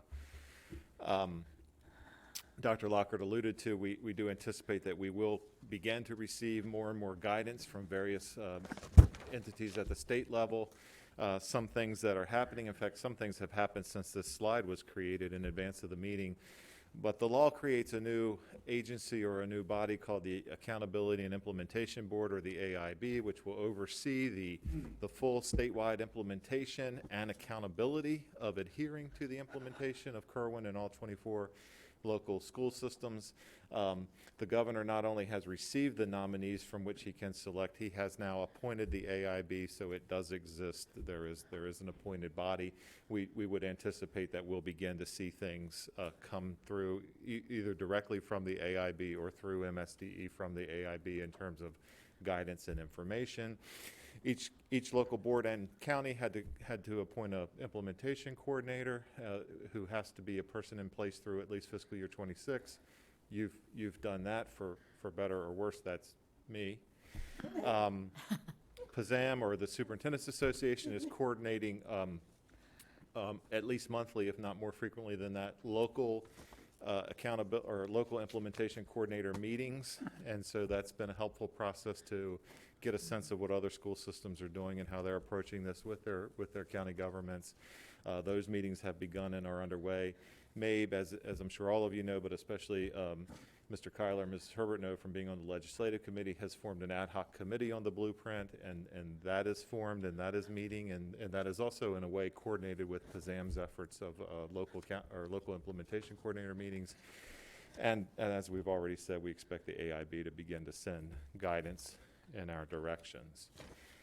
So Dr. Lockhart began talking to us some time ago about how do we take this fairly significant piece of legislation, now law, and make it work here in Carroll County Public Schools. And what he devised and had us put in place is kind of a central blueprint implementation committee, and that committee is going to be comprised of, or is comprised of, members of his cabinet, other core staff members, potentially as we move forward, other stakeholders. We'll have to see how that work goes and what we can ask of people feasibly. Have reached out to Roberta Wyndham at the county to give her an update on this and to talk to her about some things, Commissioner Weaver. And then that committee as a whole is also broken into 5 subcommittees or 5 sub-teams that are designed around the 5 major policy areas from either the Kerwin Commission report, if you want, or from the blueprint legislation itself. And each of those committees or subcommittees has an identified chairperson or team leader, and you can see those folks who are the lucky team leaders represented here on the slide as well. And so each of those team leaders now has their committees underway as well, and they've either had a meeting or have scheduled a meeting. They've been working on the background work.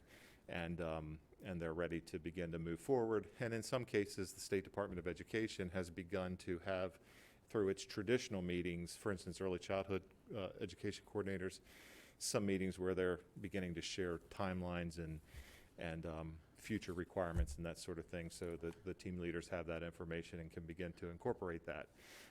So the foundation's there, the committee is in place, and the work is beginning to get underway. So I just said, for the sake of this discussion, work began in October of 2021.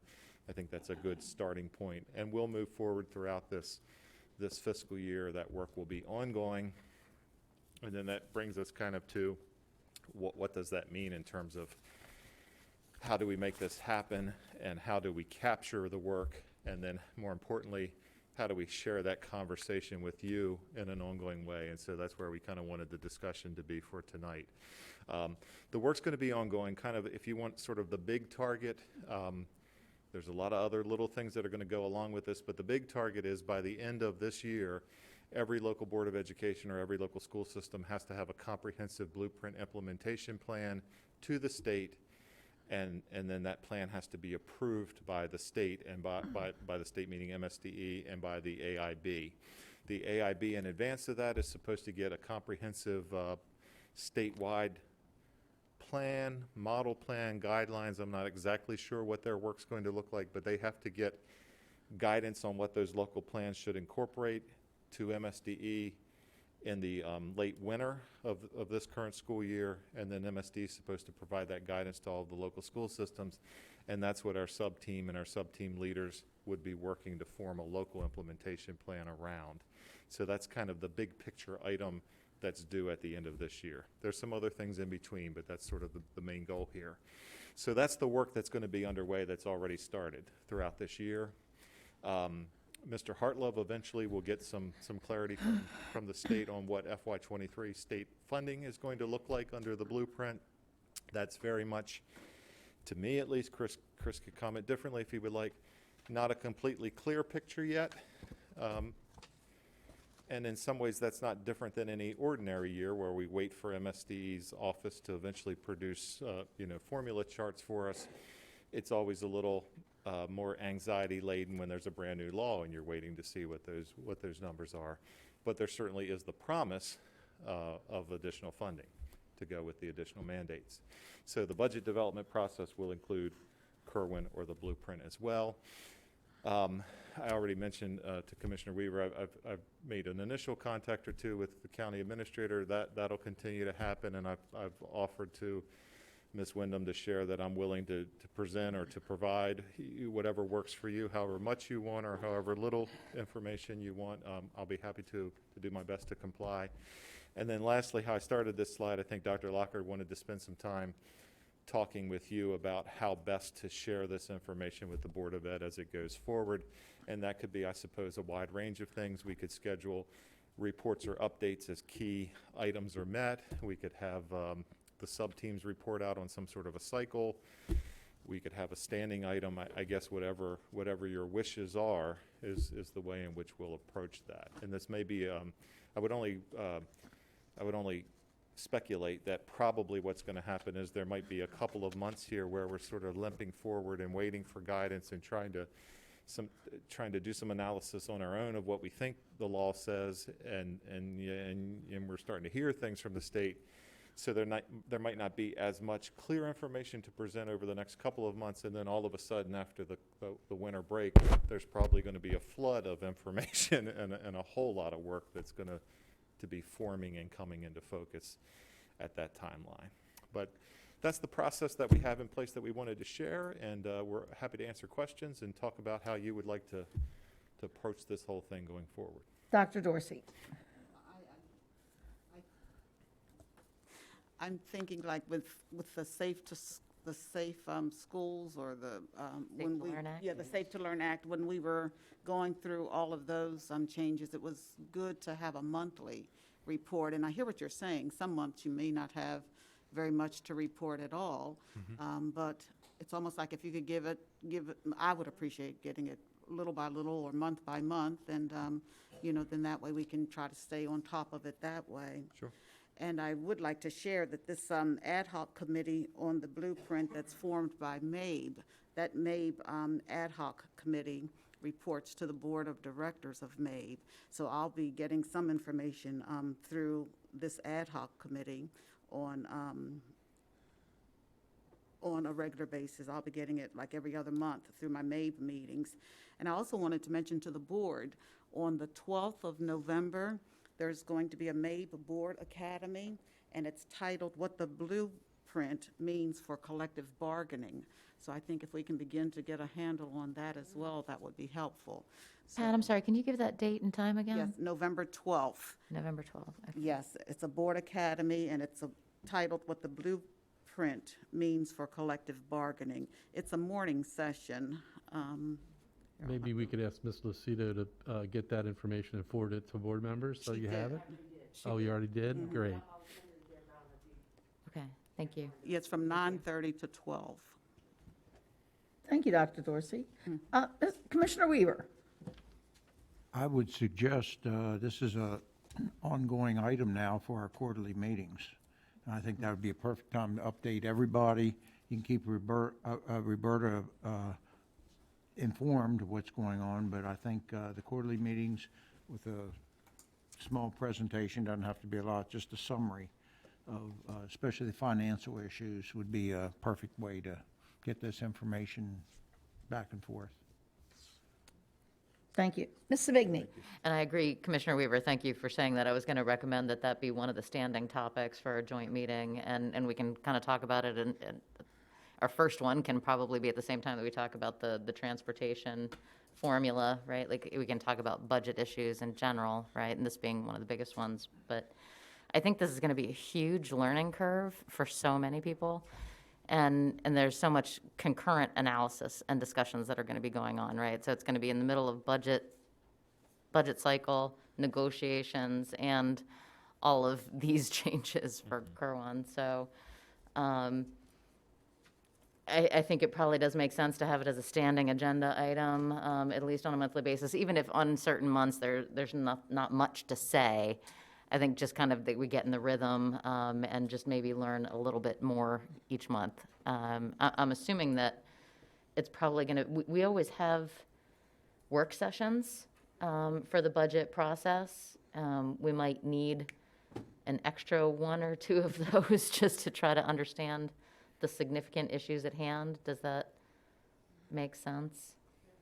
So my recommendation, based on what I heard, I wanted to get your feedback here first. I think we should have a monthly standing item on this regular board meeting agenda, but there's absolutely going to be times, depending on the depth and breadth of what it is we're unpacking. As John said, some months it might be, the first couple months particularly, as we're gathering information, we're probably going to have to utilize work session format to do that. All right, Mr. Kyler?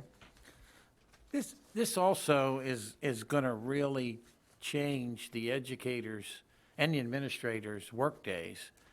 How, and I know it's early, but you're going to have to plan on like development stuff specifically for Kerwin for employees, or have you thought about that yet, or is it too early? Well, so there are significant impacts for collective bargaining, and then through collective bargaining for compensation for teachers, and for how the school day would, or how the duty day would be aligned for teachers. And so, some of the devil will always be in those details. That is, Dr. Dorsey first pointed out the collective bargaining piece. That's going to be hands-on work for you throughout this winter, because you oversee the bargaining process specifically. And so with that said, and with this general caveat in mind that I'm not about to try to bargain in public, there are some immediate timelines for teacher compensation by fiscal year 23, and there are some future timelines for the percentage of time that teachers in different categories of the prospective career ladder are to spend teaching versus in professional development or professional leadership activities. And so then that has, those kinds of concepts have ramifications for collective bargaining, but also for budgeting and staffing, Because if, for instance, in one category, a teacher, which would be most of the teachers in one specific career ladder category, they would teach 60% of their day. So if that's the new reality, you have to have enough staff to make that reality then happen. And so there's significant ramifications for collective bargaining and budget. I'm not sure if that was exactly your question, but I think Yeah, I think it covered it, because this is a lot more than just about compensation, yes. and a lot more. And policy and systemic change and assessments and curriculum, all of that, and private-public partnerships, particularly in the area of pre-kindergarten. This is major. I don't think people realize how many teachers, educators we're going to have to hire because of them not teaching a full day, and also in administration, because they expect them to also teach in the classroom. So we've got all 24 counties fighting to find more teachers and administrators. I don't foresee how we're going to be able to pull this off the way the job market is now, and it's going to really put an impact on hiring teachers, and so now everyone's going to be hunting for them in the state. So it's going to be tough, and it's going to be a lot of money. Dr. Lockhart. Right, so there will be challenges, which is why we've initiated the planning committee, as Mr. O'Neill laid it out. There's a lot to unpack here, so it is more than just, a part of our negotiated agreements. You saw some of the areas there. And so we've got a lot of talented folks, as you saw listed there, to help us begin to work through that. We want to bring all that to the board in a public setting as we begin to sort of get, as you said, that direction and guidance. Like everything, there's a lot of devil in the details, and there's going to be a lot of interpretation of, okay, this is what this means, and we're waiting for a lot of that. We're reading and finding out as much as we can in the various work groups through either MABE or PAZAM is leading a Blueprint Coordinators group, but there's a lot of information still to learn and understand. We're just trying to get a structure in place so that we can be as proactive as possible about unpacking all that, and then what are the implications for us as a school system. And standing here thinking and reacting to the conversation, maybe a good starting point would be at the next monthly meeting, or now regularly scheduled monthly updates for November, to take those 5 policy areas and say, the devil will be in the details, but a general read of the law says these are kind of the bulleted things that are going to have to be accomplished over the next 10 years in these 5 areas, and that might be a good starting place for then an ongoing conversation. And the team leaders would love that opportunity. Mr. Wernig asked if he could come up tonight. I'm sure he did. So our meetings are going to be longer. Maybe. Any other comments? Dr. Dorsey, did you want to say? No, okay. I was trying to respond to Mr. Kyler's comment. I said, but we need the information, so. Most definitely. And then we have, thank you, Mr. O'Neill. We have one unfinished business item, Dr. Lockhart. Right, so board members, if you remember at the work session where we had in September, we looked at the extended learning opportunity program that had started in September, and I know the board was seeking some clarification on the numbers. Mr. Anderson worked with the school directors to try to make this a little bit more manageable for us to consume, and so those have been revised. Mr. Anderson. Yeah, and sure. then Board members, I went ahead and sent it to you, I believe, at the end of last week. I want to thank the school directors for vetting the numbers several times over. I'm happy to share with you, since the last time we reported out on this, the number of students that are attending the extended learning supplemental service now has grown by 119 students. We're now at 935 students receiving extended learning opportunities after school, with 657 of those students taking advantage of our transportation. I said thank you to Mr. Hardesty and his team for making that work, as well as all the staff members that were involved from facilities to making sure our buildings are prepared and clean for the next day. It's an enormous task. As I also said, that I just had communication with Mr. King. Our high school principals are still making phone calls, are still doing whatever they can to increase their numbers as well. But there you can see now the hard data as it was last week, I believe, on October 8th. We're looking at about nearly 50% of the students who have been invited have said yes and are attending, with about 43, a little over 43% have not responded. So those are the people that we're trying to get out. And as Mr. Kyler referenced last time, we're doing all we can, phone calls, knocking on doors, hoping that our families will take advantage of it. Mr. Kyler? So what you're saying is it's still fluid. Yes, sir. It's very fluid. And as I illustrated here in the last 2 weeks, I mean, we're talking 120 additional students in 2 weeks. You know, that's pretty impressive. And that goes back to our principals and school staff doing what they can to get them in. This looks so much better. And thank you. And thank you, directors, for whoever did all this, because when we saw that a couple weeks ago, it looked empty. Now it doesn't look empty. And I think now the public sees who is actually showing up and who isn't. And you've announced that they're door knocking. Yes. Anybody else want to say anything? All right. Thank you very much. That was good. All right. Did you want to say something? I just want one additional item before we Yeah. close up. I did as well, Mrs.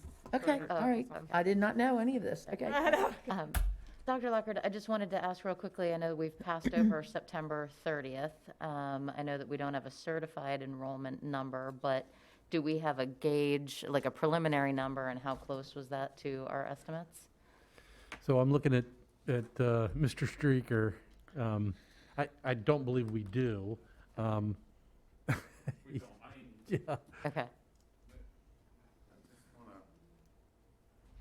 Just to clarify, I mean, we have home instruction students, you know, we have students enrolling in home instruction. That process takes time. We have to, for the September 30 official count, we need students to be in attendance prior to September 30, as well as after September 30. We're 15 days out. The home instruction process takes up to 15 days to get students in. Our PPWs are working really hard with their school teams, particularly they bear the weight of that as PPWs to reconcile those students, knock on doors, get those kids engaged. So we're still really working through that. I mean, I wouldn't want to give you numbers or where we are until that's really finalized. I think the best thing for us to do is wait till those things have completely worked out instead of giving any kind of like ballpark, because we've had a lot of movement with the changes that have taken place with different things beyond our control, and I certainly don't want to give numbers that might not be correct. Okay. Thank you. Yeah, I just wanted to ask to try to understand, because we're already talking about lots of budgetary impacts, that are going to be upon us in the next couple of months. So just trying to get a gauge on that, maybe a little bit sooner rather than later. We will do our best. Dr. Dorsey? Yep. And I apologize, Mrs. Herbert, that I didn't share earlier, that I wanted to bring up a couple of items. One, I just wanted to follow up. You had brought up about the phys ed grading, the changes in the phys ed Yeah. grading. I didn't know whether you had an update on that. or No, not. I haven't. I have to meet with Mr. Rodriguez, but with the death in the family, that got put on the back burner. I understand. Yep. Okay, and then my other question concerned, I have a request from a PTA that's interested in getting started again. And I'm wondering where we are with allowing our PTAs, PTOs to be active again. So I know Ms. McCabe just recently sent some communication out to schools. I think she could share that piece with us now. Okay, thanks. Yep.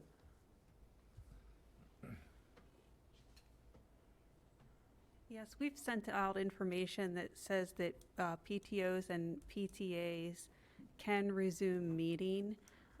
We're still trying to hold off on large group activities in the school right now. But PTA meetings, PTA executive board and regular meetings can be meeting now. Okay, but they can't really do anything as far as activities for the students. Right. At this point, no large group activities because we're still not, we're still trying to maintain some kind of distancing for large groups. Even when inside the schools, when they're doing assemblies and things like that, we're encouraging them to break students up into grade level groups or smaller groups instead of having everything done traditionally where a lot of students are together in one place. Makes sense. So things like book fairs? Not at this point, no. Okay. And we will be looking after first quarter to determine any changes that we can make. All right, thank you, Mrs. McCabe. Anything else, Dr. Lockhart? I mean, I'm Dr. Dorsey? No, that was. Okay, all right, Ms. Pataglia. Just real quick, one thing I forgot to mention earlier was that yesterday was National Farmers Day. And particularly with everything that's happening right now with the economy, when, we're having supply issues, the prices of everything are going up, support your local farmers. Get your pumpkins from there, get your apples from there. Definitely support your local farmers here in the county. And support your Girl Scout troops because the cookies are out. That's right, them good old caramel delights and Thin Mints are coming around town, so that's a good thing. And everybody enjoy your Girl Scout cookies and About 10 boxes. get your haunted houses on. There's 2 in the county, so go check them out. Anything else? All right. So at 5 p.m. Wednesday, November 10th, 2021, we'll have a board meeting with citizen participation in the boardroom here at 125 North Court Street, Westminster. And now I will call for an adjournment. I need a motion. Okay, and I need a second by I'll second it. Dr. Dorsey. All those in favor signify by saying aye. Aye. Opposed? It passes unanimously.